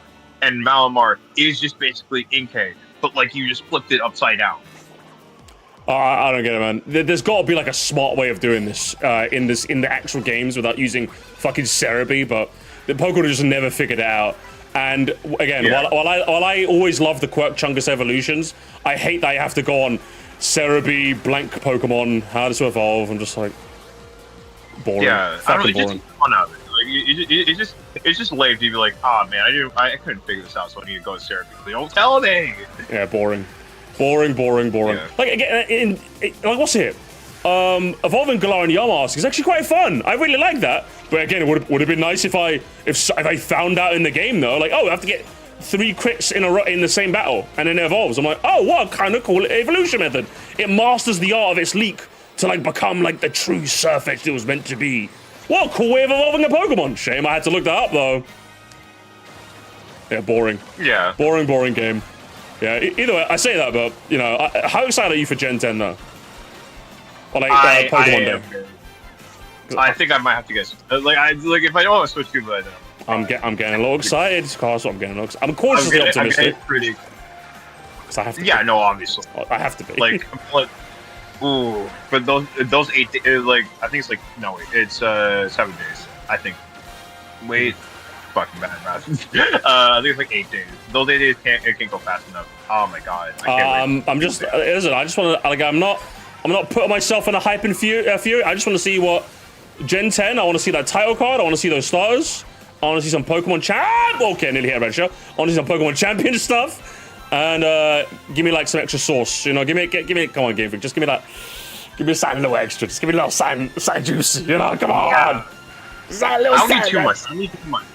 I see something interesting. I like. Yeah, I want to see like a big announcement. I just want to. I also just want to see gameplay. I want to be like. I don't want it to be like Gen 9, where it's just like, oh yeah, no, here's the start. I want to see like a little. I don't even want to see like too much. I just want to see like some of what they have in store gameplay wise. I have a feeling it will just be title drop, just like they did with like SV. Yeah. I have a feeling it will be. I'm just like, oh come on, man! I want to see. I'm excited. I want to see.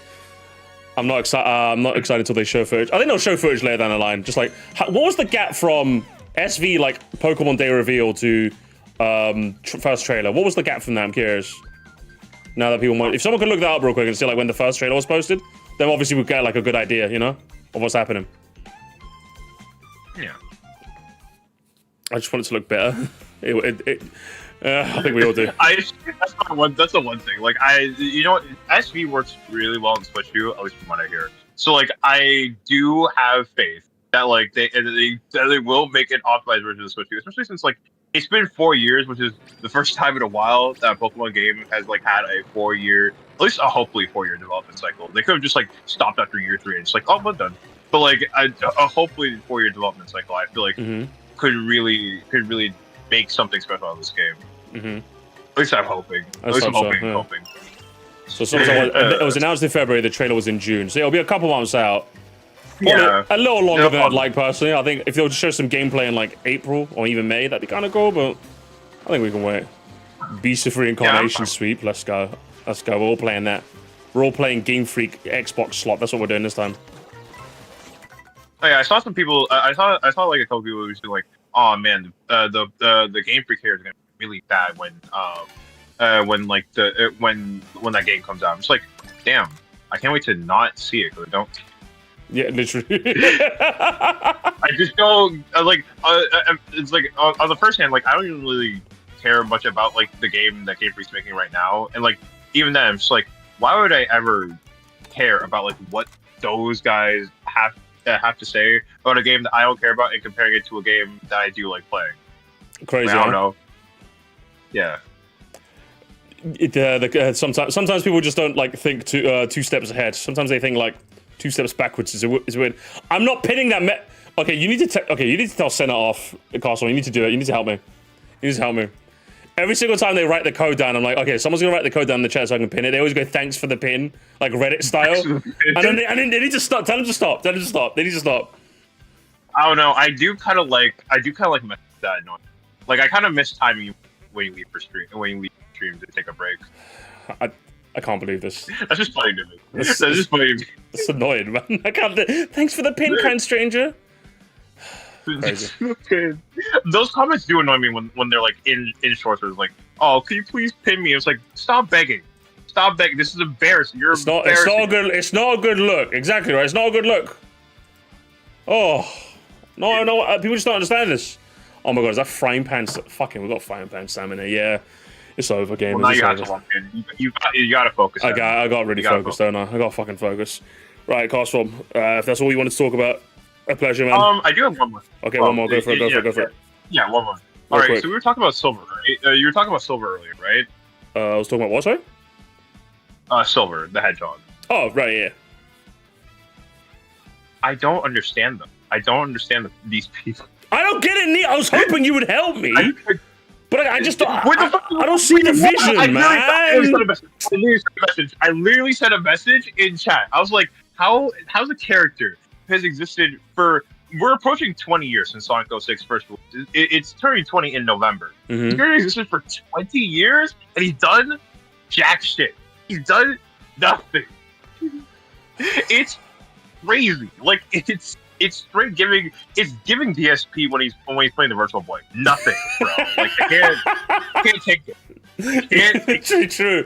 I don't know what to make of it. I was hoping someone would help me out here, but no one's helping me out here. No one gets it neither. No one's helping me neither.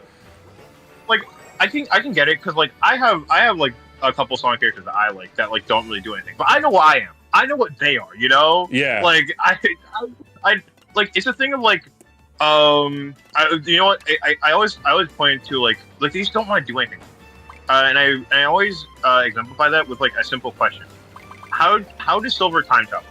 Explain to me. How does Silver time travel? That's a good question. Can the chuds answer that?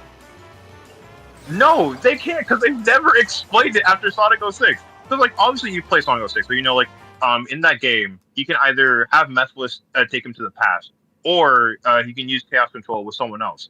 Mephiles is fucking dead, and there's no other person to use Chaos Control with him to time travel. So he doesn't. They literally don't know. We literally don't know how he time travels. There's nothing in this world that they've explained how he time travels. So he's just doing it just because he can, which is stupid. That's your whole thing, and we don't know how he does it. Imagine. That's dumb. Imagine being your whole like gimmick being like you travel to the and you have no idea. So the concept of Silver is really cool, and the character himself is really cool in the comics and side games, just because how bad Sonic. But it's just because how bad Sonic 06 basically ruined his character as a whole. Like, I mean, for me, it's not even that. It's just more. It's more of a like. My stance is like, Shadow got Year of the Shadow, right? Like at least you get how cool he is. With Silver, I'm just like, give me. If you guys gave Silver another chance, if Sonic Team gave Silver another chance and he was actually cool, then okay, we can reevaluate. But as of now, as far as I'm concerned, he was in like one mainline game and he kind of sucked in that game. He was like his character didn't really entice me. His gameplay didn't entice me, so I'm just like, do you know what I mean? I'm just like, I'm cooked. I'm not reading any comics, okay? I can't read. I'm a Pokemon fan, so I can't really ascertain to that.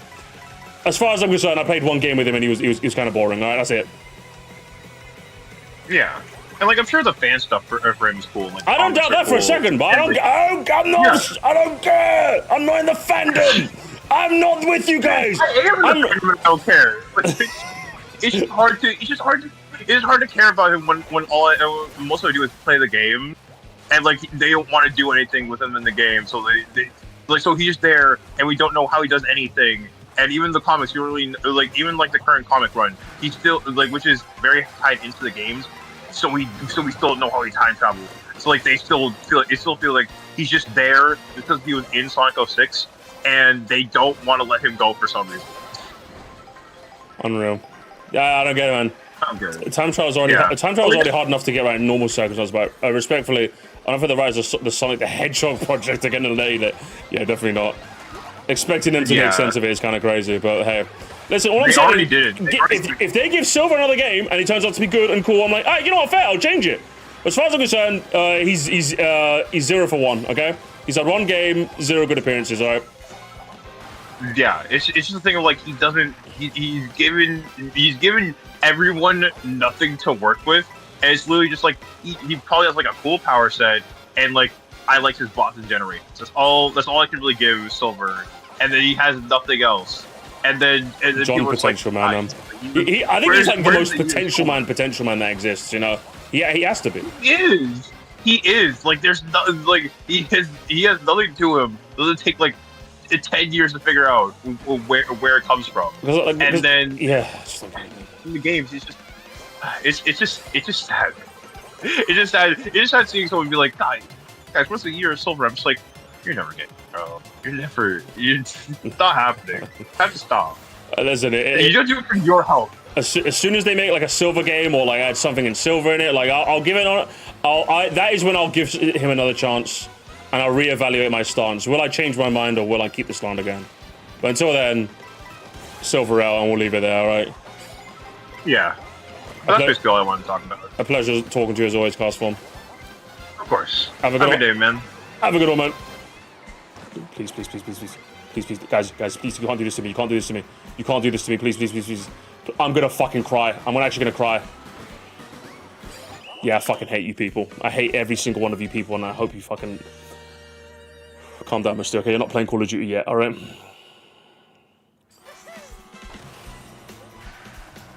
Deep breaths, Rusty. Deep breaths. Okay, deep breaths. Save it for tomorrow, okay? Save the gamer language for tomorrow, okay? Loser, you shut your whore mouth, Gasform.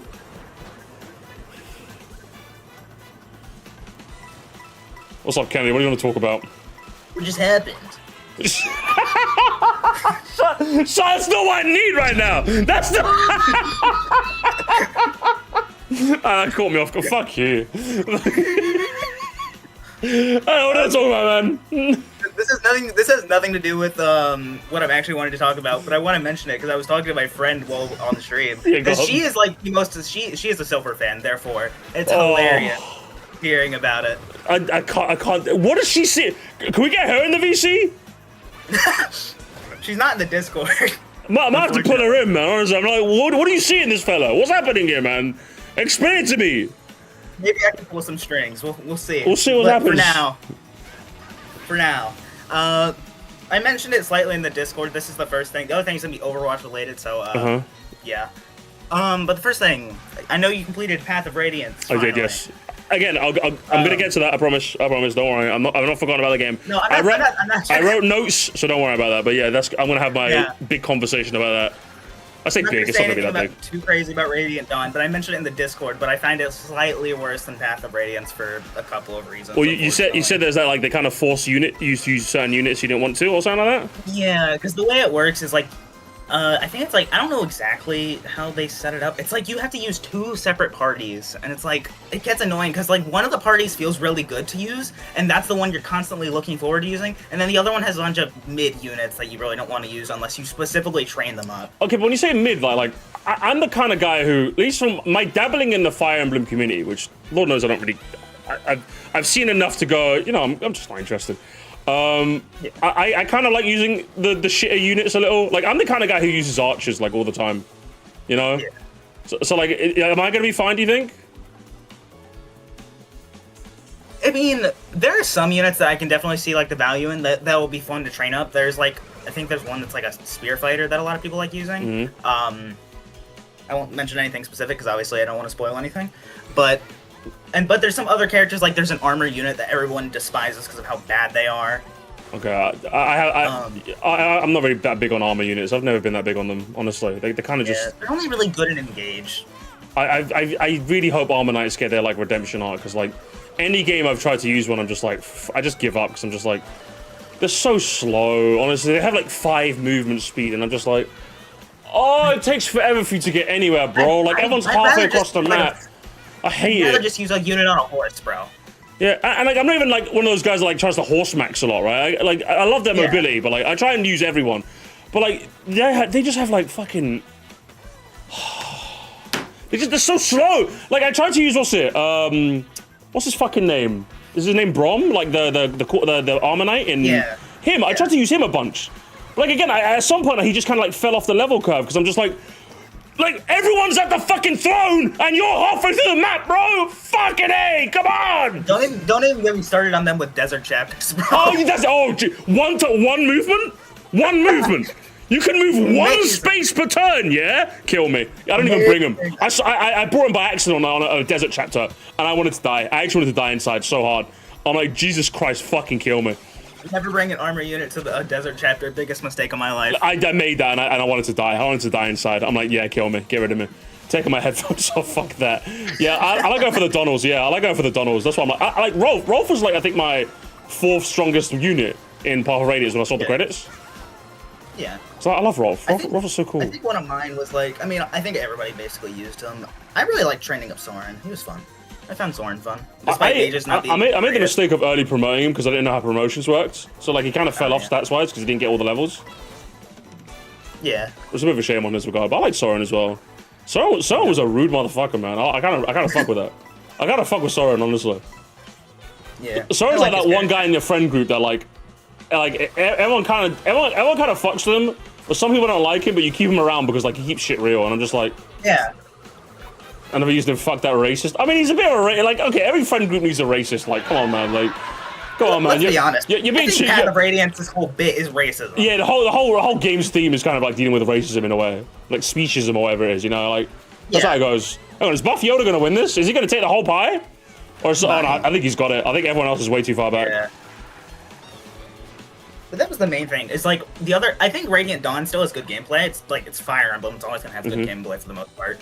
But yeah, that was like the main issue I had, and the story's a little bit worse. Like it's a lot less tight than Path of Radiance is. Unfortunately, like it's I don't know if I'd call them plot holes. It's just there's parts of it that are definitely like kind of weird. And it like it's a lot less ground. I would say it gets a lot like it escalates on the story compared to like how Path of Radiance is fairly grounded in its story. It starts to escalate more stuff with it. And got it. Which it's not bad, but like compared to Path of Radiance with that grounded story, it's definitely different. You're making me just even more curious to play it now. But like I'm just like I gotta mod my Wii U if I want to play it, man. Yeah.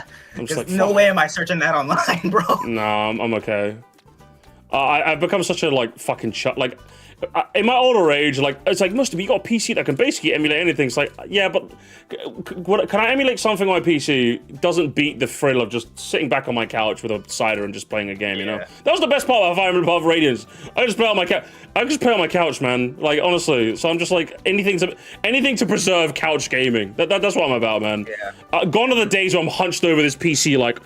Oh, let me play. I can't do it, man. I just can't do it anymore. More power to you. I can't do it. I'm literally better off. I'm not joking because I was thinking about getting a new PC. It's gonna be fucking expensive. Lord knows I'm using Klarna for that shit. But I was thinking about using this like putting this PC in my living room and just hooking up to my TV. So like I could just do that. I'd rather do that and then like play on an emulator like that shit than fucking. I just can't do it anymore. Pay like upwards of $200 for freaking Radiant Dawn. Yeah, I'm good. Yeah, CEX like apparently like but it's relatively normally priced, but. Lord knows, apparently you said it's a very rare game, so they're never going to have a copy in store, and I'm just like, yeah, unfortunate. The other thing I kind of want to talk about, because I don't want, like I said, I didn't want to spoil too much on Radiant Dawn, but I wanted to get my feelings out there about it. The other thing was Overwatch, and I finally got to play it, finally, as the update has come out. I originally wasn't too big of a fan of Emery's design, but coming to play him, he's actually really fun. He's probably my favorite to He's play. really fun. I love playing Emery. Emery's great. Listen, just the freaking pistol and taking the one perk that if you shoot the tank a bunch with direct hits, you just freaking get the pistol for forever. Yes. It's great, isn't it? You're just gonna spam. PlayStation 9, is that the code? Oh my god. Yo. Fucking Generation Echo on their PS9s. Hell yeah. Hell, I'm excited to see that. As if I will see that, I'll be dead. I'll be fucking dead. I ain't seen that shit. The most I'm seeing is the PS7, man. I'm gone. We're releasing like 2070. Yeah, ain't happening, man. Ain't happening. Join up games, we'll do another knockout tour. But yeah, Emery, give me an Emery score. I'd give Emery like an 8. Yeah, that's around where I would give him. He's becoming one of my new favorites to play. Neuralink Gaming, shut up. What about Domina? Domina, like, I don't play tank that often. She's fun. I really like her. I think she's a good addition. I'd give her like an 8.5. I love Domina. I love her playstyle. Yeah, she's great. Really I think fun. my main issue with Domina sometimes was like, sometimes it can feel a little bit annoying to go against. Like when you're obviously playing them is really fun, but I think going against them sometimes can be a little bit annoying. Especially when it feels like their their E ability, just the projectile just goes through barriers. And you just, oh, does it? Oh, that's nasty. I didn't actually know that. You just don't get to do anything about it. It doesn't go through walls, luckily, thank goodness. But going through barriers is kind of nasty. That is nasty work. Domina score. What would you give Domina score? Probably like I would say 7.5. Mostly because the reason why I say 7.5 is just the going against. Otherwise, I find her really fun. What about Onron? Onron. That Chinese baddie. I mean, I played her. I mostly played her during the hero trial, so I didn't experiment with her much after her buffs or whatever. She's fine. I don't really have a whole lot to say about her. She's just kind of fine. She's like Genji, except I don't want to die when I play Genji. Like, because I want to die when I play Genji, so it's nice playing a Genji where I don't want to die. Yeah, that's fair. It's really really neat. I think my issue with her was always just the dash felt weird to use. It does feel, because it's not omnidirectional. Like you're going constantly forward, so you gotta like turn. Like it does feel a bit weird, but I kind of got used to it after a bit. Yeah. I like her E ability. That's fun, and I like her 2 ultimates. I think it's cool. What score would you give her? Once again, kind of around that like 7 range. It's not that she's bad. It's just I don't know if it's. I'd give her a 7.5.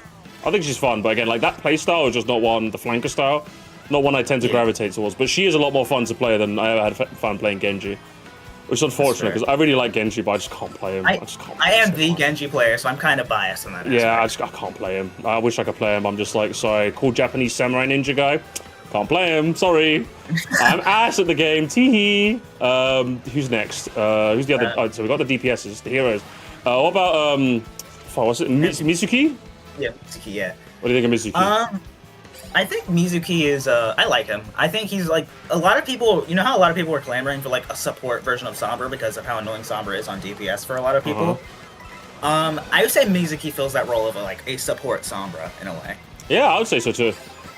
I find him like I just don't like his primary fight. It's just too slow for me. That's fair. Yeah. It's just annoying. Especially if you're going up against like flyers. It's just not fun. Like what was it? They added like I think Mizuki kind of loses in the fact that like he came out the same season as Jetpack Cat. So you got like a slow fire weapon that's like a slow fire projectile weapon against the character that has like omnidirectional flight. You're like, come on, bro. Like, what are we doing here? You know what I mean? Like, it's a recipe for disaster. Go on, what you say? I was saying he is really fun to play though. Like I like taking like quick off angles, like getting a bit of damage in for the aura, and then the dropping back with the movement ability. I like doing the chain and I like using this the perk that if you chain someone, like they take more damage, like it's a Discord orb kind of effect for like 2 seconds. That's a nasty combo. Because I call out a chain on someone and like they're cooked, you know? Yeah, and it's also I think the damage is global. It's not just for you. Yeah, that's what I mean. So like I call out the hook, the chain. If I chain someone, I call out the same way I call out a Discord orb, and they usually get like cooked, flambés, easy. So like I feel like he's gonna be one of those like higher skill ceiling ones where you won't see a lot of them, but as soon as you see a Mizuki playing well, you're like, yeah, kill me. This game's not fun anymore. And obviously the cat. Yeah, and I give him like also for ranking wise, I give Mizuki like an 8.5. I think he's really fun. I'd give him like a 7.5. Again, it's just that primary fire. I can't stand that one. That primary fire, yeah, fair. But like everything else in his kit, I really love. It's just I can't that fucking primary fire that I hate. What about the cats, jetpack cuts? I have my gripes. Personally, I do like playing them. They're very fun to play with friends, especially like if you're coordinating with your friends. Oh, amazing! Where you can do some stupid stuff with the cat, but. My gosh, do I hate playing against it. It's just not a fun time half the time. I think that's my main issue. Hang on. I hope I'm not going to get cooked, am I? I'm not going to get cooked, am I? Please. Please. Thank you, God. See, the thing with me, like, maybe so far, now, I've seen the annoying part of a cat. Like, anytime I play Dominant as a jetpack cat, I'm like, okay, that cat's going to come after me when they get their ult, and I'm going off the map. And I'm not going to do it. And if they're on full health, I'm not going to do enough damage quickly enough to stop them from getting off. So I get in that sense that like if your character doesn't have an easy way to dispatch the cat, you're kind of cooked. But Jetpack Cat just represents everything that I love about like new Overwatch now, and that they're just gonna do shit like this, man. Like they're just gonna make a dumb cat that flies, omnidirectional flight. It has a fucking tether so you can tether a character onto you. Come on, man. Like that's so funny. That's like the funniest character they've ever made, man. Come on. I don't disagree. I think that it's really cool, and I really like the direction they took with it. It's just I have so many other issues with the character. Like, for some reason, it has really good DPS and can duel half the cast. I will say it's a little too on the strong side. I think they should get rid of that. What's that minor perk where like if you melee someone, like you do damage over time? I don't know the name of it, but I genuinely think that's a bit too much. I think that's a bit too much damage. Way too much. Yeah. For a character that can fly, like permanent flight, that's a bit too much. Permanent flight is also silent for some reason. Yeah, okay, they need to make the flight louder, definitely. I don't know why it's so quiet. Cat, my backline. Yeah. I think that's probably what they have to do. I think the cat's fine. They just need to. I think they need to update that minor perk and like make the the jetpack actually make some sound so you can hear it. Not too loud, but like just some sound, you know. If you really want to cater to competitive people, which honestly I don't care because I don't play comp. Yeah. I guess maybe give like the tether. Maybe the tether should be infinite. Maybe give it like a longer, like just a long timer, but like make it not infinite. Listen, I don't care about those compandies, okay? But fair dues, I suppose. True. I suppose we can. That's the only other thing. But yeah, cat, I'd give it 10. I'm not kidding. I'd give it a 10. Yeah. Like just for the fact that I don't really like fighting them, I can't give them a 10. Otherwise, if I had to go ranking wise, probably around a 9. I love their design. It's just like, my gosh, do I hate fighting them sometimes. I think it probably helps that like whenever I play, I usually play tank. I'm a tank guy because I love being the reason we win or lose. That's why I like the pressure. It's fun. And lately I've been playing a lot of Roadhog again. I've been having a lot of fun playing Roadhog again. So like obviously anytime the cat goes up after me, which is all the time because they love going after the tank, I just go get hooked, bitch, and I just one shot them, and that's it. The game they feel stupid. Maybe the reason why I don't like the cat as much is because I play characters that don't really deal with him that well. That's probably why. Because I think on tank, I mostly play Junker. I already mentioned being Hitler with Doomfist, but I don't really play him right now. Yeah, you're fucking crazy. I've been playing a lot of Junker Queen. She's fun. Oh man, honestly, I love Overwatch. I've been having so literally the main, like, it was obviously one of two reasons. The second reason, the main reason, part of the reason I got the PS5 is because like I just want one like here so that I can like stream it like more consistently. Because I just don't want to have to lug that. It's so annoyingly big. And the second reason was, like, I just want to be able to like play Overwatch with my fiance again. I don't want to take time because I'm having so much fun playing Overwatch again. Part of the reason was to buy a PS4 so I could play with her again. You know what I mean? Yeah, I got that same friend that was that likes Silver addicted to Overwatch as well. I'm telling you, man, it's fun again, man. I wish I was lying. Like, I wish the game was shit so I could still be a hater, but like, I can't, man. It's fucking fun, bro. No, it's good. We're so back. It's never been so back. I literally hit up some person on Facebook Marketplace like, hey, man, you got a PS5 Slim there, bro? Can I have it? Hey, 260? That's good. Hey, good price. Here it is, man. Dipped into my savings and everything. I'm like, yeah, man, here you go, man. Here you go. I'm like itching the whole time while I'm with them. I'm like, they're like, you okay? Do you need like a cream or something? No, I'm good, man. I'm good, man. I'm good, bro. I'm good, man.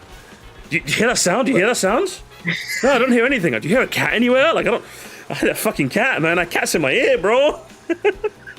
That's me. That's been me, just pure withdrawals, man. And I'm glad I'm having a lot of fun with it. And rematch, obviously rematch as well. Every time I'm bored of Overwatch, I just play rematch. And then when I'm bored of rematch, I just play Overwatch. I'm in a vicious loop at the moment. And I've just been doing that constantly. So, either way, what did any final? So far, is Overwatch back, Kennedy? I would say Overwatch is back. I'm interested to see what they add next. Hopefully, there's some more unique heroes like Jetpack Cat. We'll find out, though. We'll see, won't we? All right, well, pleasure talking to you, man. Have a good one. Pleasure talking to you. See ya. Peace. What a gamer. Why is Mr. Sam? Who the hell are you? Who's this guy? Hey. What's going on, Mr. Sam? It's me. Sam, the frying man. It's going good. What brings you to my humble talk radio, huh? No, I've seen there's already been like quite a bit of Pokemon talk, but I have my own little Pokemon talk to add to it. Shit, go on. Let's add the hype. Let's get the hype train going. Hell yeah. All right, so I wouldn't say the first time, but the first time I've been playing in like several years, I picked up Pokemon Heart Gold.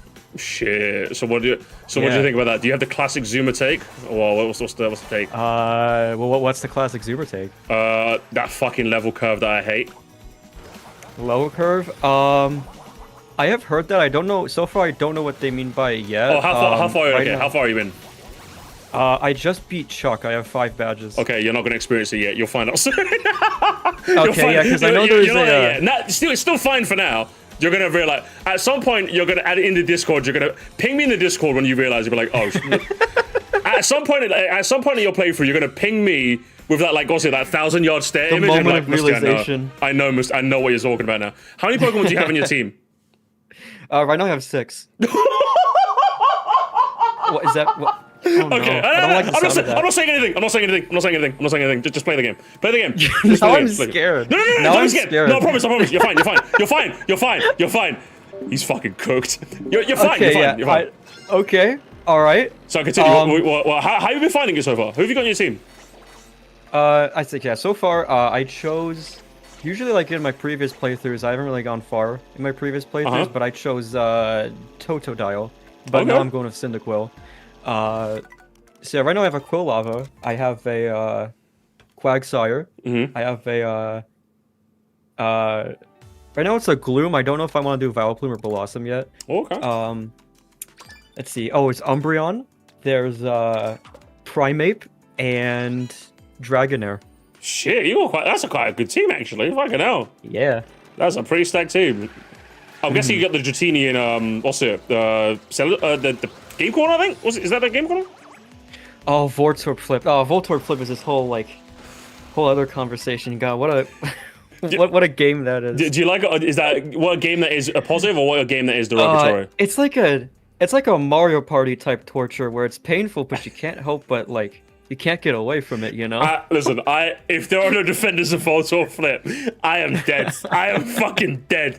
I have a sick addiction to Voltorb Flip. Because even the game kind of knows it's bullshit. Because like you've played it enough where they do that thing where like when you've mathematically worked out, okay, it's one of these one of these three is gonna be a bomb, and then you click one, and then they drum roll you. They're like, "Were you expecting this?" Oh my god! And they make you wait an extra second. That's what I love. Yeah, no. The game knows I think it's the painful kind of part about bullshit. Voltorb Flip, the painful part is that like it's disguised as like a numbers game, but it always comes down to luck. Like I'll be there counting shit for like 5 minutes. There's like equations flying around in my head, and I'm like, okay, this is the safe one. No, it's a Voltorb. Fuck you. Okay. That's why I love it, because you can mathematically do, or you can only mathematically do so much before you just have to go, I'm putting all on red, and then when you put all on red and it works, you're like, yes, but when it doesn't, you want to fucking throw the DS, and that's what makes it such a geniusly frustrating game. I love Voltorb Flip.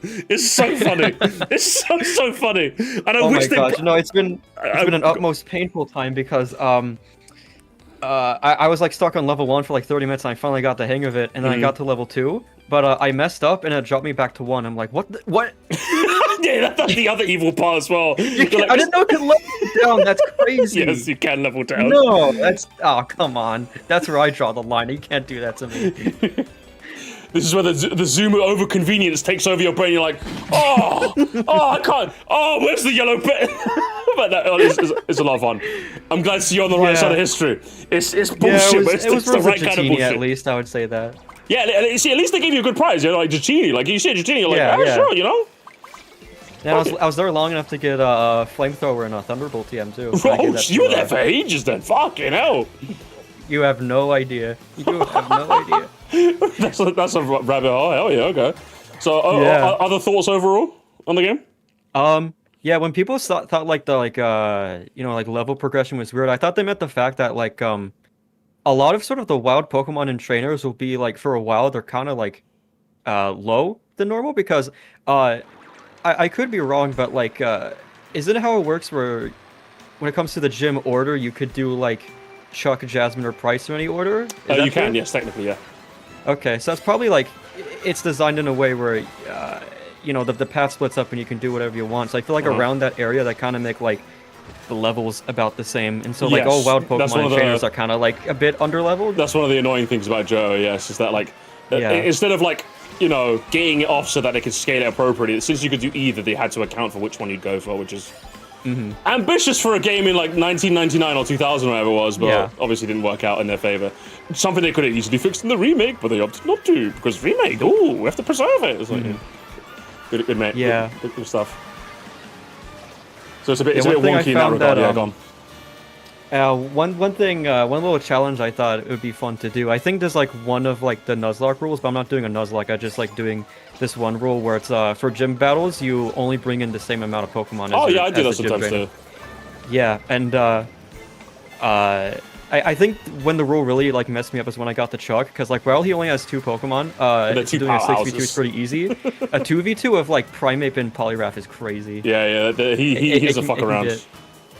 Yeah.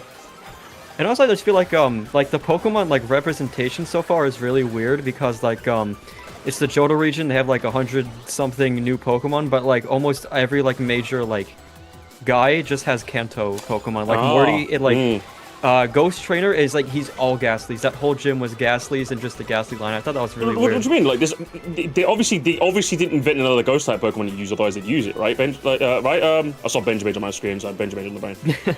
Isn't that right, Mr. Sam? Like, there's no other Ghost types introduced. Totally. So totally. That obviously makes it. But obviously it's one of those things where, by modern Pokemon standards, you look back at like Heart Gold Soul, something is really weird. I think at the time they designed it to be like a bit more of an extension of Kanto. You know what I mean? Like Kanto and Johto are kind of together in a way. But like obviously when you go back to it as like a modern fan, or even just any fan of like even Hoenn onwards, where like every region is its own self-contained thing, looking back at Johto and seeing like, oops, it's also a good chunk of Kanto, it's weird. It's a very weird experience. I do wish they did a much better job of representing Johto. I really wish they did. And there's a reason why like how I would fix the Johto gyms is like a massive archetype of Pokemon video in the Pokemon space. Because everyone has their own ideas as to what they would do. Yeah, Jim is especially is just like really weird because Falkner, Pidgeys, Bugsy, he's just got also Kanto Pokemon. It's like, did I not want to show the new guys? I think so far in my all the gym trainers I've done, the only person that had the only gym leader that had a Johto Pokemon was Whitney's Miltank. Whitney's Miltank, everyone else yes. has Kanto. Yeah. Strange that, eh? Yeah, looking back, they needed to show off the new ones. It's a bit odd. It's definitely more of an extension. Yeah, it's definitely more of an extension than it is a self-contained thing. But it definitely should have. It definitely should have done a better job representing it. Yeah. What made me choose like Heart Gold is that a part about it that always made me intrigued to play it is the fact that it's kind of like a 2-for-1 deal. You go to Johto and then in the post game you get to go to Kanto. It's like, oh cool, I can do like 2 Pokemon games at once. So I'm I'm looking forward to go to Kanto too once I'm done. Yeah, Kanto's pretty alright. It does get like, I would say people like clown on Kanto way more. I think Kanto gets like a bit more hate than it deserves. I'll say just a bit more. I still think it's a solid enough post game. And I think by modern Pokemon standards where post game is like, oops, sorry, what's that? We'll run out of time, bye! Having a whole region to like, even just look at, even if it is a bit, giving a bit of victory lap, it's still decently fun. It's still decently fun. I think you'll enjoy it. Alright. I'm curious to see what you think about it. Let me know when you've finished it. I'd love to chat with you about that. Yeah, I'll let you know. I'll let you know when the moment happens, the scary moment. If it happens, because you never know. I think you might be safe. You might be one of the few people that play this game. Yeah. And it's safe. Yeah, I didn't like the way you reacted when I said I had 6 Pokemon. I was just being, you know me. I'm like I like to be a bit dramatic. You know me, right? You know. Okay. I don't know. You know me, Sam. You know, I'm just a bit of I'm just a city goose. I'm just playing out for the camera. Obviously, come on. Yeah, of course. Yeah, I think like I think the pros is that like I definitely really like Johto as just like a region. I think from both of them it's designed, but I think in general it's pretty chill, you know? Like I don't think there's any. I think it's a lot more like low key than like Kanto was, and I like it. It's a smaller region, but I don't know. I like its simplicity. I also like how it's designed, where it's like I feel like this was pretty bad with like Gen 5 or like Gen 8 and stuff, where it's like the map is like really linear, just like straight line and stuff. I can't stand it. Even Gen 5, like the supposed best game in the series, is like, oops, sorry, do you want a circle? I'm just like, come the fuck on, bro. Like, what is this, man? Give me something to look at.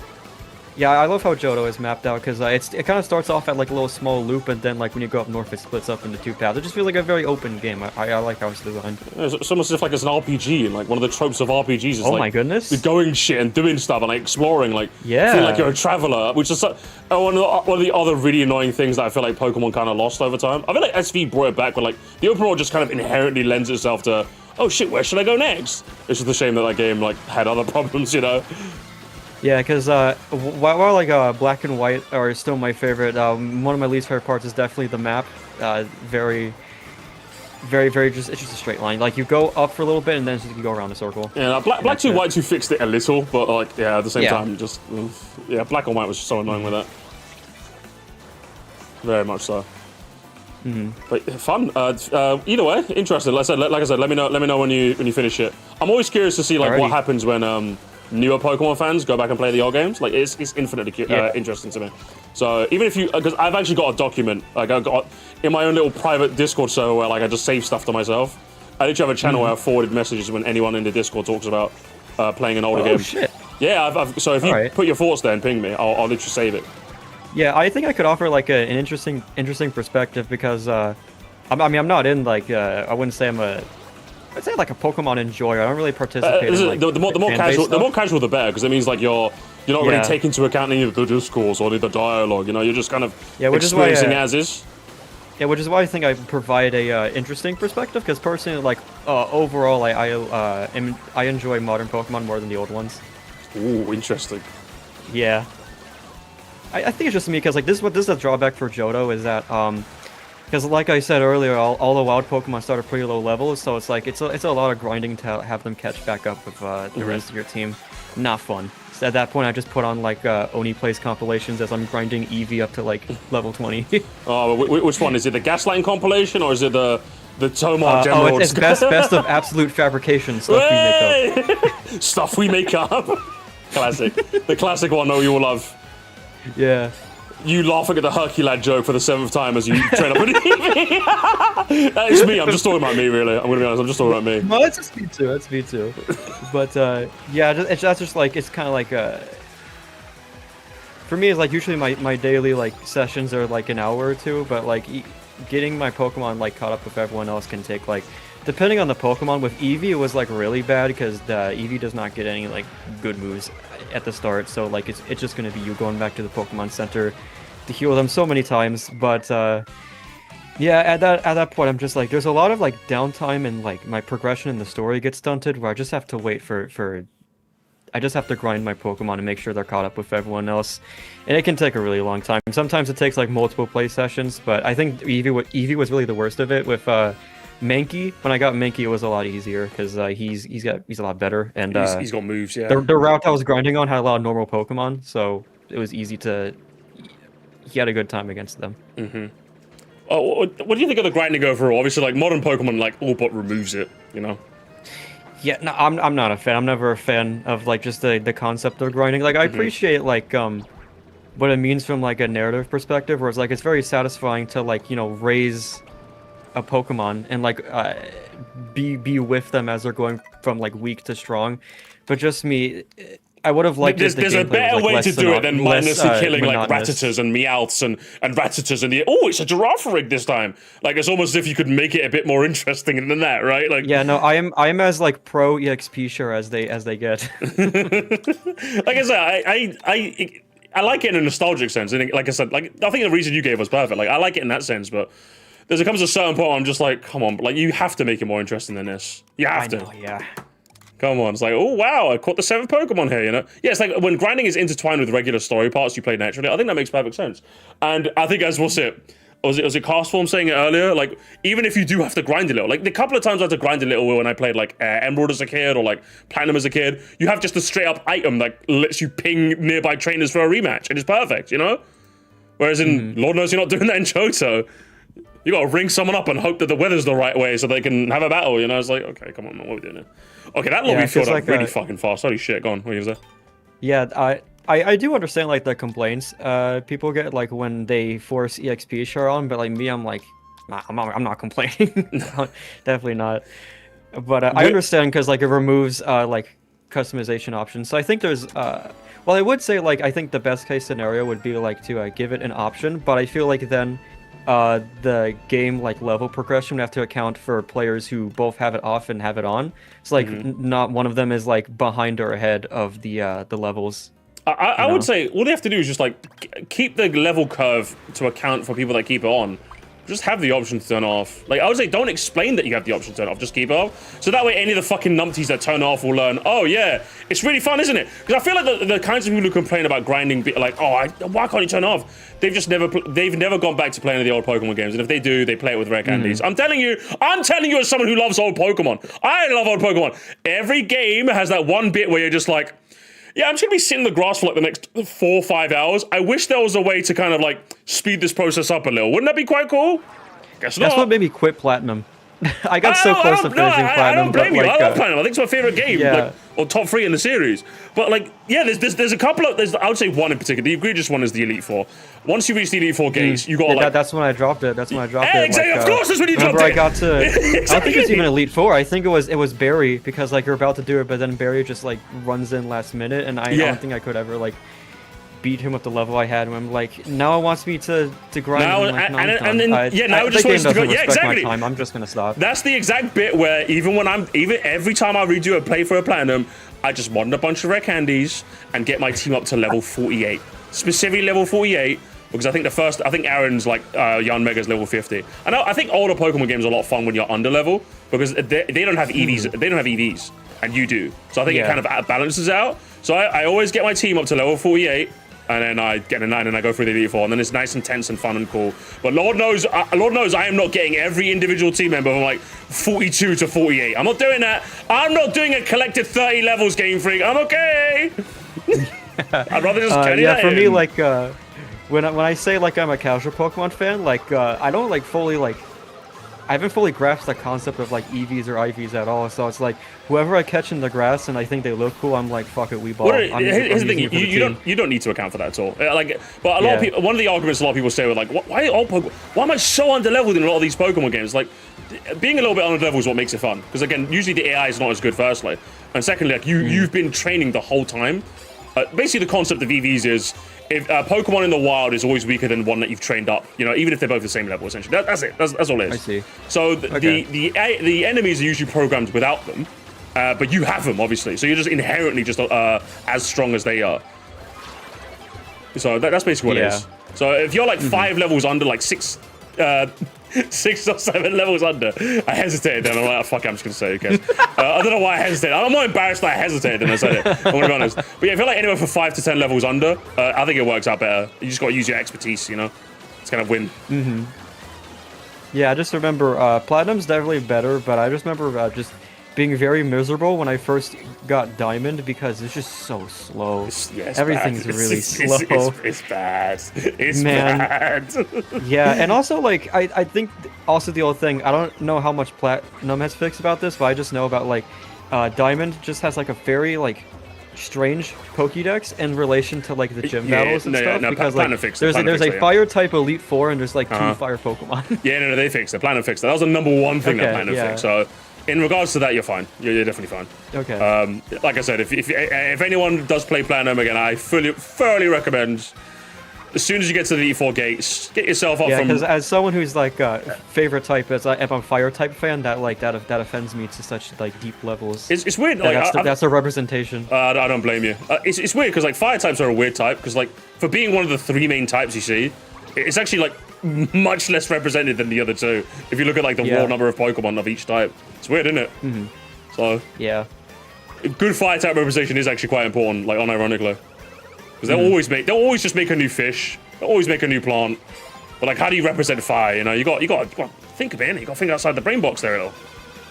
Yeah, and I think so far, if we're saying like what's my favorite of the classic bunch, if we count like if we're considering like gens 1 through 4 as classic, I see 5 as like kind of like the midway point. Yeah, 5 is the midway. I think that's the take. Yeah, 5 is like the gateway. Yeah. I would say so far my favorite has to be 2. I've never been that attached to 1 personally. Gen 5 is nice, probably the runner-up. I think I just agree with the too much water take. There is too much water. There's a little too much. Yeah, water. and Gen 4 is just kind of like too slow and just has an atrocious like level spike near the end. Yep. So I think so. I mean I haven't been Gen 2 yet, so it could change. It could change back to Gen 3, but I don't know. We'll see.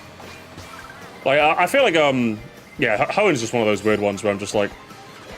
Whenever someone says it's their favorite game, I'm just like, do you want to address the giant ocean in the second half of the region? And so I'm just like, because like, don't get me wrong, like I kind of like the fact that it's a bit more of a tropical region, but I'm just like, I do not want to fight Tentacle and then Tentacle again and then Tentacle, bro. Come on, man. You had to give me Saturn to go on, man. Yeah, and if we're talking like atrocious fire type representation, not only is there like water fucking everywhere, but like all of the new Pokemon also are like paired with rock and ground. So you are gonna get like all fire type Pokemon like teams are gonna just get like wiped by absolutely everything. cooked. Yeah.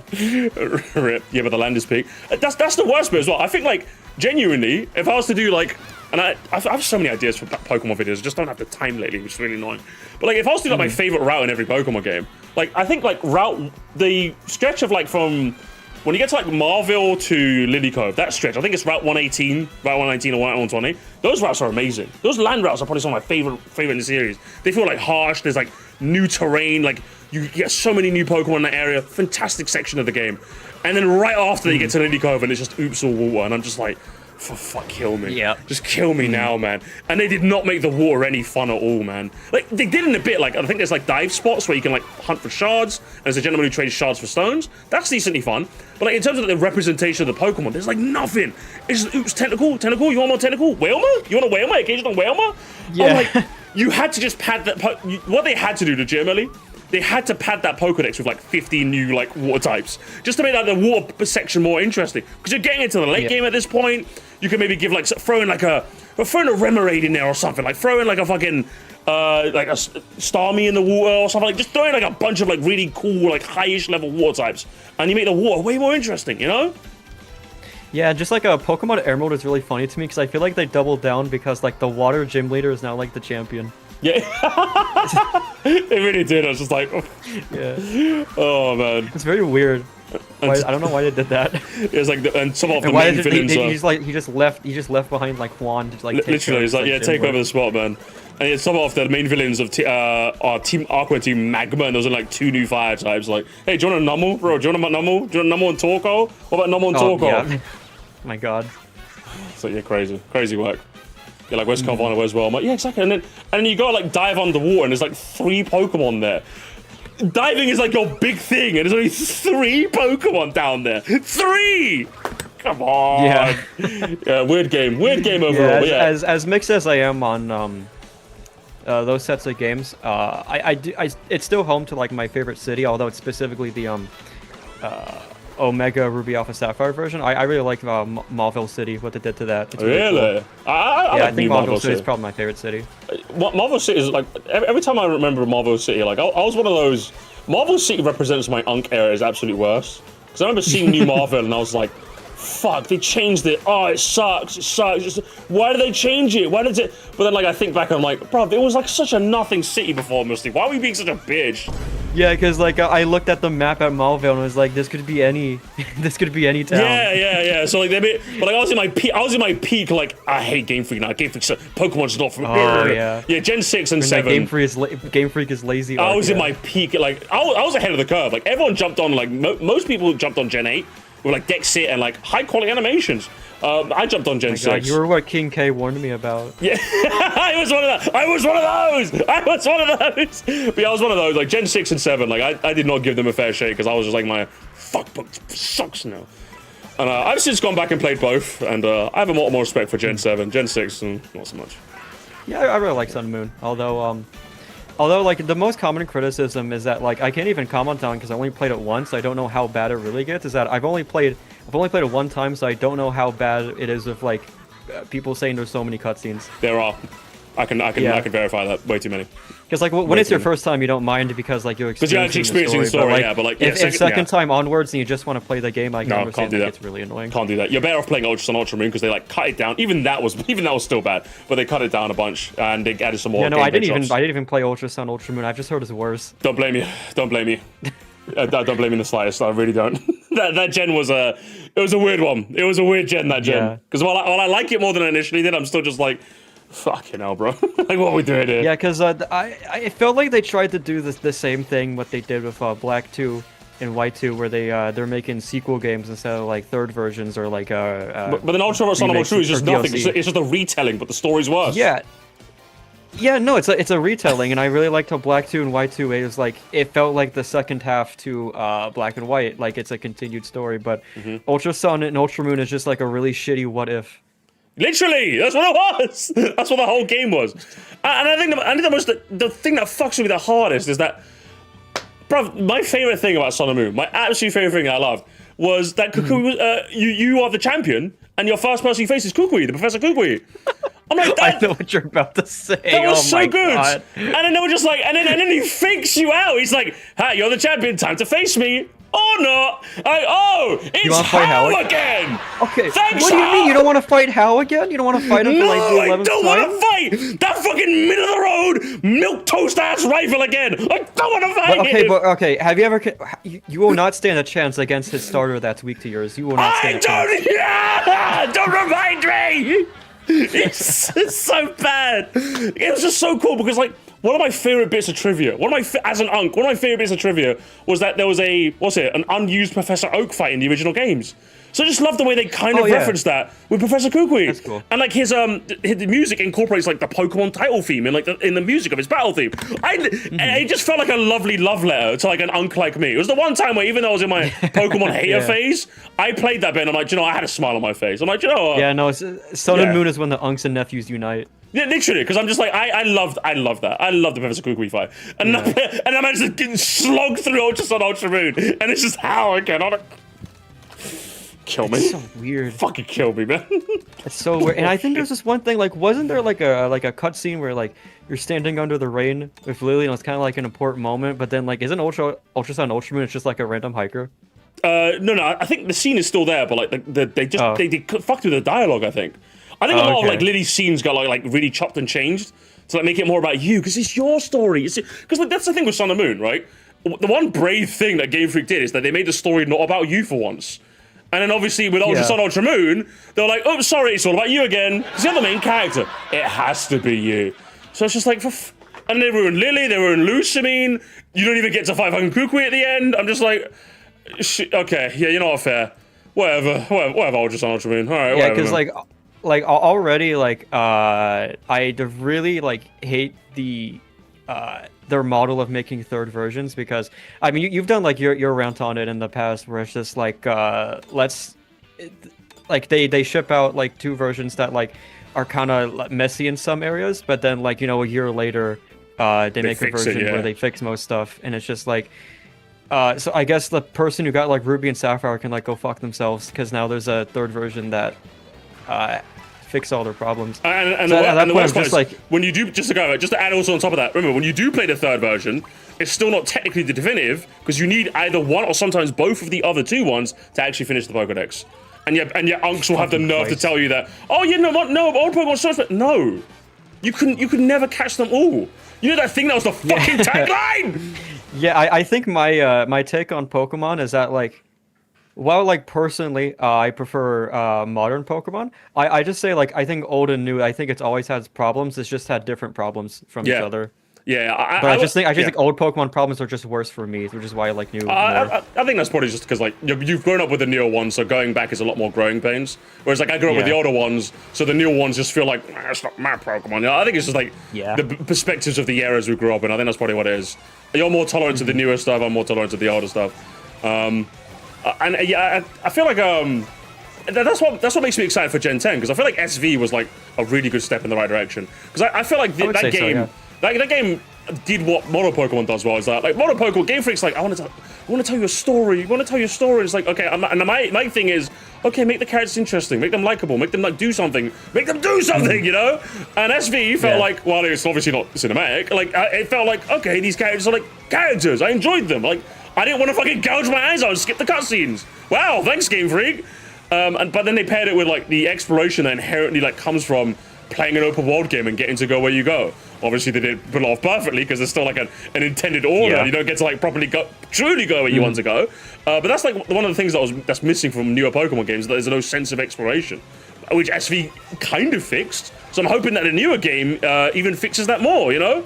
And they truly make it something where you can truly go wherever you want and like really figure things out. And I think I was talking about this with Twilight. Like she's like, oh, do you expect like every gym leader to have like a variant for depending on where you fight them? Not every, but like imagine if, for example, like you got to fight one of the first two. Like for example, it gated you off until you got the first two badges, right? So you got to face either Gym 1 first and then Gym 2 or Gym 2 and then Gym 1. Then it unlocked the other three, so you got to like 3, 4, and 5, you know? And then you got to fight any of those three in order, so you had 3 different teams. And then 6, 7, and 8, so then you got like 3 different teams there. Do you know what I mean?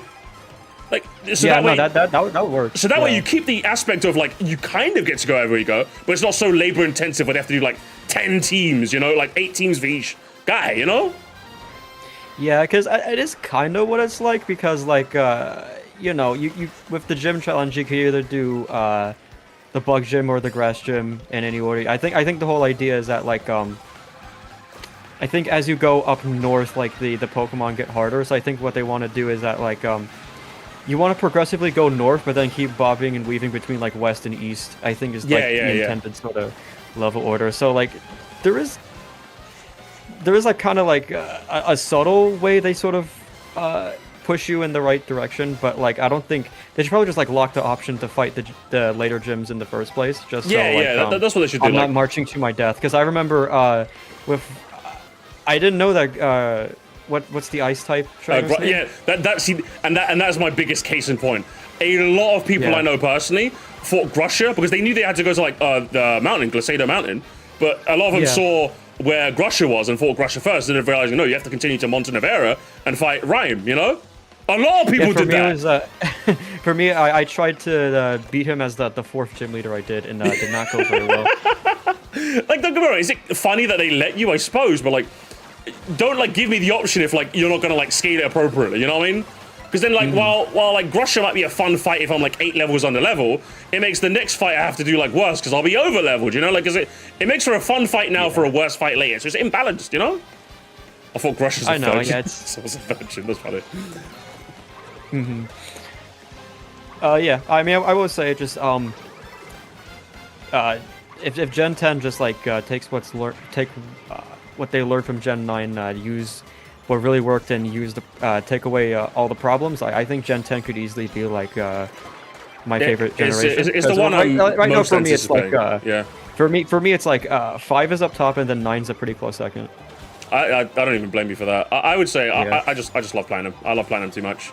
I would say it's probably like Platinum and then SV and then it's probably PLZA. I'm not even joking. I love PLZA. Well, that game was really good. Yeah, it was good. I almost forgot about that because it's not technically part of like any generation. It's like its own like Legends series, but like I'd say like it's up there too, like top 3.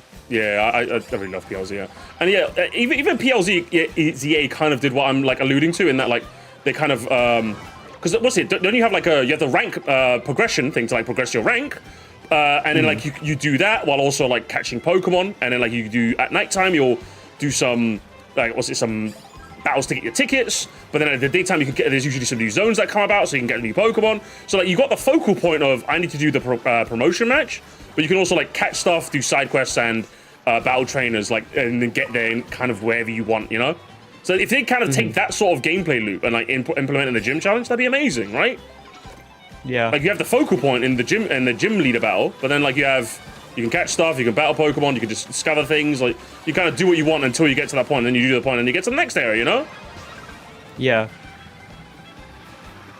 So I'm cautious. You have to be cautiously optimistic when it comes to Pokemon, but I hope they can take the lessons because it seems like they've been learning more and more as they go. So I'm really hoping they don't take like 2 steps back now. I'm really hoping. I'm really hoping. Yeah, I will just have to wait and see. That's all we can do, huh? But I want it now, though. We need to unite the community.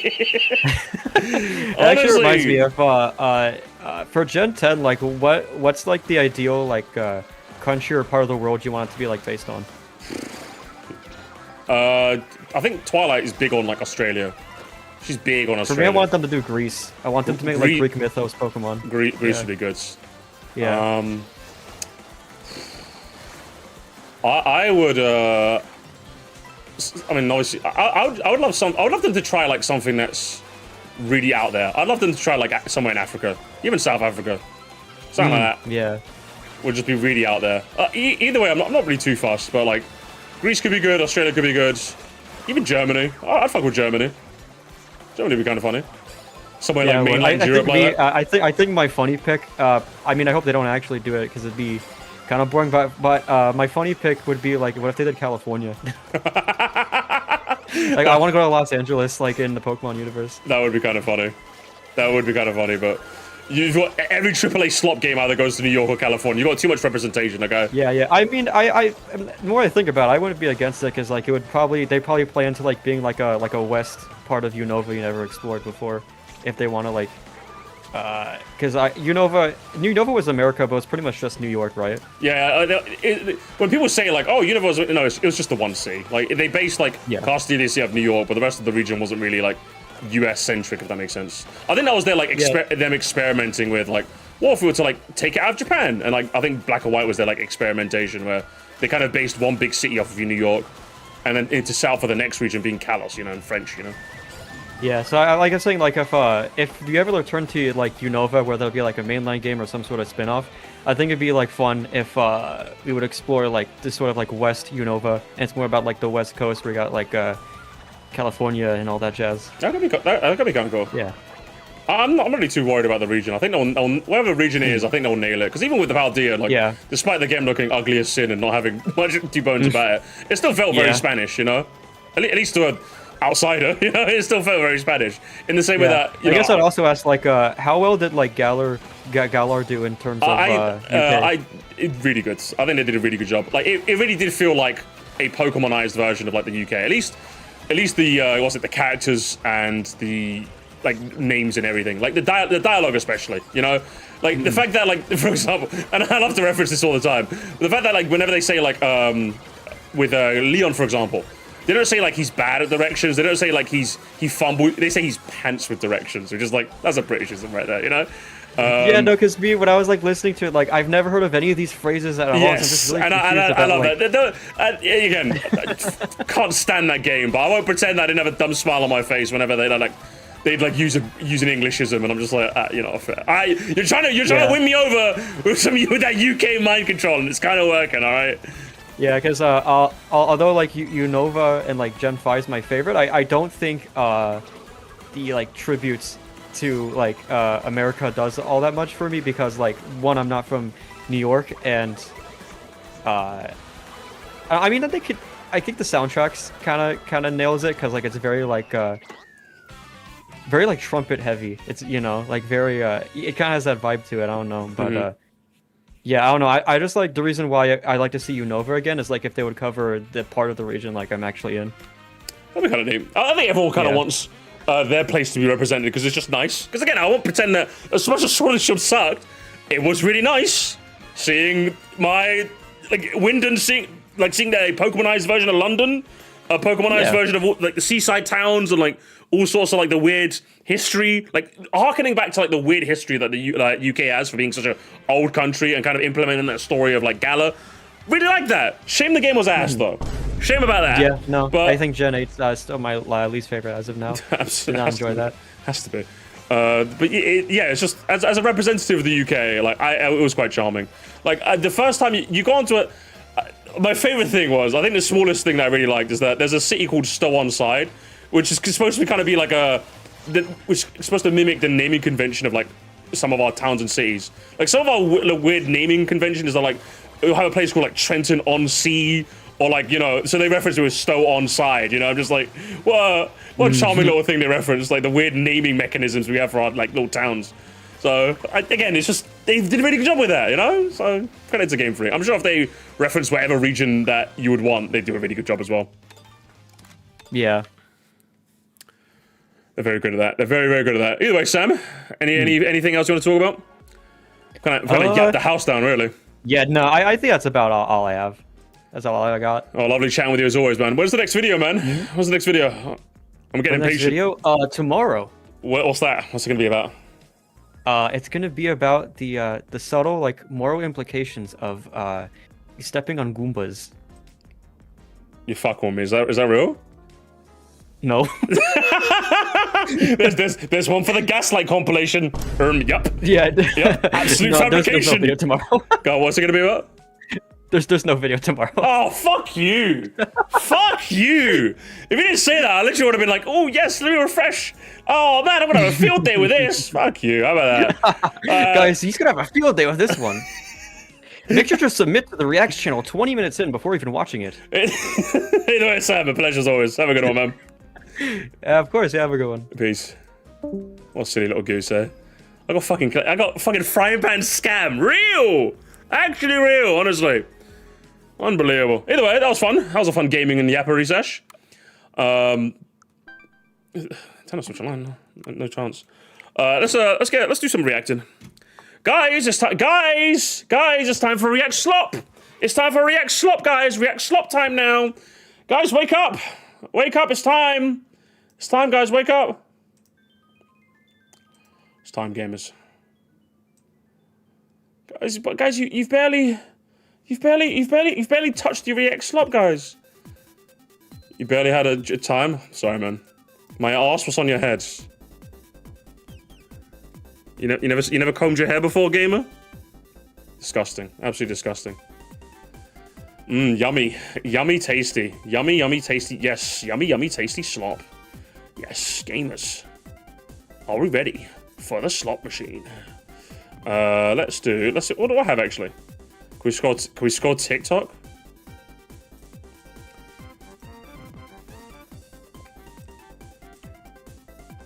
Y'all want to know how gentrified New York is? New York is gentrified? Don't care. I have an oak sapling. I have. Do you think Wu Yang can stop pregnancy by like controlling his nut out of somebody? Does your mouth have a thing? And can it vibrate? Whoa!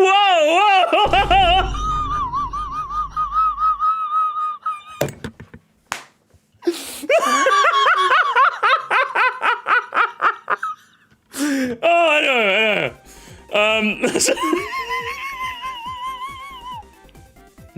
Let's not look at TikTok, shall we? Let's not scroll TikTok, shall we? Enough of that, guys. Enough of that. The weirdest thing about people obsessing over the word goal. You know you're finishing bottom half. All right, let's go. Football. When the chow is tea, but the fin. Chat is hype. Join my next live. TMI. Okay, what have I recently liked? What's on my recently liked TikToks? What have I got here? Okay, I got this, gamers. This is funny. Hey, let's just be careful. Hey.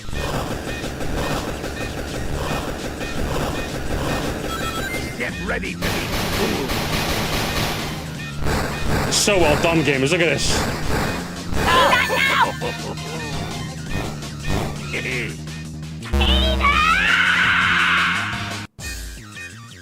And now it's Stewie's turn. You can't escape me. Hey, hey.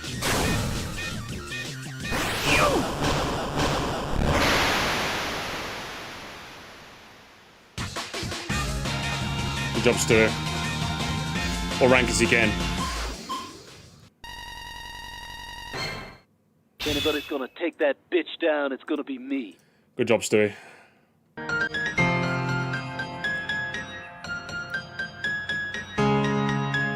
Heartbreaking. Heartbreaking, honestly. If this happened to me, I'd cry. I'd fucking cry, I'm gonna be honest. Oh, man. Dick for dinner, you know? No chips. No chips. Fucking. Okay. What else have I got? I got too many memes, okay? Okay, this one. This was a good one. This was a good one. When you ask an employed what they're gonna do and they hit you with the W-twist.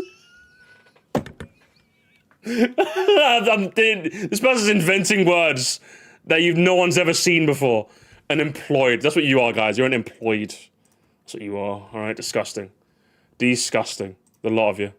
Eddie, man. Eddie. Why I want sim? We not hungry. Oh shit! What happened? Where's the sound gone? We want curry. Eddie. Why I want sim? We not hungry. You're not hungry? All right. Lie we are told. We want curry goat, curry chicken, stew peas.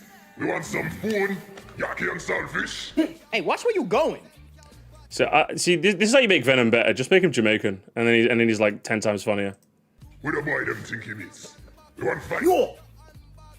Not fight nobody today. Too much to do. Yeah, keep walking away, buddy. Unsuck your mother youth. The hell you say? No, Parker. You don't understand. We don't go by no day then because we non-binary or nothing like that. Huh, then why? Because we really too bad man. Too bad man. If you are... Gamers, let's rate the one-liners. I've been seeing a lot of these lately, gamers. Let's rate the one-liners. Let's rate them. Let's give them a tier list, okay? One-liners that I've been ripping lately. Let's have a listen. Trying to quit. Trying to quit. Best use when someone asks you if you need water. So someone's like, "Do you want a water?" Trying to quit. Trying to quit, mate. I'm giving this an A. Easy A tier one-liner. You can throw that out there, really throw someone off their game. I'd give this one an A easily. C? You guys giving this a C? Come on, that's a good one. That's a classic. What's a kitten to a lion to show that you're unfazed? I feel like this one's doing a bit too much. This one's definitely doing a bit too much. I like the idea. A bit much for me. I'm giving this like a C+. Give it a C+ for me. Definitely. Lot more where that came from. Best used after landing a good joke and I can see myself doing this. This has got to be like an A. When you get the friend group cracking, just hit me one of those. Hit me one of those. That's got to be like an A minimum. Got to be like an A minimum, surely. Come on. It's got to be. And then we got, I'm dipping nuggets into sauces you couldn't even pronounce. That's got to be yes. If you hit someone like that, I think they're gone. I think they're gone. I think they're gone, surely. How do you come back from that? How do you actually come back from that? You're cooked. And that's all of them, gamers. That's all of them. And then obviously, I think we've seen this already, haven't we? I got this on my TikTok. Mario, AAA Mario. where are you? Everything all right now? It's nothing, egad. Nothing at all. Don't worry. Okay, we saw it already, so you won't watch it. Do you know I've started getting on my TikTok, gamers? Fucking kitchen. I've started getting kitchen sales posts. Oh my god, I love. My TikTok algorithm knows me perfectly. They could literally clone me. It's perfect, gamers. Tomato pot. Being a lesbian has brought me nothing but misery in my life. I've had a journey.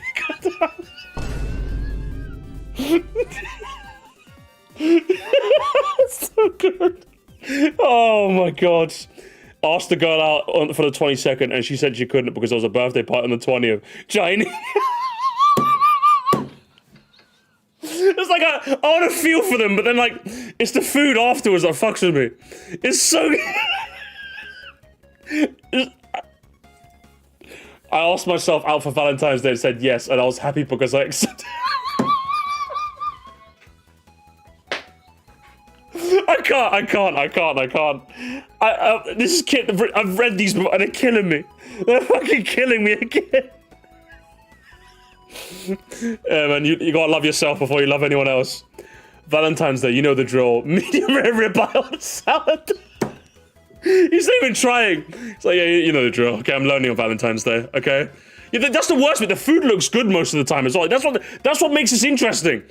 Is that these are people that like are so good at like cooking, but they can't. Do you know what I mean? They just can't find love. And I gotta feel bad for them, but the way they phrase it is just so funny, man. He's look,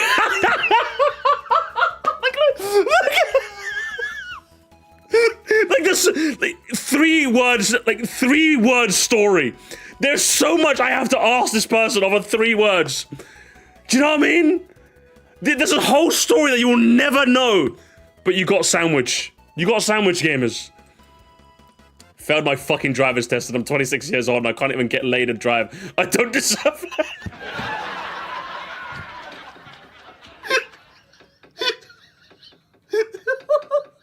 I'm fucking crying.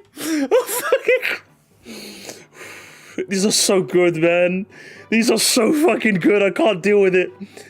The lady at my local liquor store pulled me aside and told me to stop drinking so much. I brought beer from the grocery store next door instead. Lasagnas. I mean, no fair, you know, I actually fuck with this. Because if the other way, I'm here to buy a drink, okay? Fuck you, don't judge me. Alright, don't judge me. Just do your job. You know, do your job type beat, you know? 5'3", finally got the confidence to walk up to a girl at the bar and she bent down and asked me. Yeah, I would never talk to someone. I'd die. Yeah, that'd be the last you'd ever hear from me. This is one I feel more sorry for. I didn't even laugh at this one. This is like, that's a good looking rainbow trout in all fairness. That's nasty work, man. God damn. Tried to ask a woman at a hockey game. She called me a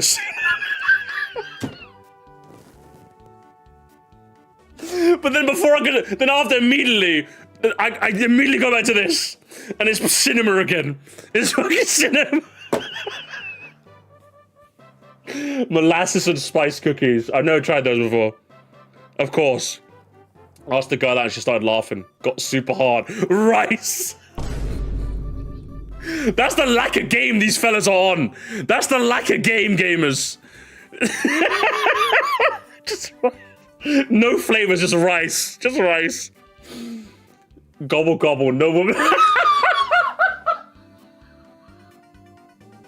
Why are these? This is even funnier the second I'm crying. I got a headache now. I got a fucking headache now, man. These are just so funny. I can't. I just can't, man. Come on, I can't. I'm so alive.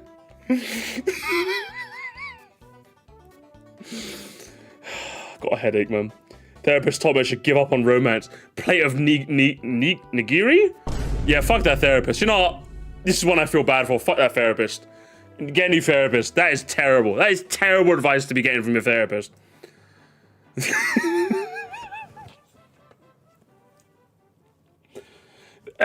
tag gamers. The tag. Take out maxed. Take out maxed gamers. Yeah, kitchen cells, bro. Kitchen cells is great. Oh, okay, gamers. Whoa, hang on, gamers. You are not ready for this. Gamers, you are not ready for the evil that we're about to see, gamers. I visibly recoiled when I saw this. Hang on. Just look carefully, look carefully.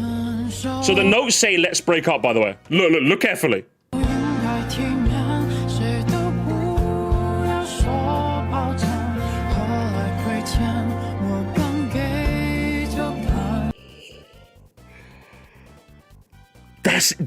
That's gotta be evil.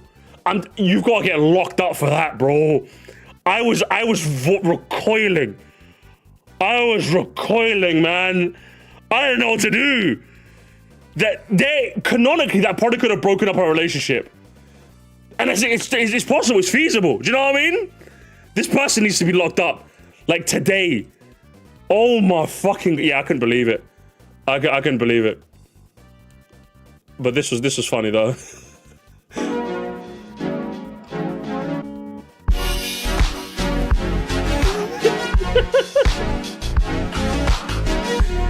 Listen, it happens, man. You just don't, you just don't be a creep, man. Come on, you can do better. Okay, you can do better, guys. Okay, don't be scared. Just try your hardest. The worst you can do is say no. Okay, come on now. What's this? What the fuck is this?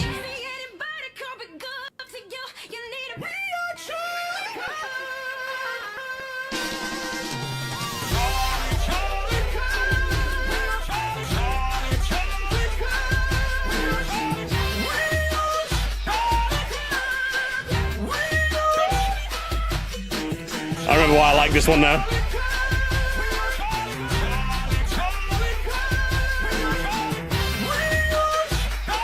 I don't think you guys are really listening to the lyrics. Like, you guys are hearing, but you're not listening.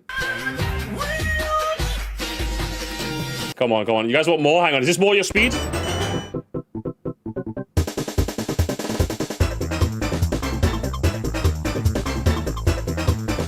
Metal Mario feels good. Metal Mario feels good, gamers. They need to put this in Super Mario 65. Come on. Come on.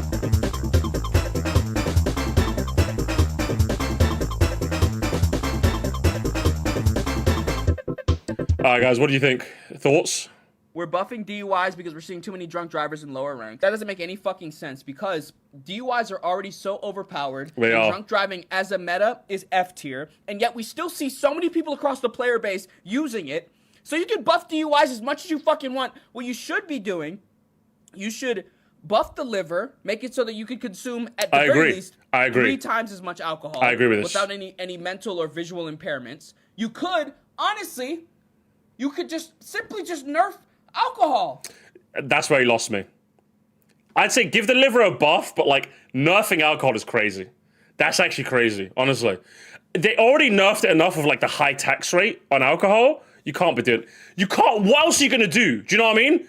What else are you gonna do? There's already a massive tax on alcohol. Do you know what I mean? That was their way of nerfing it. It's really expensive because, you know what I mean? The price is supposed to be the barrier. I think that's fine, you know? What are we doing? In light of Timothy Chalamet using Kylie Jenner's BBL meat for support to stand up, we're buffing overall BBL softness and pliability. In return, phallic lengths across all ranks will decrease by 50%. Dicks are getting shortened across the board, gamers. Honestly, I'm a bit scared about that personally. Hot take, but I feel like I would prefer my BBLs to be more rock solid. But this is a whatever change. This is. And I'm a little. little iffy on that one. GLP-1s have been dominating the meta, but that's fine. But there are still some drawbacks we want to address. Ozempic face will be completely patched, but you might start getting a light-skinned forehead. They're nerfing Ozempic as well. Why are they nerfing Ozempic? Who, like, can we have a chat? Who made this patch? What the fuck are we doing? That's what I'm thinking, man. Why are they nerfing it? Like, it's one of the... I don't get it. Personally, I don't get it. I think it's a weird patch. Yeah, I think it should be easier to attain. Like, I don't know why they're nerfing it. Like, it just came into the meta, everyone's loving it, and now it's nerfed. I'm like, yeah, this is whack. This is whack. Honestly. Hey, how you doing? Ew, I have a boyfriend. Oh. Wait, I didn't know you were Chinese. Sorry, I don't take gold diggers.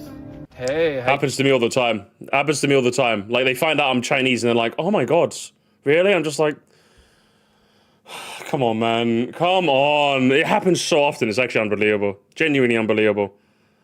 Okay, this was good. This was good. This was good. So this guy is a traffic stop, right? The context is a traffic stop, right? I don't trust your behavior right now. Get out and put your hand around. No, you're not. Help me! Help me! My roommate's here. 450. I mean, you start me another unit. Look! Put your hand. Turn around. Put your hands behind your back. Nothing on. Turn around. Put your hands behind your back. Turn around and put your hands behind your back. Yeah, because when you get stopped by a police officer, you just mock them right in front of them. Get out. I don't know why he thought that was a good idea.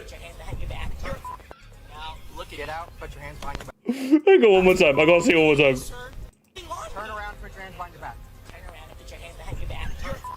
Now, look, get out. You can't do that. You can't. That's been patched. That's been patched for ages, bro. You can't be doing that. You can't be doing that. Rest in peace, my granny. She got hit by a bazooka. Yeah, I think about it every time I hit the hookah. Kaboom. Kablow. Kaboom. I was in my room trying to teach my little sister. Then I heard a boom and it sounded like a missile. Who that is? What that was? Oh, that's Granny. Yes, she's done. You guys want another one? Peace, my granny. She got hit by a bazooka. Man, I think about it every time I hit the hookah. Kaboom. Kablow. Kaboom. I was in my room trying to teach my little sister. Then I heard a boom and it sounded like a missile. Who that was? Oh, that was Granny. Yes, she's done. You guys want one more? Rest in peace, my granny. She got hit by a bazooka. Yeah, I think about it every time I hit the hookah. Kaboom. Kablow. Kaboom. Rest in peace, my granny. She got. How many do you have? You know how a chicken takes 3 steps and then forgets? Forgets what? Pit? Forgets what? Oh, right. Okay, so you know how a chicken... You know how... That was a good meme. Good meme, Kiddo Chris Uprising.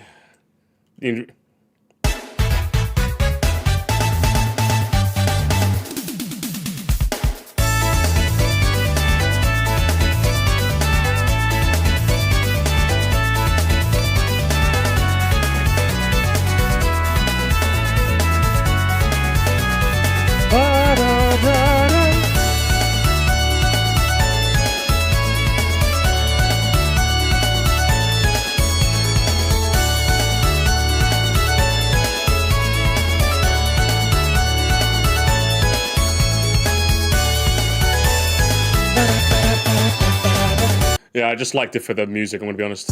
Alright, gamers, question. If you could choose one discontinued game to remaster, what would it be? And why is the answer Titanfall 2? The answer's Titanfall 2. That's the only correct answer. Alright, only correct answer. Which one are you picking, gamers? Someone went Sunset Overdrive. Guy behind me. Little Big Planet. You're not fair. You know, I rate it. PS All-Stars Battle Royale. Get the fuck out of town, bro. See, this guy knows. See, this guy knows ball. That guy, he knows ball. He gets it. Hyperscape? No, the game wasn't that good. It wasn't that good. Jump Force? After that Yugi mod, Yama Yugi mod I saw, do you know what, fair? Titanfall. Who has 3 mods? What's it? Star Wars The Force Unleashed. Star Wars slop. Probably The Last of Us. Already been mastered. That's the joke. Yeah, you're kind of crazy for that. Papa Rapper the Rap. You can't even spell it, bro. What's Deadpool? A Deadpool game? What the fuck are you talking about? Infamous, fair. Happy Wars? What's that? What is this? No idea. GTA 4 remod. Bro, come on. Be so for real. Be so for real. Fight Night Champion? Alright, fair. Not Hyperscape. You're clapped. Driver San Francisco? I see it. Minecraft Story Mode had like 10 episodes. You're fine. Okay, shut up. What's this? Just Cause? I fuck with it.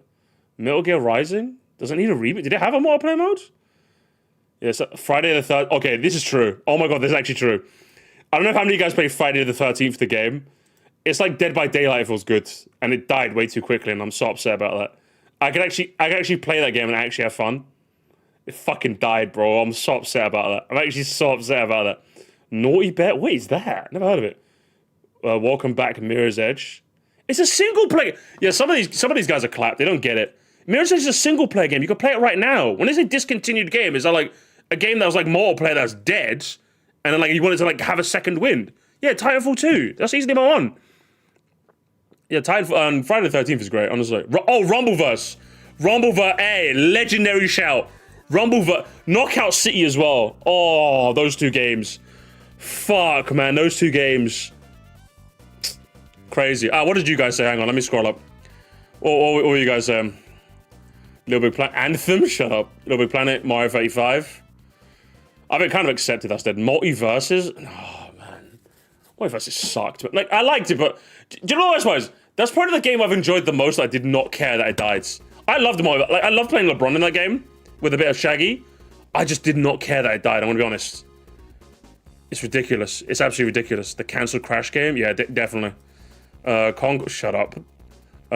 Sly Cooper, fair dues. But that's a single player game though, isn't it? Doesn't need a come back. Mario Kart Tour? Oh, come on.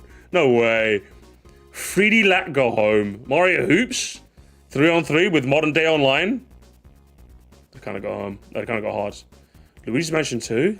What, the Scarescraper? People say that now. I wish I got to play that one fighting game battle royale. Well, it's Rumbleverse, I think you're talking about. That was really fun. That was so fun. Me and my friend Zach used to play duos all the time on that. For like a solid month, that game was all hype, and then it just fucking died. I'm like, dumb. Society sucks. Thank you so much! I remember getting 6 Quincy's and beating up the J's. Bruv, I was sick. Yeah, Quincy Gaming. Thank you so much for the 10, man. That was such a good game though, wasn't it? Is it like dead? Like, if I was to like boot up the servers, would I play it right now? I feel like reviving that game for one stream only. Guys, let's all hop on Friday the 13th again. Let's all hop on, guys, let's all hop on, please. Please, just hear me out, please. How much is it? I don't know, man. Are they still selling it? I heard there was like rights issues with that game. Are they still selling it? Is it still on Steam, yeah? Hang on. Okay, let me in, Steam. Can I still see it? Oh, it's dead! So I knew it. It had some like, issues, so they took it down. Yeah, man. That's what it was, man. Cooked, man. It was fun. It was like, I guess it was Dead by Daylight, except it was fun. So you got to be like Jason. Like, I felt like being Jason was fun, but not bullshit. Or like bullshit enough where you got to enjoy it. But at the same time, it's like Jason. Like, of course Jason can teleport. It's Jason, you know what I mean? What are we talking about? Of course he can. Of course, like, yeah, no one's gonna get mad at Jason teleporting. Because he can kind of do that. It's Jason, man, you know? Dumb. Go on until Friday the 13th. That's how it works, isn't it? That's how it works, huh? What else have I got? Have I got any other funny ones? Or is it just like football? There's a lot of football stuff on here.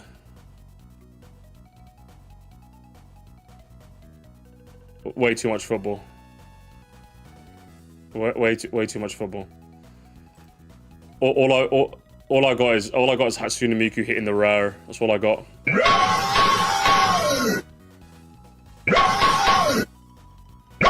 Okay, I got. Okay, there was a. Okay.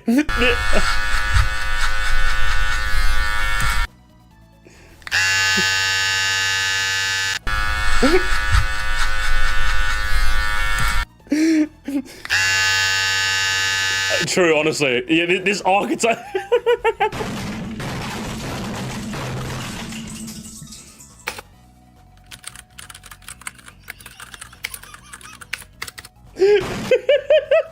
Yeah, this archetype of meme was funny for a bit. I loved it. Those are the only two I got though, but they were quite funny. They were quite funny. Is that all I got? That's all I got, games. That's all I got. Okay, okay, this was kind of funny. Okay, this was kind of funny.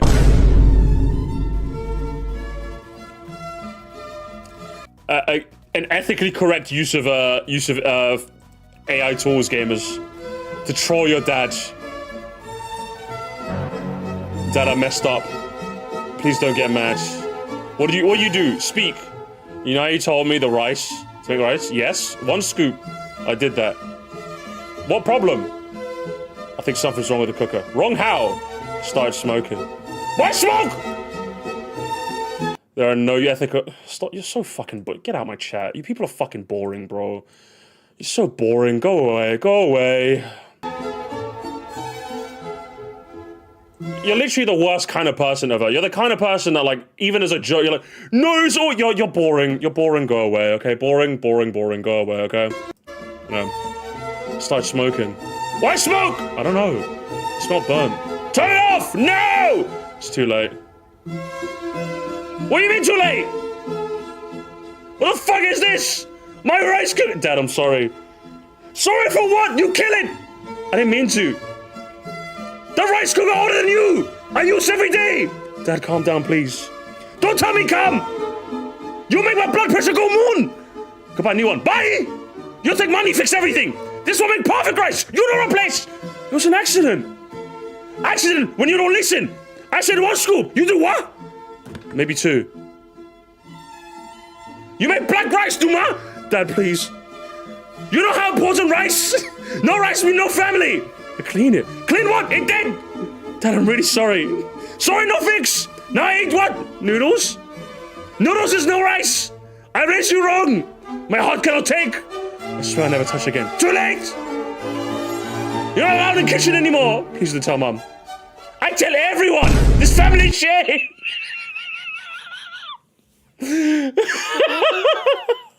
Oh, that's brilliant.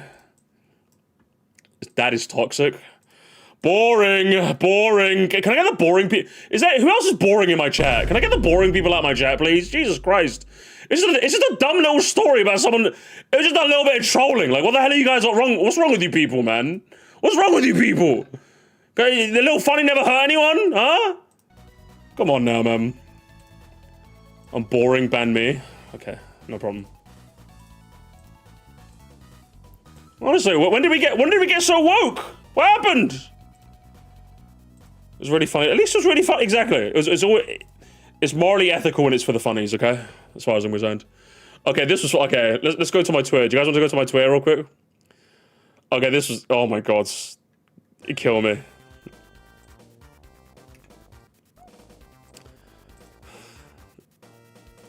Gamers, are you ready? You're not ready for this, gamers. You're not ready for this.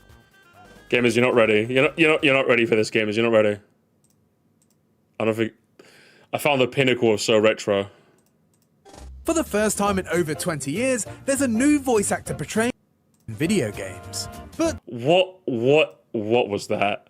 What was that? What was that ending bit? That ending bit as well.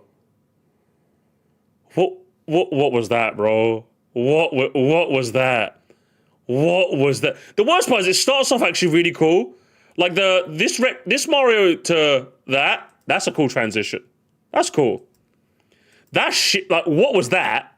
Nothing happened there. It did the blinking as if Mario got a power, but it did nothing. And then you go into the pipe, and then where's he jumping?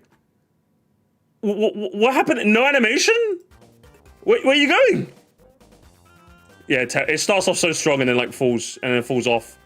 Falls off like a fucking cliff, bro. What are we doing here? The Mario model is what people think Mario is literally true. Real and true. Oh my god.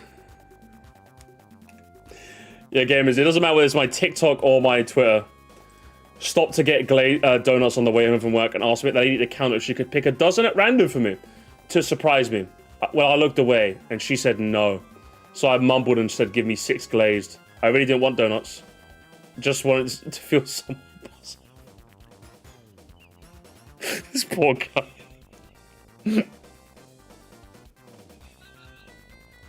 This poor guy. This poor guy, honestly.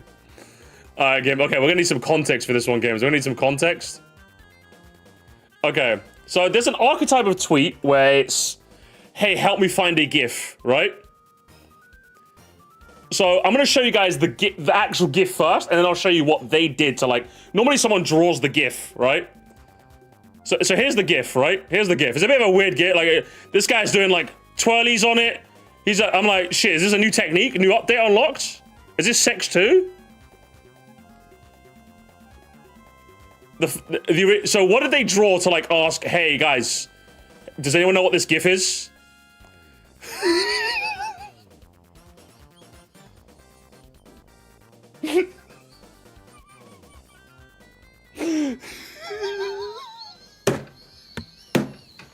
It's the fucking hell. Why is it? Oh, it's so funny. Yeah, like, the more I look at it, the funnier it gets. It's the helicopter. You ever just pull out a helicopter move? You ever just pull it off? I couldn't stop laughing. I couldn't stop laughing at this fucking GIF, bro. That's what I mean. This is better than this. Like, this is like pretty quirky, but alright. This is great. This is like generational. That's what I'm concerned. The stream is not staying up. This is fine. Do you know the worst part of my community is, right? The moment even someone says sex, you guys are like, oh my god, no! Musty, you can't show this.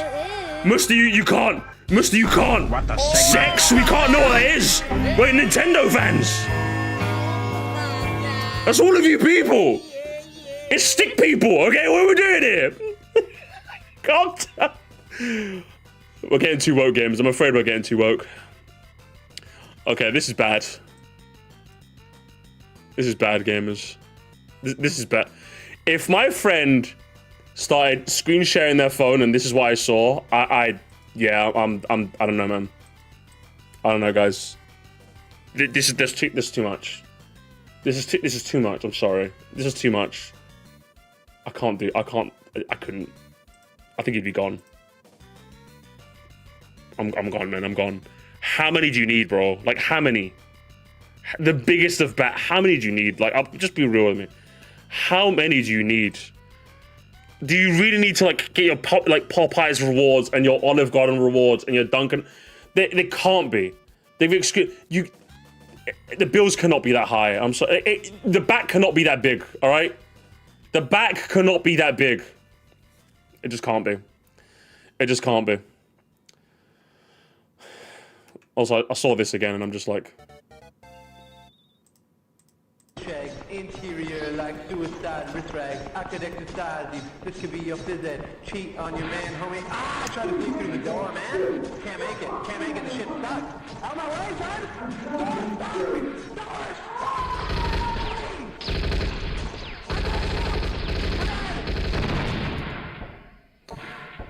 So sometimes, you know, respect for the classics. You gotta love someone who respects the classics, you know.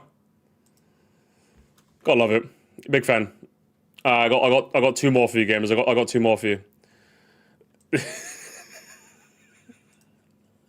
I love when people like humanize like the one-off characters just a bit too much. She thought she was gonna have a good taste. Don't make a... What, do we need a reboot series just for her? Just so we can know exactly what she was doing that one day? Come on, man. Listen. It's not that deep, okay? It's not that deep. You're Squid... I'm Squidward! Yeah, this genre of comment, it always makes me laugh every time. It makes me laugh... Okay. Speak about making me laugh.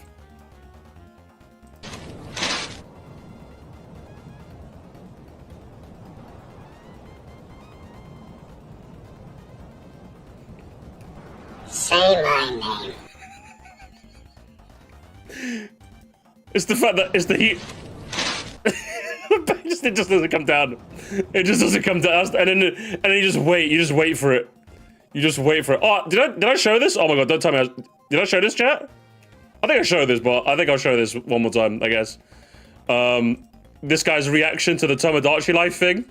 No, no, no, no. Their dating preferences. No. Pick their voice. My name is Angie. My name is Angie. It's nice to meet you. Nintendo. Answer some questions about their personality. Nintendo. And what did you just do? And do you know what, okay, listen. I get it. When you're a streamer, everyone starts from somewhere. Everyone starts from the ground. Start from the bottom. Now we're here. You embarrass yourself. This has got to be like the worst society for this guy to live in, because there's no one in his chat, gamers. There's fucking no one. He was streaming to no one, and yet someone somehow found him and got like a 7K banger out of that. Have you got Dino/animal accounts beef in her feed? I've not got that, no. That's not my algorithm just yet. That's got to be the worst bit, you know what I mean? This guy was streaming to fuck all. Before he could have his dog shit opinions on his own. But then now the world knows. Now the world knows. I'm like, fucking hell, bruv. That's got to be terrible. Not even like 10 viewers. He's not even like a small streamer or anything. He's a nothing streamer. Like, even I wouldn't recommend streaming to no one. You can't be doing that. That's just, you're wasting your time and everyone else and the bandwidth as far as I'm concerned. Crazy work. Crazy work. Just like this. This is a bit crazy work as well.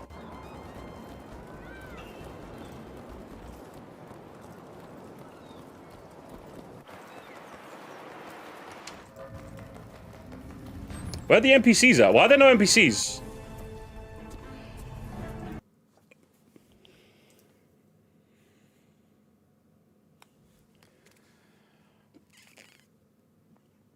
Yeah, someone put this guy in a cage. Can we put this guy in a cage? Can we put this guy in a cage? Is that possible? We might have to get this guy gone. We'll have to get this guy gone. Might have to go. Real. Who relates? Who relates? I think this has to be the. I think this has to be like the decider as to whether you could be in this live stream or not. If you relate to this, you're in. If not, then you're cooked.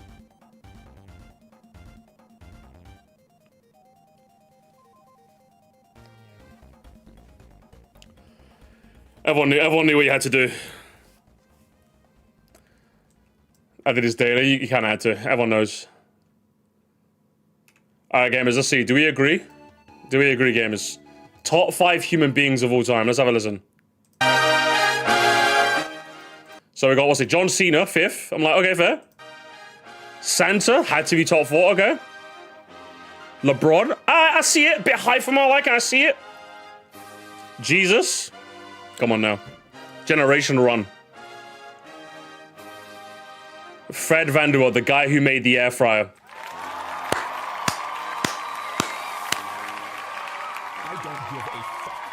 And an honorable mention. Yeah, real. I agree. I'm just saying, I like the post because I agreed. Guy invented the air fryer. I hope he has a good day every day and forever and always. And that's it, really. And that's kind of it. Okay, I've scrolled. Guys, I've scrolled down far enough to get to Jeff Keighley posting about high guards. So I think I've scrolled down a bit too far on my like tweets, gamers, and I think we're done. I think we're gonna wrap it up there. Crazy work. Are we apologizing, Jeff? Yeah? Yeah? Don't know about that, bro. Don't know about that. That's what I'll say. Not sure. Not sure.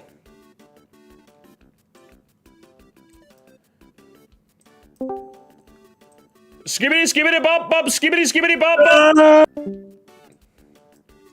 And gamers, let's watch some stuff, shall we? How's Jeff feel now? He doesn't feel anything. He's a soulless husk, okay? He's a soulless husk. So gamers, I've got a couple of things we could do. Firstly though, let's check in with our guy. So last time, when we streamed last time, we had a look at DSP, didn't we? DSP decided to stream the Virtual Boy, but realizing he couldn't get any video capture, He decided to just stream himself. We just had a POV of him looking at it, and he was just describing the game. He wasn't very happy, gamers. He wasn't very happy. He wasn't very happy. I love it, and you know... DSP crash after going viral on Twitter and Reddit calls everyone 9 to 5 losers who envy him. I've not pre-watched this, so let's see if what he said was true. Let's have a look. What did Dark Cypher have to say? I'll be honest, I do hope that today's streams do much better. Why? 4 straight streams. Just real quick, just in case anyone missed it. I have the context ready. I have the context ready to go, especially for the Morsties as well. Where is it? So I want to save me some editing troubles. Here it is. This is literally the live stream, gamers. This was the live stream. This was not a joke. This was not a meme. Is he literally just doing? Someone in the chat earlier as a joke said, "Musty, just look, we'll watch you in it, and then you just describe what's happening." Are you serious? Is that what he's doing? Yeah. To the foreground, and now the ground fell out, and Wario is falling into a chasm in a 3D He's effect. This is very exciting stuff. Are you joking? Okay, I looks like we can. Someone in the chat. We've got. So there we have it, gamers. That's the context. Go on my Twitter if you want to see the rest of the clip. Okay. So after that, what did Philip have to say? Streams that were just good but not great. You want to be doing better than that, you know? In any business, it's okay to have a day where you maintain, but you want to be accepted. And of course, here's the classic boardroom meeting with DSP, right, chat? He's telling us about the numbers. Yep, classic boardroom meeting. Yes, Doug. Hang on, where am I? Where am I, Philip? Hang on. Hang on. I need to sit on the chair next to him. And it sucks that, you know, in any business, it's okay to have a day where you maintain, but you want to be excelling. And I think the numbers are a bit crazy. Yes, the numbers are a bit crazy on that, Philip. I think in Q2 we'll definitely like improve our quarterly outcome. You know. Say it again. It definitely has been the kick side of things. Drag us over to that shit. Oh, hang on. Is that a knock on the door? Hang on. Let me get the door. Philip. Oh, hello, Philip. I think we got another representative. We've got another representative for the chat has decided to chime on in here. Actually, hang on. Better yet. The chat is here. Guys, you have to speak in one line at a time, otherwise the chat message disappears, okay? So the chat has decided to stumble upon this chair. So, Philip, I'm hearing that the monthly quarter, the Virtual Boy stream wasn't as big a hit as we would have liked. I'm thinking for future reference, we can really get the people going. I think if we do WarioWare Virtual, I think that can really solidify the numbers. I know you were saying how you wanted to do some RPG stuff, but the stocks are kind of down. I don't know, man. Chat. What are you thinking? Chat. What can we get here? I'm seeing numbers are low. What are you doing? Yeah, what are you doing? Philip, Kirby's not a fan. Kirby's an investor in this. Virtual Boy audiobook, someone says. I think that could be a good business opportunity, Philip. I think it could be really amazing. I think you really have to step in there. What have we got here? Can't wait for DSP coin to go. DSP, I've been talking about this for ages, DSP. DSP coin, I'm glad that chat agrees with it. I'm glad that chat over there agrees. DSP coin will go hard. Come on, man. You got to help us out here. Invest AI. I hear there's a bit. I don't know about that, chat. I'm gonna be honest. I don't know about that. I think AI is a bit of a bubble. If you ask me, Philip, I'd be careful with that. What else have we got? We've got chat DSP. Also, we've got. When are we getting chat DSP? I don't know. When are we getting chat DSP? Our quarterly earnings since the incident have trended downwards, but I believe a healthy dose of e-begging can up those numbers. That's true, Philip. I think we need to just keep Philip. I think what we need to do. We need to bring back the goals. I know you flex to the detractors that you don't have any goals anymore, so you're just kind of streaming and you kind of use it as a big opportunity. We need to bring back the goals. Chat, what do you think? Do we yay or nay? Quick yes or no. Do we bring back the goals? Because he needs to bring back the 150, because that really incentivizes the people to really give the money. We need to bring the yay or nay, gamers. Are we investing? I'm seeing yay. I'm seeing a lot of yays. Philip, bring back the goals, okay? Is this meeting adjourned? I think this meeting's adjourned, gamers. I think let's get back to our regularly scheduled programming. Good meeting, guys. Good process. Good stuff out there, gamers. Good stuff. I think Philip knows now. I think Philip knows what he needs to do for the next one. Bring back the pizza parties. Excelling, and it sucks that I haven't excelled. Great job, everyone. Good process. Yes, I'm going to say it again. It definitely has been the kick side of things that has been affecting stuff. I've been getting basically support from the YouTube audience and tips, and kick has slowed down dramatically. Slowed dramatically. I don't know why. I'm doing the same content, and honestly, But that's the problem, Philip. You're doing the same content. You need to mix it up. More Virtual Boy streams, Philip. More Virtual Boy streams. And engagement on Kick remain very high, but the people just don't really support, and I don't know what to say about that. You know, it would be great if you are on Kick, if you could join as a sub, that would be amazing. If you could throw some kicks my way every once in a while, maybe give some subs, but, you know, all I could do is ask and bring it up. I'm not going to be pissy about it, but I'm just saying, but you the have Kick to. Stuff has been down the last Philip, couple of weeks. you have to be pissy about it, okay? You have to be pissy about it. Oh, the game's gone, innit? The game's gone. The game's gone. The game's gone. Game's gone. Game's gone. Where is it? Where is it? First, I want to talk about yesterday's stream covering the Virtual Boy. So someone tipped a dollar and says, is all attention good? Overwhelmingly negative or positive? Can it translate into engagement and support for someone? Is a huge amount of views over something negative worth the potential views and money at the cost of emotional health? It's an interesting question because some people say all attention is good attention, That's right? true, yeah, some Philip, people say it's better to be infamous than an unknown. Some people say a lot of things. You know, some people even say that DSP is only prominent and relevant because of people who troll him. That might be. Yeah, I'd say that's true. I would say DSP, you would not be a successful live stream if it wasn't for the trolls. That is a promise to you. Because what happens is that the trolls clip up your content, and then you get people that... Because what happens is that it's a loop game. It's a loop. The trolls clip up his content because he's being like a fucking dunce, right? And then he attracts like people that think they're... No, I like this. No, I'm going to stand up for DSP. And they donate to DSP to like kind of counter the trolls in a sense. And what ends up happening is that whenever someone comes along to be a big donator to DSP to counter the trolls, eventually, because DSP's an idiot, he usually pisses them off and then they stop donating. It happens all the times. There's a cycle of whales game. It's the DSP cycle every time. Happens every time, gamers. Okay. I'm a DSPologist, all right? Because actually, what I'd like to do now, we can use that topic, and thank you for the anonymous dollar tip. That will lead us into our next topic. Yesterday's stream, where I covered the launch of the Virtual Boy in 2026, how I covered it, how the internet responded to me covering it, and whether or not it benefited me. For those who don't know, I don't know how you don't know, because apparently everyone on the internet heard of this. Yesterday, I covered the new Virtual Boy's launch that Nintendo is selling on their website for $100. You need to be a Nintendo Online subscriber to buy it, and it's a $100 plastic stand with 2 red lenses in it that you put your Switch 2 inside of to play Virtual Boy game. It has no other value whatsoever. It's not a standalone console. It doesn't do anything. It doesn't have any electronics in it. It's just a piece of plastic. What happened though, Philip? We didn't see the gameplay. So in order to cover this yesterday, I fully investigated it, showed you what it looked like, okay? The problem is, in all of their amazing wisdom and planning, Nintendo made it so that if you use the Virtual Boy app on the Switch 2, you cannot capture, stream, or make any content out of the games. Wow, Nintendo hating content creators? Or like making it difficult for them? I would never have guessed. I would never have guessed. That's actually crazy work. Oh no, that's crazy. I'm shocked. I'm shocked. I'm absolutely shocked.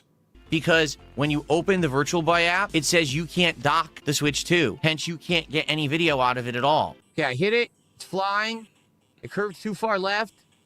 And I overshot, and I'm way over the flag. Nice approach. Shot with 67 yards. Oh, my neck. Oh, my neck is hurting. Ow. Right here on this very desk with the Virtual Boy. All right, we get it. By the way, I'm getting sweaty. No lie, because on this stream and I'm starting to sweat. Now, internet who did exactly the same thing. Got some coins. Okay, is this a hidden door? It is. I got to a hidden door and I just jumped into it. Oh my god, I'm in some kind of a bonus room with a cat. News. Because people have to spin everything I do in a toxic and negative way. So of course, because I did it, it's bad. Everyone else literally did the same thing. Who? That was okay for them. It was a fun... Who did this? Who streamed that? Who did this, Philip? Funny experiment. It was an interesting thing. You made lemonade out of lemons. But for DSP to do it, oh, what a joke. What a laughing stock. What an embarrassment he is. Yes. Who did it? I don't know who. Bullshit. Everyone who did that Philip can go fuck themselves. Philip! Post that on Reddit. Go fuck yourself, you limp dick losers. Whoa, what did I do? Philip? Who did it so we can laugh at them? I do exactly the same thing as everyone else, and I'm wrong, and everyone else is right. Philip, Suck my dick. I don't care what you say, you're all a bunch of fucking losers and you're jealous that you sit there looking at clips of me on fucking Reddit and other places all day, and you have to have a miserable life offline, probably in a 9-to-5 job flipping fucking burgers, while I get to sit here and make content for an awesome, engaged audience all day. They like the content. Awesome, engaged audience, yeah? Is that why you have to beg your chat to talk to you a good chunk of the time? I'm not even joking. How many times have we seen it? I think we've seen it when we've reacted to it in the past. How many times have you gone like, the chat's not even talking to me, guys. You're not even asking me. Remember, he demands the chat pings him to talk to him, by the way. That's something he's done. It's on one of my DSP reactions where he whinges at the chat. He's like, I don't know, you guys are just talking about something. I don't know, man. No one's talking to me. No one's talking to me. I never had to do that as a streamer. Never had to do that. I'm just like, I don't know, chat. You're just talking amongst yourselves. You're not really talking to me. Like, I don't know, guys. So I don't know about that, Philip. I don't know about jealous. I don't know about that. Content for an awesome, engaged audience. I don't know about jealous, should I say. They like the content, they reciprocate with support, and you sit there crying about your miserable life, laughing at videos of me. I'm the winner here now. And also, he does that thing. I mentioned this before, but it definitely bears repeating. He does this thing where I think a lot of people do this, where they assume that everyone making fun of someone has to be this miserable, dark, dingy troll that's like in their mum's basement. It's like, no, I don't have a 9-to-5, but I do have a job. A night shift that I go to as a security guard. I have a fiance that I'm going to marry. I have a loving family. I'm going to be a father soon at some point in my life. I still like laughing at you, Philip. Do you know what I mean? Like, it's fun. Every now and again, I go on and just find a clip of you and just laugh, you know? Don't get me wrong, I imagine there's some of the DSP tractors that are a bit like, but there's a good chunk of us that just like laughing at you every now and again. Do you know what I mean? We just like laughing at you because you're just kind of stupid and dumb and stupid, Philip. That's all it is. Come on, man. You're just a bit silly. You're a goofy old man, okay? Just lean into it, man. Sit there crying about your miserable life, laughing at videos of me. I'm the winner here, not you. So that's just I'd rather be me than you. I'll be a real DSP. And that's not me saying like my life is like markedly better. It's just the amount of infamy that you have on the internet. I would not trade places with you, bro. I don't think anyone's trading places with you. I'll be real with you, man. I'll be so real with you, Philip. No one's trading places with you. Very few people are, man. For one, let's get that out of the fucking way, okay? Now, outside of that, what happened was me playing the Virtual Boy for an hour got clipped. What does that mean? It means people took snippets of that and posted it all over the internet. They did, now, did they give me credit for it? No. Did they link to DSP Gaming so people would come to the channel to watch boring. You didn't even link to me. The worst part, the thing that is annoying about this is that even if they linked to him, he wouldn't say the same thing. That's the thing about, that's what makes this a flat out just like cope. This is literally copium. I know people love to use the expression. This is literally a cope statement because it doesn't matter. If the same person clipped it, but then it said credit DSP and licked the stream, he still would have complained to Bish about it. He's literally coping and seething right now. Actual coverage that I put out on the channel? No. Instead, they just clipped moments and acted like it was funny, ha ha ha. So, but they know who you are. Everyone knows who you are. The clip is only funny because we know who you are, or as funny, should I say. If I found a random streamer doing what you did, it'd be kind of like, what the hell? But then it'd be like, oh, chuckle with it, I'd move on. It's about this you, Darkside Phil. Notorious dipshit and idiot doing it. That's what makes it really funny. The clip blew up because of you. You know? I actually benefit from the trolling behavior of people on the internet who steal my content and clip it to make fun of it. No, it was okay for everyone else to cover the Virtual Boy the way that I did. They were... Link me to someone who streamed the Virtual Boy live the exact same way you did. I think, was it Blindspot? I think said that Bandy did it as a short. I think a short's massively different, surely. Like live content, like you can't be doing what he did on a live. That's crazy. All right. That's in crazy. Fact, my coverage in a lot of cases looked better, sounded better, because I got a better setup than them. You could actually see me playing it at a really good angle, good HD coverage and everything. But I'm the Joker, right? I'm good HD coverage of your face, yeah? Good HD coverage of his face, yeah? Sorry, can I hear that again? Sounded better. Got a better setup than them. You could actually see me playing it at a really good angle, good HD coverage and everything. But I'm the Joker, right? I'm the clown. But they're okay doing it. No, the truth is, that's not acceptable. It's not. And if you saw the clips, you're the fucking clown, not me. Why am I the clown? I laughed at you. You're the one with the fucking clown nose, bro. Who makes a living doing it? So who's the Joker? I kind of do too. So like, what do you mean? Like, Philip? Here. You. Yes, you. Really. These are jealous ass fucking people who just want to act like I'm some kind of miserable wretch who's down on his luck that he has to do this. No, I had a black... I mean... I don't know, Philip, man. All I'm saying, Philip, is I've never had to say, like, proclaim how happy and not miserable I am. I don't think I've had to do... I think most people that are happy don't have to do that. Do you know how, like, for example, there's, like, rich and then there's, like, super rich? People that are rich will flex how rich they are, but they're just, like...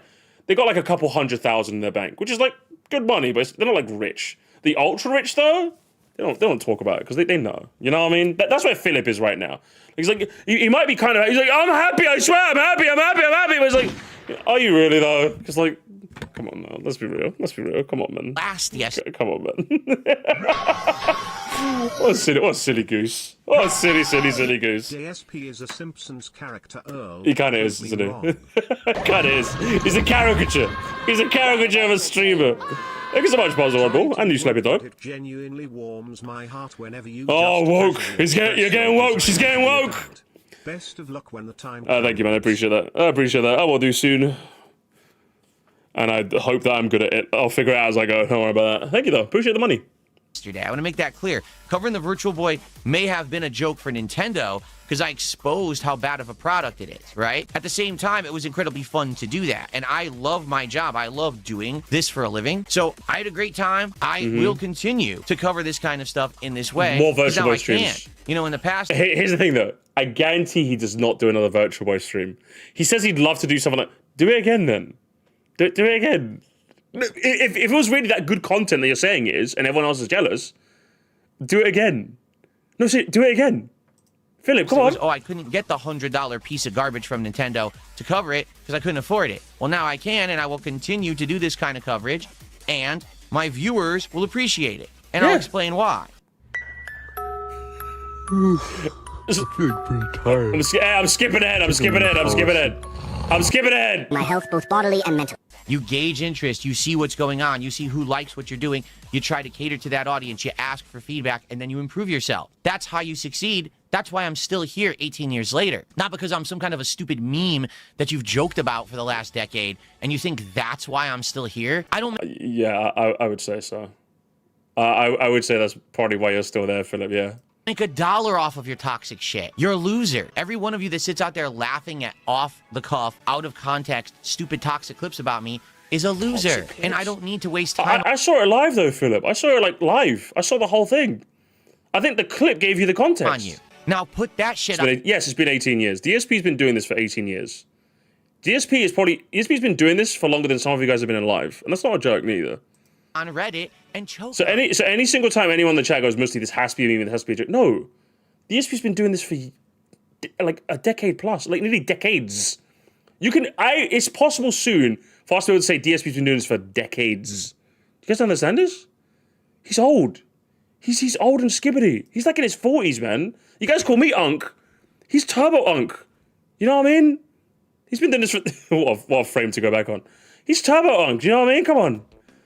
Crazy work, DSP. I listen, all I'm saying is, from this sad, sick, miserable troll, I'm so sorry, Philip.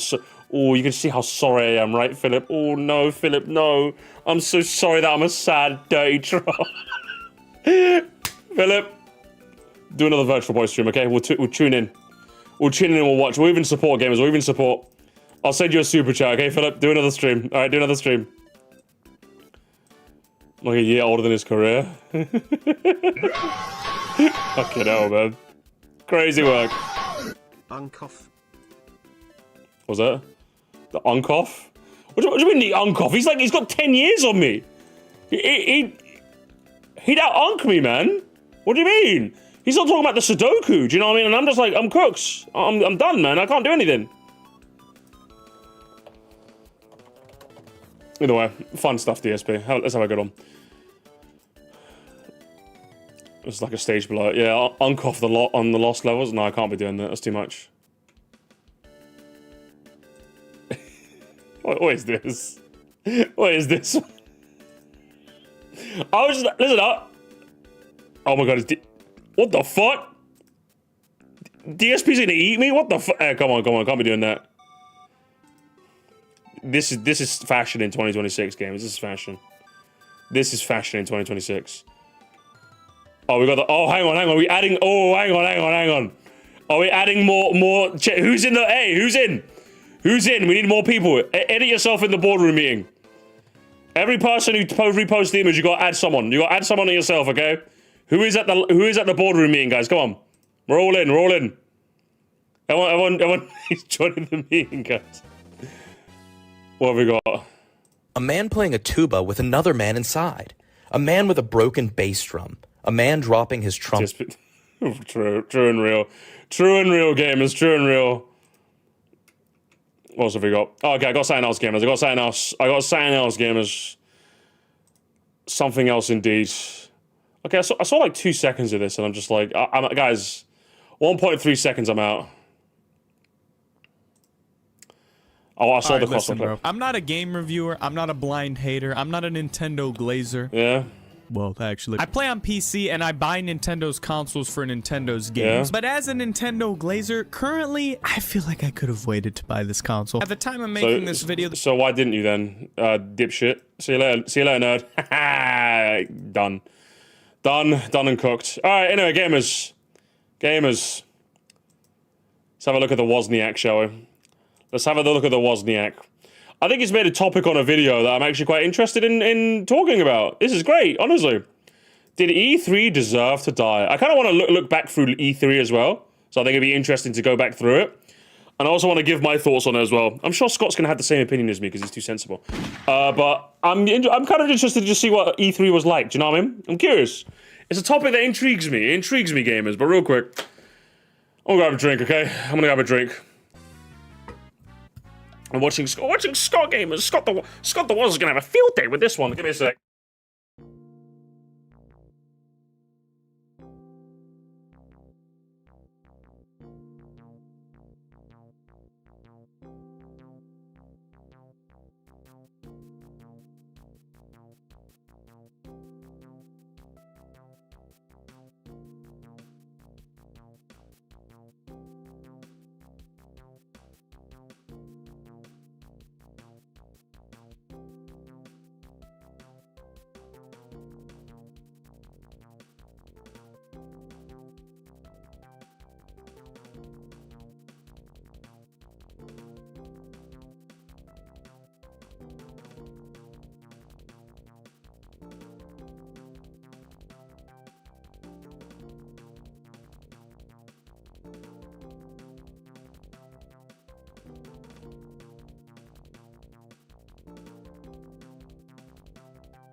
Guys, I need to talk about something. Guys. Something really important. Before we react to Scott, there's a shop in the UK I can't stand. Okay, I can't stand it. I've discovered it relatively recently, and I can't stand it, okay? I can't stand this shop. This shop needs to burn to the ground, okay? It's called Flying Tiger. How many of you guys know about Flying Tiger in the UK? I can't be doing that, okay? I can't be doing this. Because this fucking shop, right, is evil. The shop is fucking evil. Because what they do is they put just a bunch of, like, I call it the IKEA, but, like, for just random fucking trinkets. So, like, every time I see one, I have to just go in there. I just have to go in there. Because, like, for example, how am I going to go into Flying Tiger and then they just have, like, they have, like, a giant chocolate coin with a fucking metal strip. I'm wearing a metal, gamers, but it's a chocolate coin. Like, shit like this, and I'm just like... Bro, that's like my weakness, man. Like having dumb little shit like that, you know? I can't be doing it, man. It's dumb. I hate Flying Tiger. They always get me. Every time I see one, I go in and I fucking buy something. I'm just like, did I need to buy it? No. But now I've got a gold medallion around my neck. Because I'm the number one yapper on YouTube, gamers. Don't get it twisted, alright? Get it twisted. Right, gamers, hello. How are we? Did E3 deserve to die by Wozniak News? I'm interested in doing a bit of a retrospective look at E3. E3 is always one of those things where growing up, it seemed really cool because like, ooh, E3 is this place where all the companies are going to go. But I think as I got older, I was going to say it got woke, but I think the better explanation, it just became a bit more lame. Like the mystique of it was gone, the thrill of it wasn't there, and then when it died, I think all of us were just kind of like, nah. But I think it's fair to say in the modern day landscape, we're all just kind of like, man, E3 revisionism is kind of on the high. So what does Mr. Wozniak have to say about it? Let's find out. E3 was so fucking disappointing. It was a pile of shit. Shit. It was fucking awful. I miss it so much. It's at this point, years after E3 is dead, that I would like to ask the question, should E3 have died? Probably would have been a little better to talk about this, you know, like 5 minutes after E3 died. However, I think after the past couple of years, we've gotten a good idea.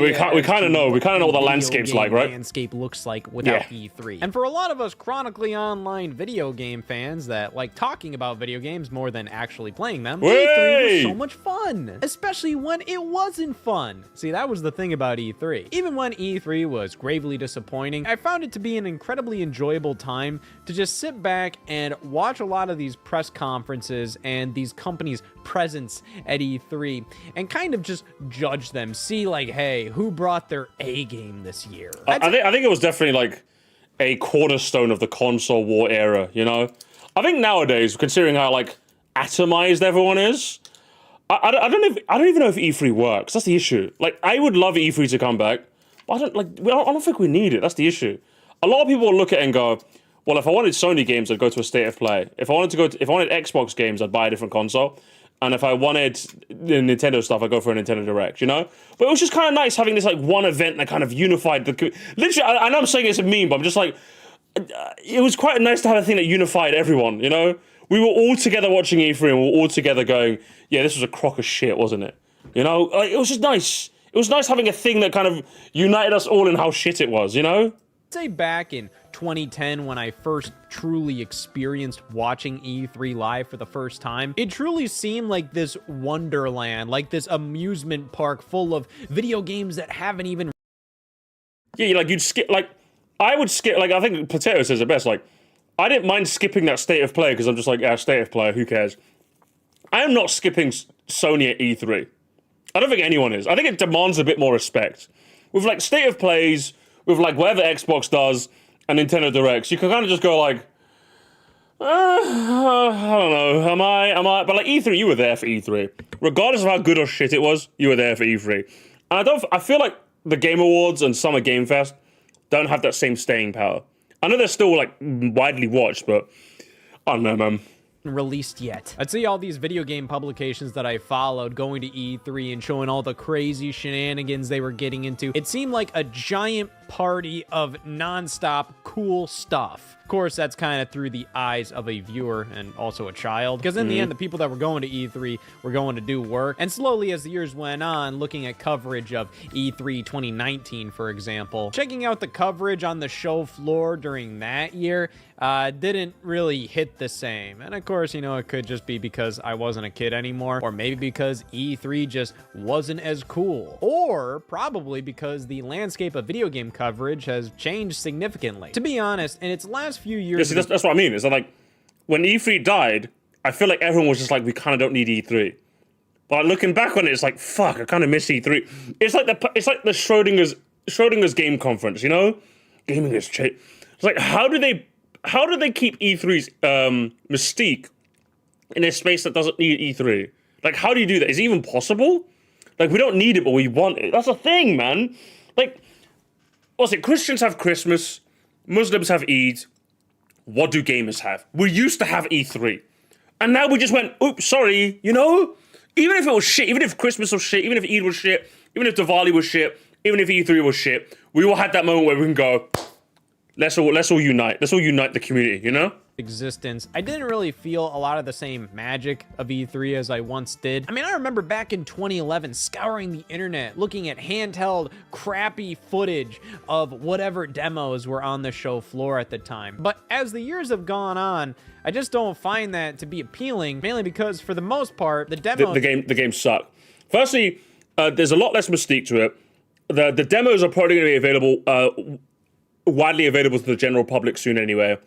And it just lost that cool factor, you know? At events like E3 aren't really any different from what the companies are officially showing us via their presentations or trailers. Directs and stuff, you know, like E3 2019 when Nintendo had like Luigi's Mansion 3 and Link's Awakening for the Switch on the show floor available to demo. The idea of somebody capturing footage of that demo is not that appealing to me because in a world with Nintendo Directs, exactly. Like if someone showed you like grainy footage of like Melee in E3 2001, you're like, oh fucking A, that's Melee. Do you know what I mean? Yeah, that fucking works. But like no one is going pog crazy over Luigi's Mansion 3 footage when they just showed it in like the Nintendo Direct. You know what I mean? Like, sure, I guess, you know?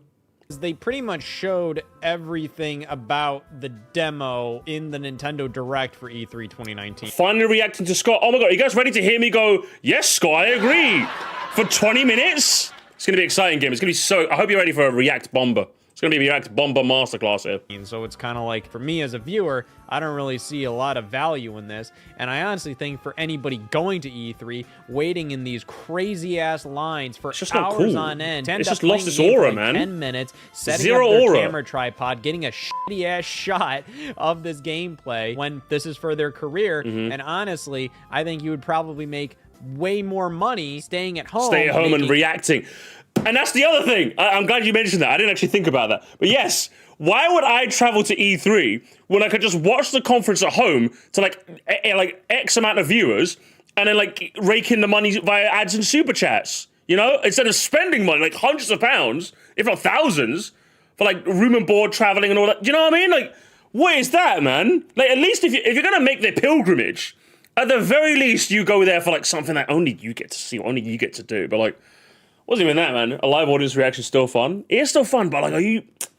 I don't know, man. Is that what it's worth? Is the entire trip there just worth being with a bunch of people? If I could get a whole bunch of my friends to go to like an E3 or something, or like even a Game Awards or something, maybe. But like just going with a whole bunch of rando I don't know if that's appealing. Not to me anyway. I don't know. In commentary or like, I don't know if I'm like, I wouldn't consider myself an introvert, but like, I just don't think I could like go to a place, even if it was like full of my own kind. You know, it's fun. You can be there or not. If not really. The idea of like, say, going to an E3. Let's say E3 was still here, going there on my own, spending all that money, and then trying to make friends when I'm there. I don't know, man. I can't do that. Maybe am I too socially? Am I just an anxious little bean? I can't do it, man. I have to bring my own friends along. I can't make friends like that. I'm not my mum. My mum was very good at that. I can't do that. Based content off of what you saw at E3 rather than paying to fly out there and get footage of some demo that thousands of other people waiting in line will get footage of themselves. So it's kind of like, what's the point of any of this? And things got... Oh, Musty and anxious little... Shut... Listen, go away, okay? Don't phrase it like that, okay? I'm an aura maxing monk, okay? Shut up.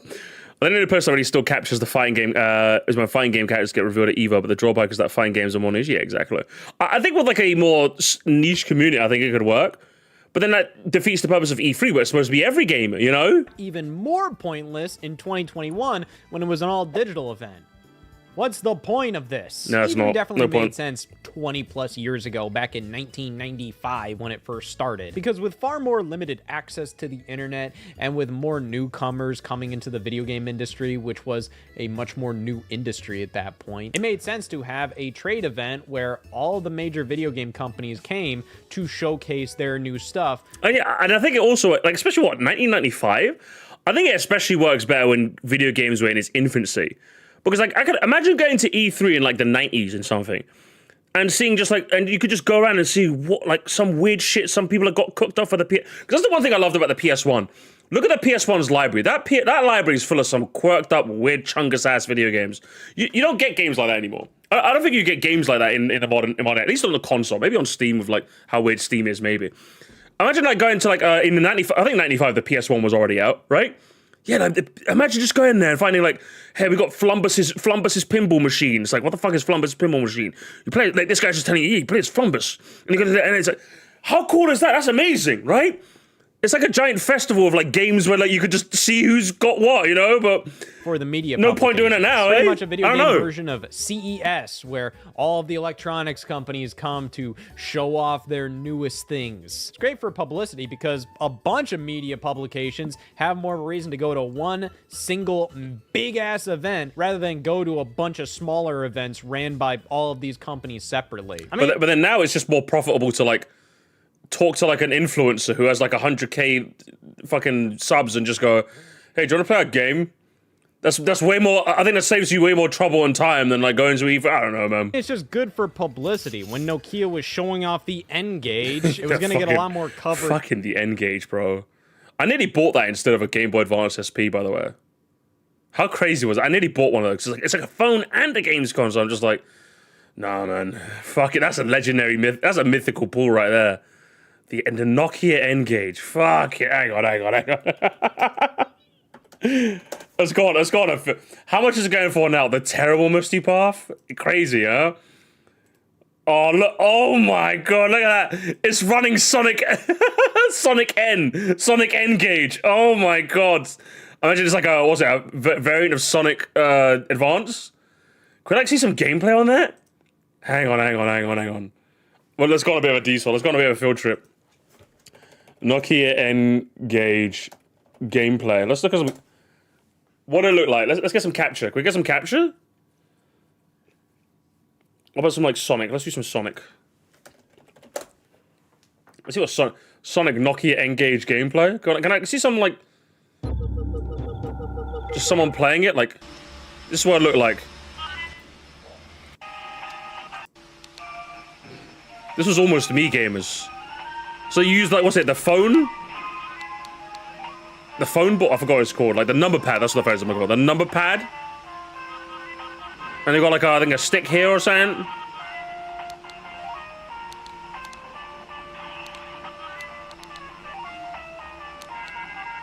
Oh, the sound is so off as well. Like the pitch, it feels like it's pitch shifted lower as well. And then you've got this like, because the resolution is weird, you've got this like border around the bottom and the top as well. Something that was made to fit a Game Boy Advance screen, I assume, right? Crazy work. This was almost me, games. This was almost me. Stuff like this makes me glad I was born in years when tech was half decent. Listen, see, this is why you're boring, Sponge. This is why you're boring. You guys were like fucking. We were born in the trenches, man, and we fucking love this, okay? We love this shit, man. You guys are spoiled now. You guys got your Roblox and your Fortnite, and you're like, oh, I don't need video games. That's you, man. Magazines at the time, that's you people, E3, man. Rather than if Nokia was holding. What made you almost get it? I think it was just one of those things where I wanted a Game Boy Advance, but my brother was like, you should get the N-Gage. The N-Gage looks kind of cool. And I had like a friend in my class was telling me about the N-Gage as well. Like it was kind of this like cool thing that was like up and coming, you know, like people in my class were talking about it, my brother was talking about it, so I was like, oh, should I get it? But then I just opted to get the Game Boy Advance SP instead. Their own separate events. And of course, there was this level of exclusivity to E3. It wasn't just open to the public. It was mostly for gaming journalists and people within the game industry, which added to this mysterious allure of E3. Yep. This idea that like, oh, I couldn't possibly go there, which made me, as a video game fan, salivate at the mouth at the idea of going to E3. It seemed like such an exclusive, cool thing. Hey, you want to go to the club? You want to go to like the E3 club? Yeah, man, let's go to the club. Yeah, first of all, I don't think you even convince all the game companies to ever do this again. I think you just don't. If you don't have the pull from the big game companies, I don't think people will be that interested. And if you do, I don't think you convince them. Like, imagine me going, hey guys, can I make E4? Let me make E4, guys. Let me make that. Nintendo's like, I don't care. What the fuck you mean E4, bro? That's a fucking channel in the UK. That ain't a fucking conference. Filled with social anxiety.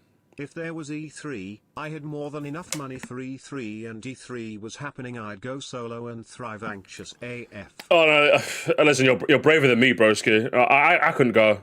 I couldn't go, man. I couldn't do it. I couldn't do it. Especially when they started to stream the press conferences live for everybody to watch online. Showmanship has always been an important element of E3. It's always been about who looked the best at the show. You know, console wars have been a consistent element of the video game medium for decades now. And that was definitely there at the very forefront of E3. Literally. I mean, you look back to Bruv, your company had a shit E3. Oh.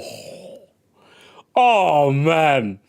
Oh, you were getting cut. Like, thankfully, people in my class weren't really, like, that clued in on E3, if that made sense. But, like, Lord knows online, you were getting cooked. It was not a safe place. After that, what was it? That fucking Xbox conference with the Xbox One. Fucking imagine. Imagine if you were an Xbox fan when that disastrous Xbox One thing happened. Oh, God, you're done. Yeah, Xbox was 2013. You are not coming back, man. You are not coming into school tomorrow. Everyone is making fun of you, man. Everyone on the internet was making fun. Oh, get rid of Wii Music as well. Imagine trying to convince your friends, yeah, Nintendo's good. They make good games, and then Miyamoto on the stage, yeah. Come on. E3 1995, the very first E3, and one of the biggest deals from that event was when Sega announced that the Sega Saturn, it's going to be available for $399 right now, which kind of blindsided everybody. One, super expensive. Two, everybody was like, what the f***? It's out right now? I don't want that. And then Sony, as the newcomer at the time at E3, went up during their press conference and just did one huge mic drop saying, we're $299. You know, it's almost ominously similar to how things went at E3 2013 when Microsoft announced the Xbox One was going to be $500. And then they did that. What was it? What was that video? What was that fucking video? That one video that cooked them. Yeah, I think is it this one? Fucking. This is how you share your games on PS4. In 21 seconds, gamers, they were gone. They were gone. Thanks. PlayStation. And a million Xbox fans just cried. They cried, gamers. They cried. And we all laughed with them. It was so good, man. See, it's moments like that I miss E3 for. Like, we just don't get... The Game Awards does not do this. No chance in hell did it. Jeff Keighley's too fucking boring to even try anything close to this. Because he's a boring man, that's why. I wish I was the guy running Game Awards and Summer Game Fest. I wish I was the Jeff Keighley. I'd make that shit fucking interesting, man. I don't think I could compare to this. This was just generational. But man, I do fun shit like that. And then Sony slapped their cock in their face. You know, it's always been a special element of E3, but I think things started to just kind of increase and increase and increase, and E3 press conferences became like the biggest damn deal that year. Each company was obviously pouring millions of dollars into their press conferences. They wanted to look as professional as possible, as incredible as possible. Bring celebrities on stage, lighting effects, steam, all of this stuff. Sinking so much money into these things just to look as impressive as possible was an element of the E3 press conference. However, as the years went on, I don't really know what the point of sinking that much money into a lot of this stuff was. For example, I remember every E3, Ubisoft's press conference, they would have a Just Dance portion where they have everybody... Oh my God. Bro, they used to spit fucking Ubisoft's Just Dance. Giant dance number to advertise the next Just Dance. Who the hell was... It's like, yeah, the people who are going to buy Just Dance will buy it anyway. Do you know what I mean? Like, they did not need... If you're going to use your time, like, you did not... Oh my God, I remember this. See, this is why I wanted to watch this video. Oh, we're getting like a blast of the past here, man. The fucking Just Dance segments, bro. Kill me. I gotta... Oh, was it? Let's see if I can find some. Here's 28. Let's see. Here's one. It's like they do this like really elaborate set piece, and I'm just like,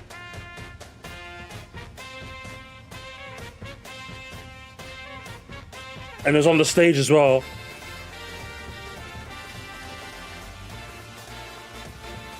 All of this for Just Dance, yeah?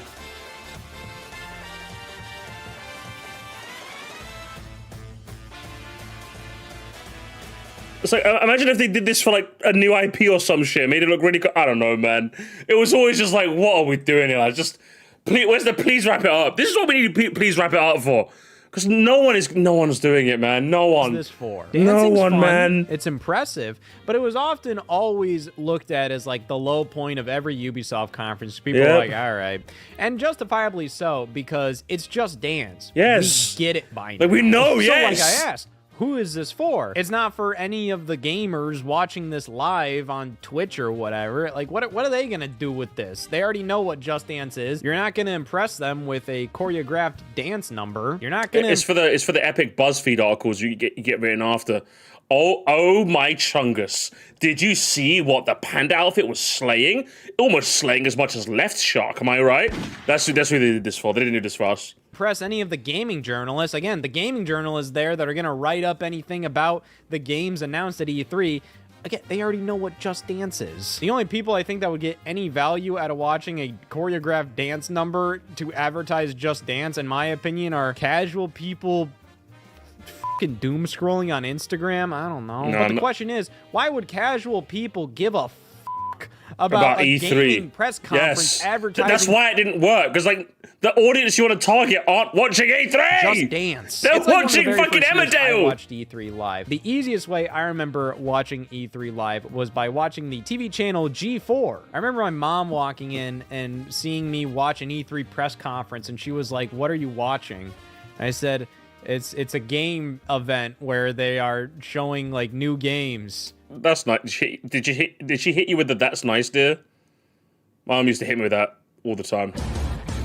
All the time. I've got a peer-reviewed study right here that says support has never been more high, gamers. Says you're a pussy. Oh shit. That super chat was so big it disconnected the stream for a second. It disconnected the stream for a second. Crazy. But thank you so much. I know there's more to say. I've got something important to say. Thank you so much, man. Thank you so much for disconnecting my OBS for a brief second as well. Thank you. And she just asked, "Why are you watching that? That sounds awful." So obviously, I think these kind of you had a judgy Jason of a mum as well. Mom was like that too. What are your parents like, chat? What are your parents like? My mom was very like, she used to like buy me video games and shit, but she did not care, man. She was like, this is like when my mom went from like normal like loving mum to like inattentive. Mom just didn't give a shit, man. She saw me playing video games and went like, "You're wasting your time. What's the point? It all sucks." Mom became like your average fucking emo. Honestly, so it's pointless. Nothing matters. What's the point? I'm just like, Mom, come on, man. Help a brother out here. Help a brother out here, man. They don't care about games. She didn't. Excuse me. Mom really cares about what I'm playing, but she's really going to Pikmin 4. Oh, definitely couldn't be my mum. My parents bought me games and absolutely did not care. She loves Jackbox. I mean, Jackbox is fair, dudes. Parents were fellow gamers. Lucky you. See, the kinds of gamers that... See, Scott, these people don't have it like us, do they? These guys have got like, oh, my parents were gamers. How lucky are you? You guys are the Nepo babies of the gaming community. I had to deal with my mum hiding my GBA SP just because. Just because. Oh, tee-hee. And like... I ate my dinner, did my homework. What the fuck do you want from me, man? Let me play my video games. You're watching Emmerdale. What am I supposed to do? What am I supposed to do, man? It's unbelievable. It's not fair. Mom introduced me to Spyro and Crash as a 3-year-old. Mom introduced me to the fucking dishes and doing hard labor at 3 years old. I didn't get my PS1 until I really became a man. I can't believe this, man. Are only for like I've played Mario Kart and Wii Sports with me as a kid. Occasionally just burst out Jackbox. Oh, a guitar here. Even during the casual gaming era, I couldn't get my mom into anything. I used to like give my mom a Wii remote and say, "Play Just Dance with us." Not happening. Not anti-gamer. Anti-gamer. I can't believe this. Very hardcore people that are really interested in this kind of crap. But I mean, for video games, it's kind of like how ESPN has people talking about sports all day long. I want to see people talking about the fucking, oh, the 3DS needs a price cut. Oh no. Yeah, man. So, yeah, to be honest, game I scene don't out of really community. think E3 ever broke into the general audience sphere. It was always kind of for gaming journalists, and it eventually kind of expanded to be more for the hardcore fan. But obviously the move to more digital showcases that these companies would hold themselves kind of just proved that E3 My mum dodged a blue shell on both MKW and 8DX. Okay, well, thanks for the flex, bro. Do you know what I had to dodge? I had to dodge rolling pins and slippers when my mum would throw that at me, huh? Huh? I bet you never knew what that was like, eh? Thank you for the 5. 3 cases that these companies would hold themselves kind of just prove that E3 was a pointless expense at the end of the day. Because keep in mind, I was only just talking about how expensive these press conferences must have been to run. Just being at E3, being on the show floor, was still stupid expensive. Could easily cost hundreds of thousands of dollars. God damn. For these companies to be at this event. When in reality, these companies themselves are bigger than E3. E3 wasn't really a household name. It was known by hardcore gaming schmucks. And even then, let's say you're a smaller company that scrounged up the money to be at E3. I mean, like, why are people going to E3? They're going to E3 to see stuff from Nintendo, PlayStation, Microsoft. They aren't going to E3 to see what this small little guy in the corner's doing. Yeah, I think it became like a rich get richer type party as well, which also kind of like led to its redundancy, which is a bit of a shame. I'm glad that the indie space managed to like kind of carve its way on its own, in spite of the fact that none of the big companies cared. I suppose why should they? So I'm kind of glad in that regard. But yeah, it's just one of those things where you bred a culture which was just, we're here for the big three and that's kind of it. So it was to be expected that people didn't want to go and see like Flumbus's Revenge on like the fucking DSi ware, you know?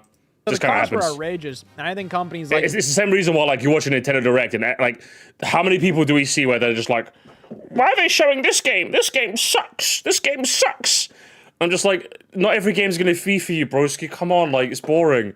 It's boring, man. I don't know how many. Like, maybe I'm straw manning. I don't know how many people that react to Nintendo Directs will do exactly that, but Lord knows the chat would have me convinced. The live chat of the Nintendo Directs would have me convinced that there's a lot of people that just see a game they don't like and immediately just shit their pants. And I'm just like, come on, man. Come on, you can't be doing that. Yeah, everyone knows with Nintendo Directs, if you get one game you like, you won, okay? And if you didn't, then skibbity toilet. Nintendo with Nintendo Directs really did prove that you don't need E3 at all. Even though Nintendo stuck with E3 for a while, even if they were doing Nintendo Directs, they were still branded as E3 Directs. Like E3 2013 was the first one where they said, we're not doing a traditional press conference. And that was a big deal at the time. People were like, oh my God, Nintendo has lost their mind. They're absolutely gonna fail. Oh yeah, I think that reminds me as well. Yeah, Nintendo dropped out of like E3 before the others, didn't they? They were just kind of like, I'm gonna do my own thing. I think they did that before the rest of them. Crazy, huh? Generation.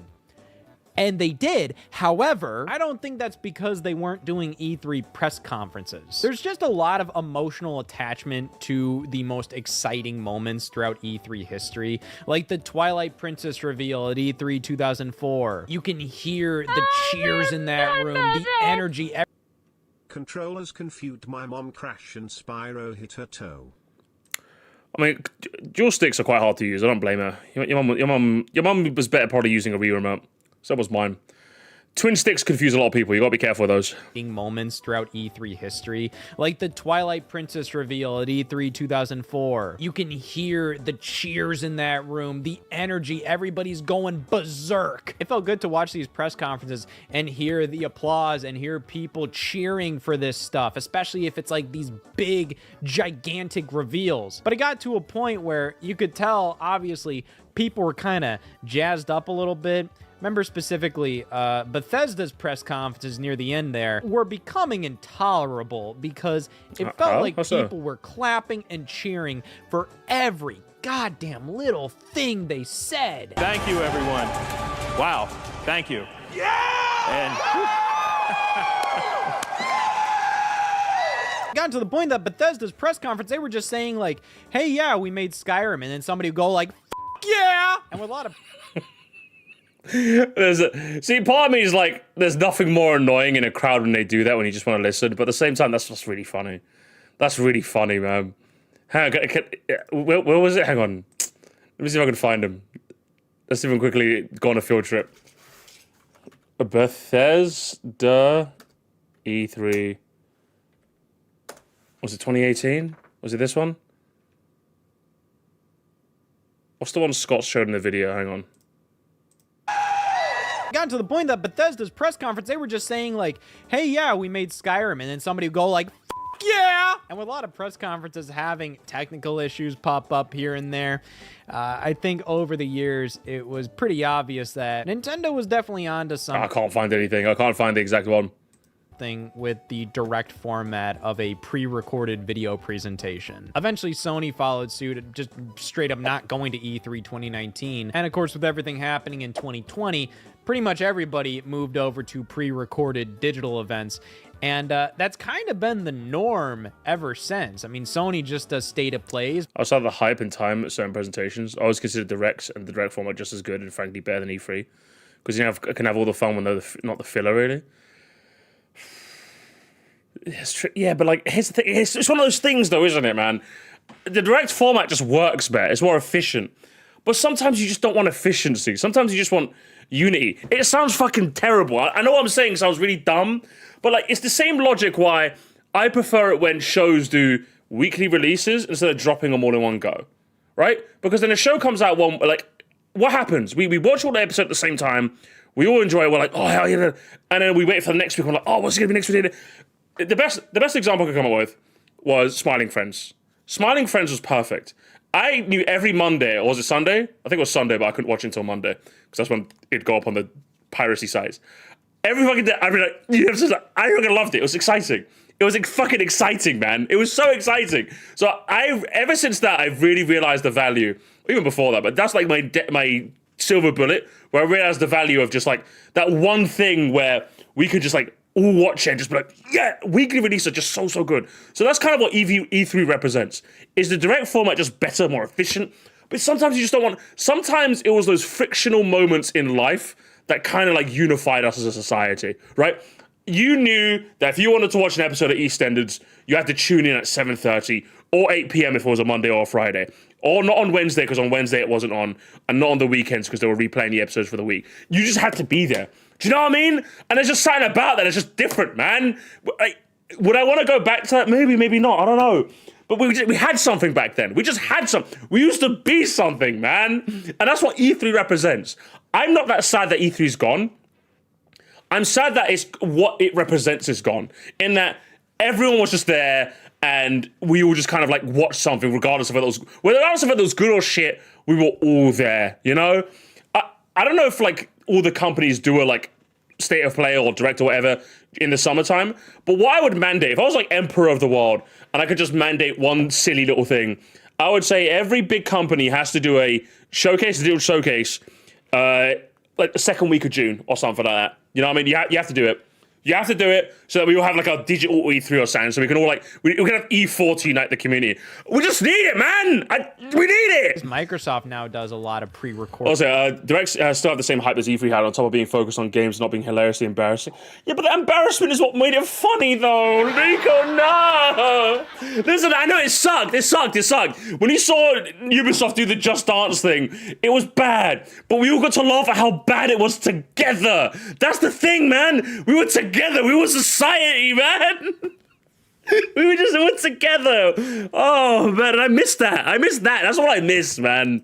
Recorded events. And of course, Nintendo keeps up with Nintendo Directs. So obviously, that just proved that E3 isn't necessary. These companies are big enough where they can hold stuff on their own, they can do stuff on their own timetable. They don't have to worry about not only adhering to E3's schedule, but also paying ludicrous prices to be a part of E3. If anything, it should have been the other way around. E3 should have been paying game studios to be at E3. Game studios shouldn't have been paying E3. Because, again, what is E3 as a brand? It's not that lucrative. Yeah, to us, E3 is a big deal of a name, but then I go to my mom and I'm like, hey, guess what? I'm making a video game and it's going to be at E3. What the f does that mean to her? And even then, when E3 is a big deal to us... Yeah, when he says that, it's actually quite interesting. In that, I feel like even if you're someone who doesn't watch a lot of movies, you know what the Oscars are, right? You just know what that is. You could be someone that doesn't really listen to a lot of artists, but you know what the Grammys are, right? I think that's the music equivalent, right? You know what that is. But like, even if you're not really much of a gamer, do you really know what E3 is? Not really, isn't it? It's weird how that works. I suppose that gaming is relatively newer in terms of as an award show compared to those. But it's strange to think about, isn't it? doesn't mean that, oh, if something's not at E3, we aren't going to pay attention to it. If we're paying attention to E3, we already give a f about the video game industry as a whole. We're going to be interested in video game news regardless of if it's at E3. E3 was just kind of a fun event where it's like this week-long onslaught of presentations and news. That's what we liked about E3, not the fact that it was E3, which is why our good old pal Jeff Keighley has attempted to resurrect the Listen, Scott, I need you to do something. I just say, like, fuck Jeff Keighley. Jeff Keighley fucking sucks, man. Jeff Keighley fucking sucks bollocks, man. I can't stand this nigga, man. He sucks, man. His award shows are fucking I can't. Do you know what I hate about Jeff? Do you know what the worst part is? I think the high guard thing really cements it. I don't think this is the first time he's done it, is it? Where he just goes, this game is so... That's the one thing I can't stand. Everything else about Jeff, you can like, well, I don't care. The one thing I can't stand is this guy will say, guys, what I'm about to show you is something that's going to change the world forever. I had a chance to talk to the team behind this, and let's just say I'm honored to present the next game to you. And it's like fucking Flumpty's Revenge. Oh yes, that Atari series, Flumpty's Revenge, getting a revive from like the fucking 60s. I'm like, I don't care. That's what I can't stand. I can't stand that. That is the one thing I can't stand about this fucking guy, all right? Why does he do that? All you have to just be honest. Just be fucking honest, all right? I get it. You're a bit of a showman.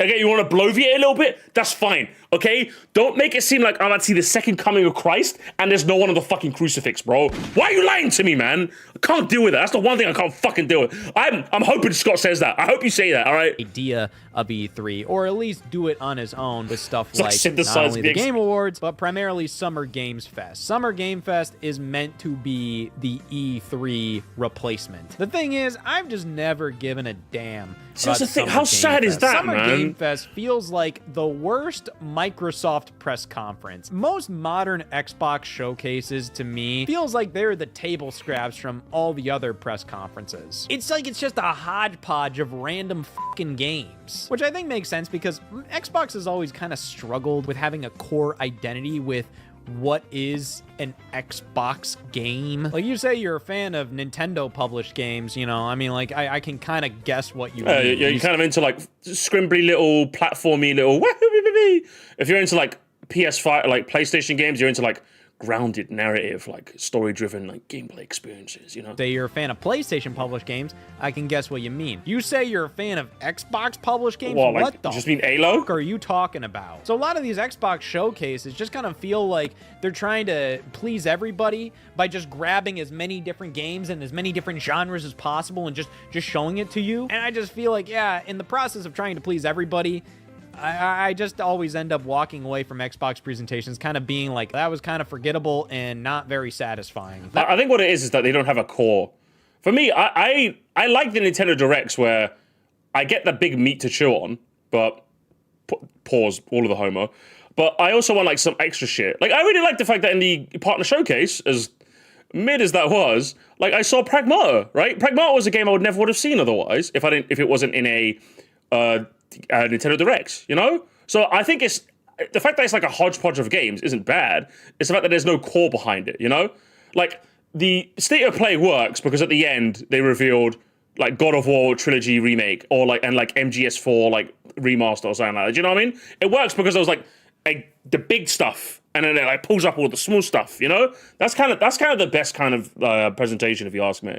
So when there's none of that, you just kind of feel like, I mean, I guess Flumpy Chumby, the little indie game, was kind of cool, but that's kind of it, you know what I mean? Most people don't want to like watch a whole presentation just to get like one tiny little indie game, you know? Most people don't want that.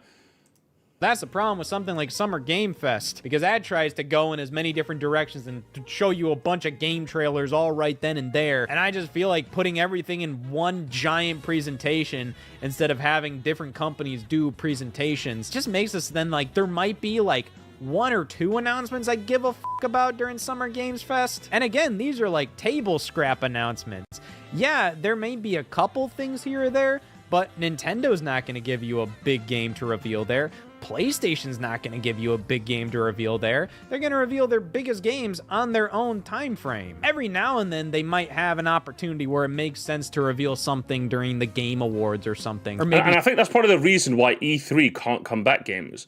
Because if E3 was going to come back, Obviously, it couldn't. But like, if EVA was to come back, Sony, Xbox, maybe Xbox would, but Sony and Nintendo aren't going to be there. And like, realistically, I think Scott is speaking for the average gamer when he says he just doesn't care. Like, I think, for me personally, like, I definitely don't really like this sort of idea. I like the fact that if I leave a presentation with at least a couple games that are interesting, I at least got my time's worth. Like, even in the partner showcase, again, it was pretty mid. I'm not going to pretend it wasn't. But at least I got to see Pragmata. I would not have seen Pragmata otherwise. I wouldn't have seen how cool that gameplay style looks. And I've downloaded the demo, and I'm going to give it a try soon, right? To me, I kind of see that as a success. Because maybe it's because I have such low expectations for any showcase I watch that even leaving with one new game I can play is amazing, you know? But I think Scott kind of speaks for like the norm in that, yeah, if you don't have if you don't have that like big meat to chew on, pause, then you just leave it going, what the fuck was the point of that, you know? So it's a shame, really, isn't it? It's a shame. Something else during Summer Game Fest, but you're only going to get 1, maybe 2 announcements from each company. Yeah. And at this point, man, going to an event like this and waiting in lines for hours on end to play a demo. Oh no, I wouldn't of a go. game That's for sure. like 10 minutes. Oh, if you mean like the appeal to like go there, oh, absolutely not. I have no appeal to ever go to the Summer Game Fest. You know, none at all. But if I was to watch the showcase and I leave with like 1 to 3 games, at least I'm like, oh, okay, that's neat. I didn't wait. My time wasn't wasted as far as I'm concerned. I don't know. For me personally, it's not that appealing. I'd like to go to an event like this for like the ambiance, to like look around and be like, wow, this is really cool. But I'm just not in the mood to wait in line for hours to play like 10 minutes of a game that I'm inevitably going to be able to play in like 3 months. So as much as I'm realizing that the E3 format is outdated and doesn't make a ton of sense, I'm sure all these companies realize the E3 format doesn't make a ton of sense. The culture of surrounding Nintendo Directs was shaped from E3 in some way, no? Surely if it returned in a similar manner, it feels familiar. But there's like, would Nintendo be there again, though? They wouldn't. Like, E3 worked because the big companies were there. Like, were they all-encompassing? Sure, but it worked because they were there. Like, it worked because we had, like, a unifying thing as gamers. Bring E3 back, but without the big companies, and, like, I don't think people are interested. Because we have that. That's what Summer Games Fest is. And even though it's decently large enough, people just don't really care as much. Not really as much, no. Is outdated. Sure, some companies were happy to play ball. Like, I know Microsoft was always happy to be like, oh, let's do a press conference. Of course, we believe in E3.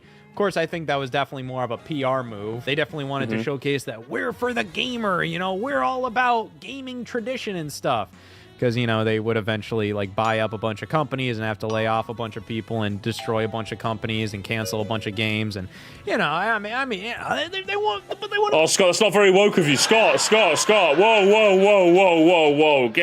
Scott, hold up. I came to this video for funny E3 retrospective. Didn't come here for your woke opinion on the game industry, okay? Scott, come on. Next you're going to say the Trump word and the tariff word next. Okay, calm down, Scott. Calm down. Go on. Be your buddy. But overall, this E3 format just doesn't make sense anymore. No, it doesn't. Or does it? Well, I will definitely admit E3 was pretty outdated with how everything was working, and, you know, it just wasn't hitting the same as it used to in its later years. I do feel like we lost something big with the death of E3. Yes. Okay, I'm glad he agrees. I agree. I agree with it. I wonder if he's going to come to the same conclusion as me. But again, for me, it's just the unifying community aspect I miss of E3. The extra show and everything, not so much. But this is why I agree. Hang on, let's see if we come to the same conclusion. E3 was this event where pretty much all of these companies were kind of on the same playing field. While they were all going up against each other at E3, they were all kind of saying, like, hey, like, we're all a part of this industry together. Without that, I think it's a little silly to be like, these companies have a huge ego, almost acting like they're a person when, like, I'm kind of like, well, yeah, every company has a huge ego. They're a company. But it's just this feeling that they can just do things whenever they want. They can put out a showcase whenever they want, and everybody will pay attention to it. And while that does mean that I think we consistently get more gaming news more frequently throughout the year, it's less unifying, spread out, and it's not like, oh, it only it's not as impactful. It doesn't really stick to the memory, one time a year, and then we have to wait till next year. Like, no, I mean, we get like 3 Nintendo Directs a year, a couple of State of Plays, some Xbox showcases. Like, they're all kind of spread out, sprinkled throughout the calendar year. At the same time, it's a little harder to follow everything, and it makes it more likely that I may not watch a State of Play because I might just think, like, this probably isn't going to have anything I'm going to give a shit. That's literally what... Bruv, that's literally what fucking happened to me. Literally, Scott saying what I said in Scott's voice. That's literally what fucking happened to me with the last state of play. I was like, nah, it's not going to have anything. And guess what? That was the one where they decided, hey, sir, Musty's not watching. Let's fucking put everything. And I'm like, fucking pricks, man. Fucking pricks. That's what happens. See, that's what happens when you have, like, a bunch of them, you know what I mean? Like spread out through the year. You know, that's what happens! About him. Compared to Sony's yearly E3... Like, I miss Rayman! I miss seeing Rayman 30th Anniversary live. If I was streaming that live, I would have fucking crazy. But I was denied! I was denied! My fucking celebratory moment! Conference, well, yeah, I'm obviously gonna watch that. Through hell and high water, I'm gonna sit through that 90-minute press conference, and there might be a game I just don't give a fuck about, and I'll just sit right through it. I'll still watch the trailer. But now instead of one big press conference a year, now we have a bunch of very small events sprinkled throughout the year, because PlayStation can do whatever the hell they want. They're PlayStation. They can do whatever they want on their timetable. Nintendo can put out a Nintendo Direct whenever they damn well please. It doesn't matter. Xbox... Yeah, they're gone. My problem is, over the past couple of years, these companies have increasingly felt like they... I guess you'll just have to watch them all going forward. No, I'm not gonna. No, no, shut up. Of course it's a Sonic fan that comes to my chat with a dog shit opinion. We know how this works, Sonic fan. I miss a state of play, it's good. I watch it, it's bad. Do you know what I want to do? I swear to God, if the next state of play I watch is stream is bad, I'm banning you. I want to remember this moment. I want to remember this. I want to remember your fucking name, bro. I want to remember your fucking name. You're getting banned, okay? You and all your ilk are getting banned, all right? I know what's going to happen. We all fucking know this. That's how it works, man. Don't really have to prove anything to us anymore. They don't really have to win us over. They're just showing us what they want to show on their timetable, how they want to show it. But there's this general level of like, they don't need to impress us as much as they used to. Xbox can put out a showcase that doesn't give us a goddamn thing. Who the hell cares? State of plays are oftentimes really fucking drab. Nintendo Directs have basically no character anymore. Each one just continues to feel... Reggie, Scott, Reggie. Basically the exact same as the last. And a lot of it just feels like, to me, they're telling me, shut the fuck up. You're gonna watch this news. You're gonna consume our games. We already got you hook, line, and sinker. Who cares? And of course, a lot of that's just me trying to make sense of my feelings during this. It's not like any of them are actively saying that. But when I would say... I don't think you're... do I agree with that? I would say in a sense it definitely comes across more of that way than it didn't before. I could definitely see that. I've never thought about it that way personally, but yeah, I could see how, like, if they know they can just put out a presentation whenever, then I guess it doesn't really matter if it impresses you. They're just going to put out a presentation, you know? Whereas with E3, they kind of had to impress you because that was like the one big presentation a year. So it kind of feels like a bit of a fuck you, you know? So I get what you mean. I get what you mean, Scott. When I compare gaming news nowadays to the feeling of watching E3 press conferences in 2010, 2011, 2012, things just aren't as memorable. Ads in the end of the day, but not that deep. But at the very least, with E3, they tried to impress you with their ads. That's the thing. Like, Nintendo Directs don't have to impress you with their ads. That's the issue. At least Ubisoft will fucking embarrass themselves with the Just Dance thing that we could all laugh at. We're not laughing at anything that happens in a Nintendo Direct because they're just like, hello, I'm Guy, and I want to talk about the guy. Here, take a look. And that's it, you know what I mean? What the hell? I mean, you look at even just how things look. The Nintendo Switch 2 Direct should have been the biggest moment of the next 5 years for Nintendo. Yet the fucking Direct looks and feels the exact goddamn same to every other Nintendo Direct they put out. You even compare that to how they revealed the Switch during the Switch presentation. They knew at that point, like, hey, we have to prove something to people. We need some showmanship. So they went against the Nintendo Direct format just for that moment, for the first time in years, to go on stage to do a traditional press conference. Okay, that's actually, okay, you're not fair. You're not, he's spitting there. I don't think I ever saw the E3 reveal. Alone, while that wasn't at E3, that does prove to me the presentation, the value of that showmanship, the value of being up on stage and showing things to people, trying to impress them. But now in the current age of social media, I think we've kind of lost that for something that feels much more obviously direct. And well, that's what I prefer. That's what I prefer about the direct format. You don't know where they're getting. We might be an E3 level reveal like Smash or a Virtual Boy reveal.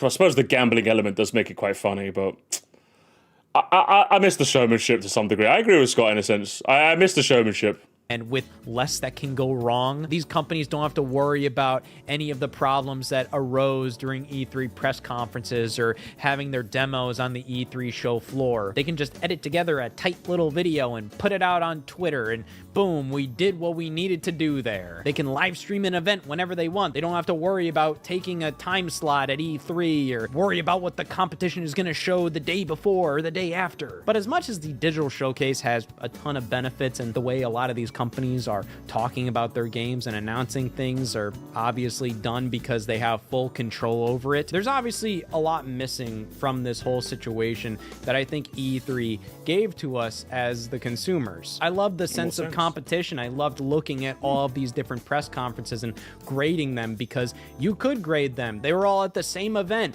on stage, showcasing stuff one after another. Competition is good, but them being at the same event was this level of camaraderie. They were all on the same playing field. It's almost as if we're uniting all gamers, right, Scott? It's like I've been saying this for months, and no one's been listening to me. But now everyone's going to listen to me, because Scott said my take in his voice. Practically. But nowadays, everything feels much more isolated. Yes. And all of these it's called atomization, Scott. It's something I've been talking about for months. I use that phrase as a joke. Literally. It's something I've been talking about for months, and no one's been listening to me. It's called atomization. I think it's one of the biggest problems of the modern day internet, is that everyone feels like everyone's in their own fucking unique bubble, and as a result, anything outside that bubble becomes like verboten. Everything outside that bubble becomes like useless. You know what I mean? Like the friction that you'd have to absorb by watching Ubisoft do the Just Dance thing is completely unacceptable to the modern gamer. You know what I mean? Do you know how, like, for example, we were kids, Scott, because you're Unk as well. I know you're Unk. We had to play with our Game Boys, right? I don't know if you're that old, actually. You said you had a Game Boy Advance. I had to play with my Game Boy, and I had to find a backlight. I just had to stand underneath a fucking light, or I had to, like, use the lamppost outside my window to light the Game Boy, right? And nowadays, the kids would not know that pain. But that friction's fine, all right? The friction I had to deal with, I'm okay with the kids of the modern day not dealing with, because it just means you can see the game now whenever you want. Who cares, right? There's nothing wrong with that. The friction we had to deal with in the past made it so we're a lot more amenable to the nonsense that came with, you know, being in one big family. Do you know how it's like, for example, you can tell when your roommate is someone who's an only child, because the moment you start doing even something slightly wrong, they're like, oh, you left the milk out one time, therefore I'm going to bitch and whine at you. But if you had siblings, you know sometimes they're just going to be leaving the milk out once, so you kind of just put it back for them one time. If they keep doing that a lot, you're like, oh, who cares, whatever, now you're going to start a fight. You're not going to start a fight with someone because they left the milk out one time. But if you're an only kid, you've never understood the friction that is having a sibling that isn't always there all the time understanding you, so you kind of just have to, it kind of makes you a better person, a more tolerable person, a lot more well-rounded person. In the same way, if you're a gamer, and like you went to E3 and you watched every conference, or you've seen every conference, you're kind of aware of what the other companies are doing. You're kind of aware of everything that's around you. So it feels like there's a bit more unity. You can go up to a gamer that's a bit of an anime freak. You can go up to a bit of an enemy that's you can go up to a gamer that's a gun and ball gamer, and you both watched E3 and you both laughed at Ubisoft's Just Dance thing. Nowadays, that doesn't exist anymore. The gun and ball guy doesn't even know that exists anymore. He's busy playing fucking Warzone for the 10th game. You know what I mean? Or we're looking at the Warzone Direct. And then the anime guys look at the Anime Direct. And then the fucking Nintendo guys look at the Nintendo Direct. We don't have that, like, inter-community sort of link. So anytime there's some sort of inter-community link, it becomes, like, intolerable to everyone else. That's the annoying bit. That's the annoying bit about modern games, all right? Or modern atomization, should I say. And I'm glad Scott's saying it in his voice. Okay, maybe he might not go into as much detail, but yeah, I'm telling you, it's one of the things that sucks when you don't have to deal with the friction that is seeing other people. Seeing other people becomes this intolerable experience, and that's the issue, you know. And that's ultimately the issue. How about the Game Awards? But the Game Awards suck, though. That's the difference. The Game Awards sucks. It sucks, and no one likes it. And it sucks. Okay, that's the difference. We need friendly competition between the big three. Not having that is not a good thing, because then they don't need to do more. So they want, exactly. We needed all the gamers in a room to laugh at the E3. That's what we needed, man. We needed that.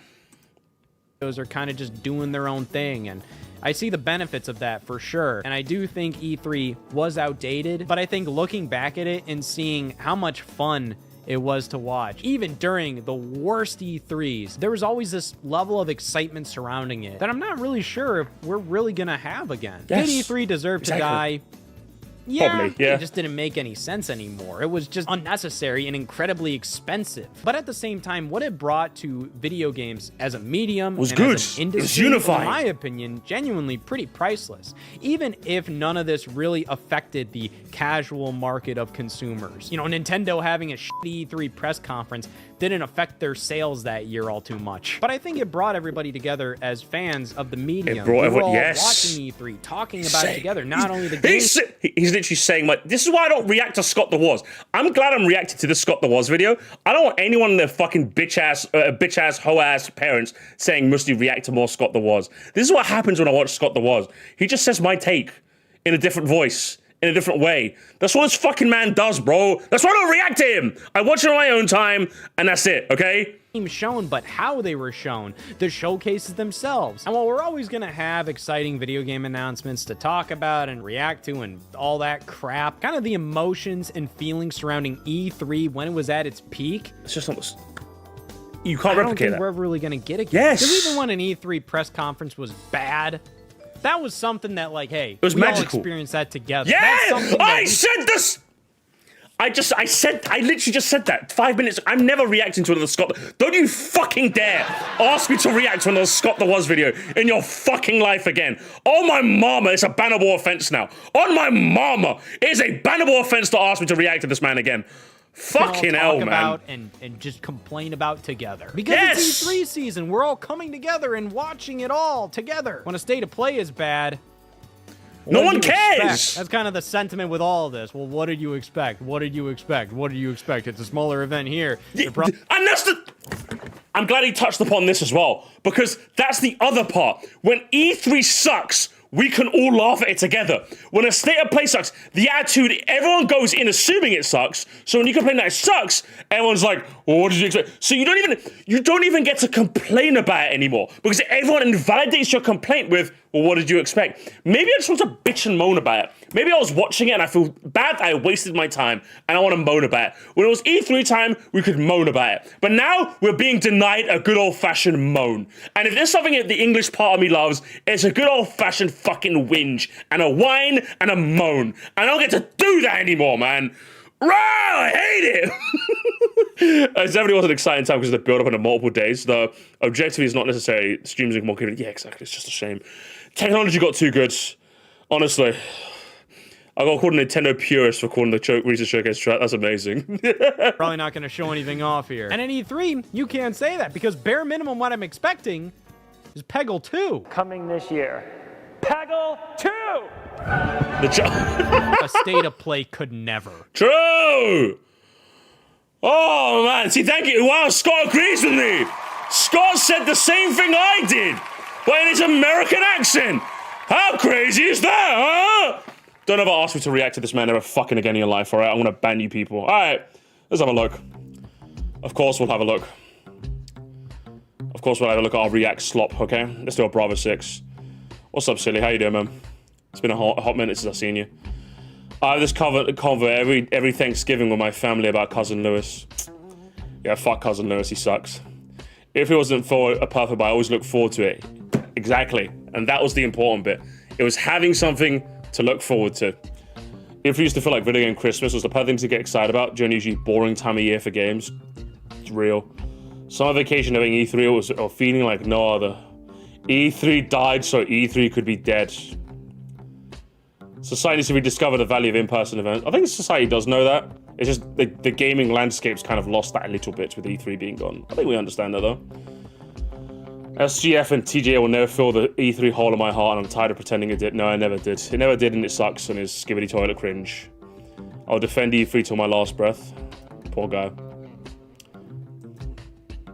E3 was created because the companies at CES wanted those damn video games off the CES floor, because in the 90s, video games were seen as children's toys, and CES was serious electronics, such as the latest laser disc player and a hi-fi. Is that what it was? It's kind of funny. Oh, video game. How crazy is that to think about, right, guys? It almost feels like really alien in the modern day, right? Video games, those are for kids. Whereas nowadays, like, everyone and their mama playing video. Literally everyone and their mama playing video games now. Your mama's probably got, like, fucking Candy Crush on her phone, you know? Everyone. Everyone.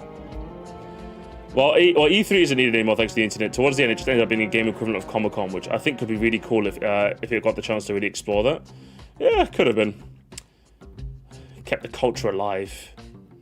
It's like his own holiday. I said the same thing, honestly. Mom's got jelly splash on her phone. Oh, I don't know what my mom has on her phone. I think my mom literally doesn't game. I think mom was one of the rare people that doesn't actually game. I personally target by the E3 made sense 20 years ago line. Nothing makes you feel older than hearing a childhood amusement park described as an outdated 1995 trade event. Old and skibbity toilet. Konami's E3. That's all I have to say. What was Konami's E3? I don't remember that. We don't have anything. We just don't have anything, gamers. We don't have anything. Let's sort by. Okay, then this normal. These comments are too normal. Let's go about that. What's the point of talking about how your mother didn't like E3? Why do you even care? See, that's what I'm here for. Yes, I'm here for the unhinged, crazy comments you get when you're 100k plus, Andy. Yes, I'm here for weirdos like this. Thank you, Scott. Thank you, Mr. Stash. Why do you care with normies? Shut the fuck up, bro. What is this guy on about? Without the industry's unifying movement, attention becomes more scattered. It really is that simple. I said the same thing. Would your mom be interested in NBA playoffs if she wasn't into basketball? I'm not sure many moms are that into video games, but lots of people are. No, mums hate video games. Everyone knows mums hate video games. I miss the fun of watching PR people make a total fool of themselves to announce ads for mediocre games. That was always pretty fun. Always pretty fun, honestly. The head is up with Scott's hair. I did notice that, like, there was a... Hang on, let me show... Hang on, what was it? It wasn't something in particular. It's like... Hang on. Again? There were certain parts where, like... There's, like, a bit of his hair that was, like, kind of, like, flung... Like, here. You see that? It looks like he just woke up. That's what it is. Because, like, it feels like this part should be, like, combed down or, like, gelled down. But, like, this is just, like, flicking up. So you look like an anime pro tag, you know? Giving anime pro tag vibes. So this guy really rolled out of bed and said, let's shoot video. Where's my comb? You know what? Fuck it. Roll the camera. Also, where the fuck is Wii U Part 3? You leave Scott alone, okay? He had a rough night last night, and he couldn't find a comb, all right? You leave him alone, all right? Unbelievable. That's so rude. So rude, honestly. You say you like Nintendo published games, I know what you mean. I like Pounded Upon the Xenoblade, Scott. If I say I like Nintendo published games, the logical conclusion. Oh, bean soup. Boo-boo. No, boo-boo, bitch. Fucking loser. See, this is what I like the new comments for. These people are weirdos. What? I like Pounded Upon. What? Shut up. We're not talking about you then, weirdo. Go away. In the age where all the big studios stop trying, I get more and more excited for each new innovative indie title.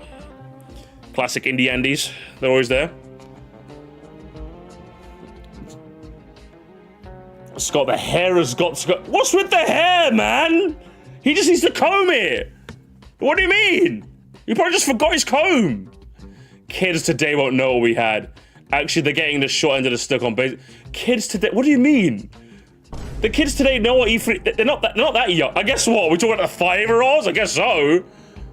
Like, even the youngins in my chat know what E3 was. Okay, Unk. Calm down. Jesus Christ. This isn't an Unk moment, you know what I mean? I'm all good. I'm all down for an Unk moment, but not this time, okay? No, it did deserve to die. It killed itself. Deep. We need more in-prison events. I agree. Scott, there was. You should start, like, doing your live shows in prisons. What is up? Austin Penitentiary. Hey, y'all. Scott here. And I heard this guy's a full life sentencer. Ooh. Guess you won't be around to see the Wii U Part 3, huh? Oh, tough crowd. Jailbreak Street. Real! Make it work. Scott is so smexy when he's...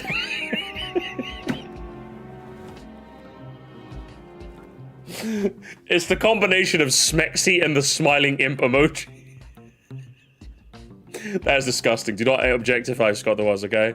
Hey, I said the same. I can't wait for E4. Yeah! I agree. E3 killed my dog. Yes, that. Oh, also, this. I hate this archetype of comment, by the way. Where, like, they answer the question of the title in the comment. I'm just like, it's a hook for a video, okay? I actually want your answer. I don't care. I don't care about your answer, bro. Go away. Hang on, who's sick? Oh, shut lizard lips. Why is he lizard lips? What is that, ref? Ref, you gotta send him off. You gotta send this man off, Scott. Send him off. Lizard lips, you know, huh? Can't be doing that.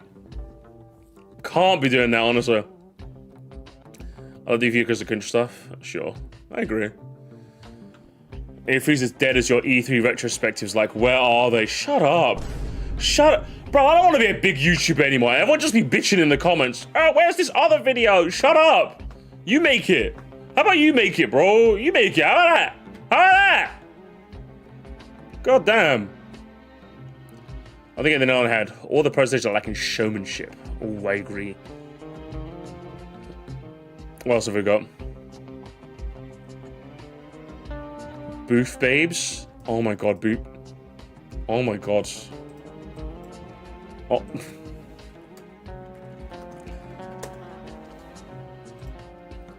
Guys, do you remember? Guys, oh my god. I can't believe Scott didn't talk about it. So guys, I don't know if you remember booth babes. You'd get like, whenever you'd have a stall at E3, you'd get like really conventionally attractive women there to like entice the gaming chudly men to get in there, you know, and play the game. Oh my god. Fucking get, I forgot about that. I forgot about booth babes. Oh my god. Why not hot men? Because gamers. Gamers, you know? See, now gaming is for everyone, so hot men would work, but at the time it was only for chudly white boys, you know? That's how it worked. That's how it worked, man. People just ever want to hear themselves on YouTube, so would cheer anything and everything. No, I disagree. Still sad never got to go. Cry harder. Come on, I mean, is there any more unhinged? Why is everyone getting on it? Wow, 20 years ago, 995. What year does he think we're in? Haha. Go away, he just made a mistake. I hate these people, okay? We used to be a country. We used to be a fucking country, man. We used to be such a country. It really did. I miss all the booth baddies. Now they're the booth baddies now, huh? My mom used to let me stay home from school when E3 was coming on back in 2012. That's crazy because it always took. That's what's about this. Who's gonna tell him? We in summer school? Oh, his name's Landon. Landon can stay home at summer school, okay? That was being held back. Wow. Oh, there's always. Yes, this is another thing I can't wait for when I'm a big YouTuber, guys. How presumptuous of me. The archetype of person that gets mad when you swear. And I'm just like, fuck you. How about that? How about that? How about that? Oh my god, he censors them as well. So even if you censor them, Scott, they're still mad at you. I want the uncensored cut, Scott. I want the uncensored cut. Come on. That's what I want. I want it on my desk tonight. All right. Is that Nate? Is that Nate Drake? The Nate Drake? Thanks so much. Not really a ton to say here, but really appreciate the late night streams. Thank you. What time is it? Fucking, it's 2 a.m. Jesus Christ. Crazy work, brother. Thank you. Thanks so much for the 5. I'm not gonna make it too much of a habit, but just for you, okay? Just for you. For you specifically. For maximum parasociality, okay? Swearing. How original. Yeah, how fucking original, right? How fucking original. 6 hours, light work. Light work, no reaction. I'm literally gonna go in the other room and play some Overwatch with my darling after, okay? The GameStop goes was much better. It was, wasn't it? Come on, can I get some? Oh, come on, give me some. The bed is crazy. Listen, he's taking advantage of the fact that he could just get up out of bed and make a video, and you guys will fucking watch it, okay? Why not? That is success in life. All right, that's very success in life. He gets to wake up and just talk about E3, and he wins. All right, he wins, you lose. All right, good day, sir. All right. I think that's it. Does Scott deserve his stash? Really asking the real questions here, bang HJL. Hang on. Casual people and me watching this video are both people who are entertained by that goody dancing. That goody dancing, yeah? Yeah, Seth Lee? Okay, alright, Seth. Maybe we could start it back up once the bad apples trying to enrich themselves with gambling for kids are rotting in jail. Nacho Cheeses, I have no idea what the fuck you're talking about, bro. I have no idea what you're talking. Who are you talking about? Who are we on about, man? Let me know. Capitalism happened. That's what... Capitalism. Capitalism game is classic. Capitalism. Oh... It always is. It always just comes back to that, doesn't it? Politics, politics, politics. I'm tired of stupid cycle. Thing A exists. People say shit. I want Thing A to die. Thing A dies and Thing B is born. Thing B is great. Thing A was always shit. People want nostalgia goggles. Thing B sucked and Thing A was always great. Why did it die? It was unfair. People start doing conversation videos on why Thing A should return. People don't really know what they want. I agree with the sentiment, but E3 is not like. Come on, man. The whole video. This is just reductionist. Extremely reductionist. I agree with the sentiment, but this is not the example you wanted to use. This does happen, just not now. Just not now, okay? Son, come on. Wrong video. Western game industry. Western. Weeb detected. Do you know how there's like certain language you can use to tell if someone's a fucking weeb? When they say instead of saying like American, it's always Western. The Western game industry. It's like, yeah, okay, mate. Okay, mate. How about you go fuck back off to Nihon, brother. Come on, get out of here. I love my Western game industry, okay? I love my Western game industry. Scott is Bill Gates' son. Is this true? Hey, Scott, is this true? Scott, is this true? I need to know if this is true or not.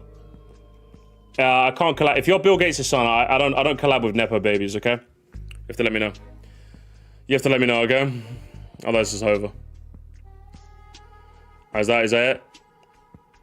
So is it deserve it or not? Well, you have to watch the video. You have to what do you mean, is it deserve it or not? Watch the video and you find out. Faisal, come on. Your attention span can't be that good. Scott, your mom sounds very close-minded. Get her therapy and give her a better brain. Bro Jangster. He cooked you, Scott. He cooked you. He cooked you in 4K. He cooked you in 4K Ultra HD, brother. You gotta go. Scott the was hates Xbox. Joy. What's with the joys? Emoji, sure. You know, I'm here for it, Mexi Wolf. I'm here for it. I can't wait. I can't wait to think happens to the Game Awards. I like Summer Game Fest. Summer Game Fest sucks. They all sucks. Wait, hang on. Wait, I want to click this link, but I don't want to click this link. I'm curious now. 2010, really? I was watching E3 during the GameCube days. Yeah, alright, Unc. Go be a father or something. Go be a dad. Go be a dad. I think that's it, gamers. I think we're seeing enough. I think we've seen enough. Who doesn't hate Xbox these days, lol? They're like the punching bag of the game industry. Alright, final thoughts, Mr. Was. This was like fun. It was honestly the main reason I wanted to watch this is because I kind of just wanted to look back at E3. I thought it'd be interesting to have some conversations. So this is a pretty fun watch and reaction for me as a whole.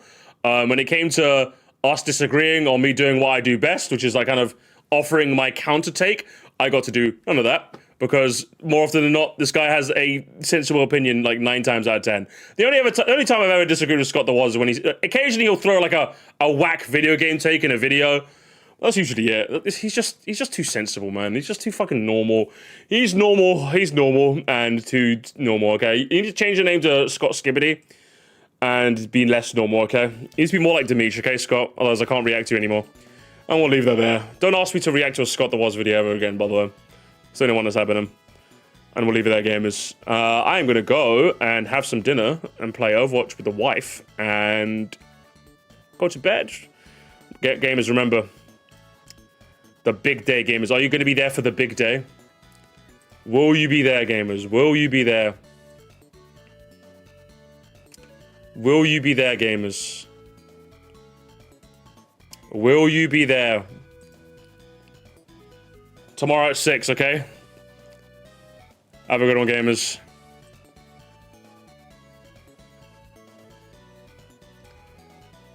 And I'll see you all tomorrow. Have a good one.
Welcome, gamers, to the epilogue. For today's epilogue, you now learn that there will now be an epilogue. And that concludes your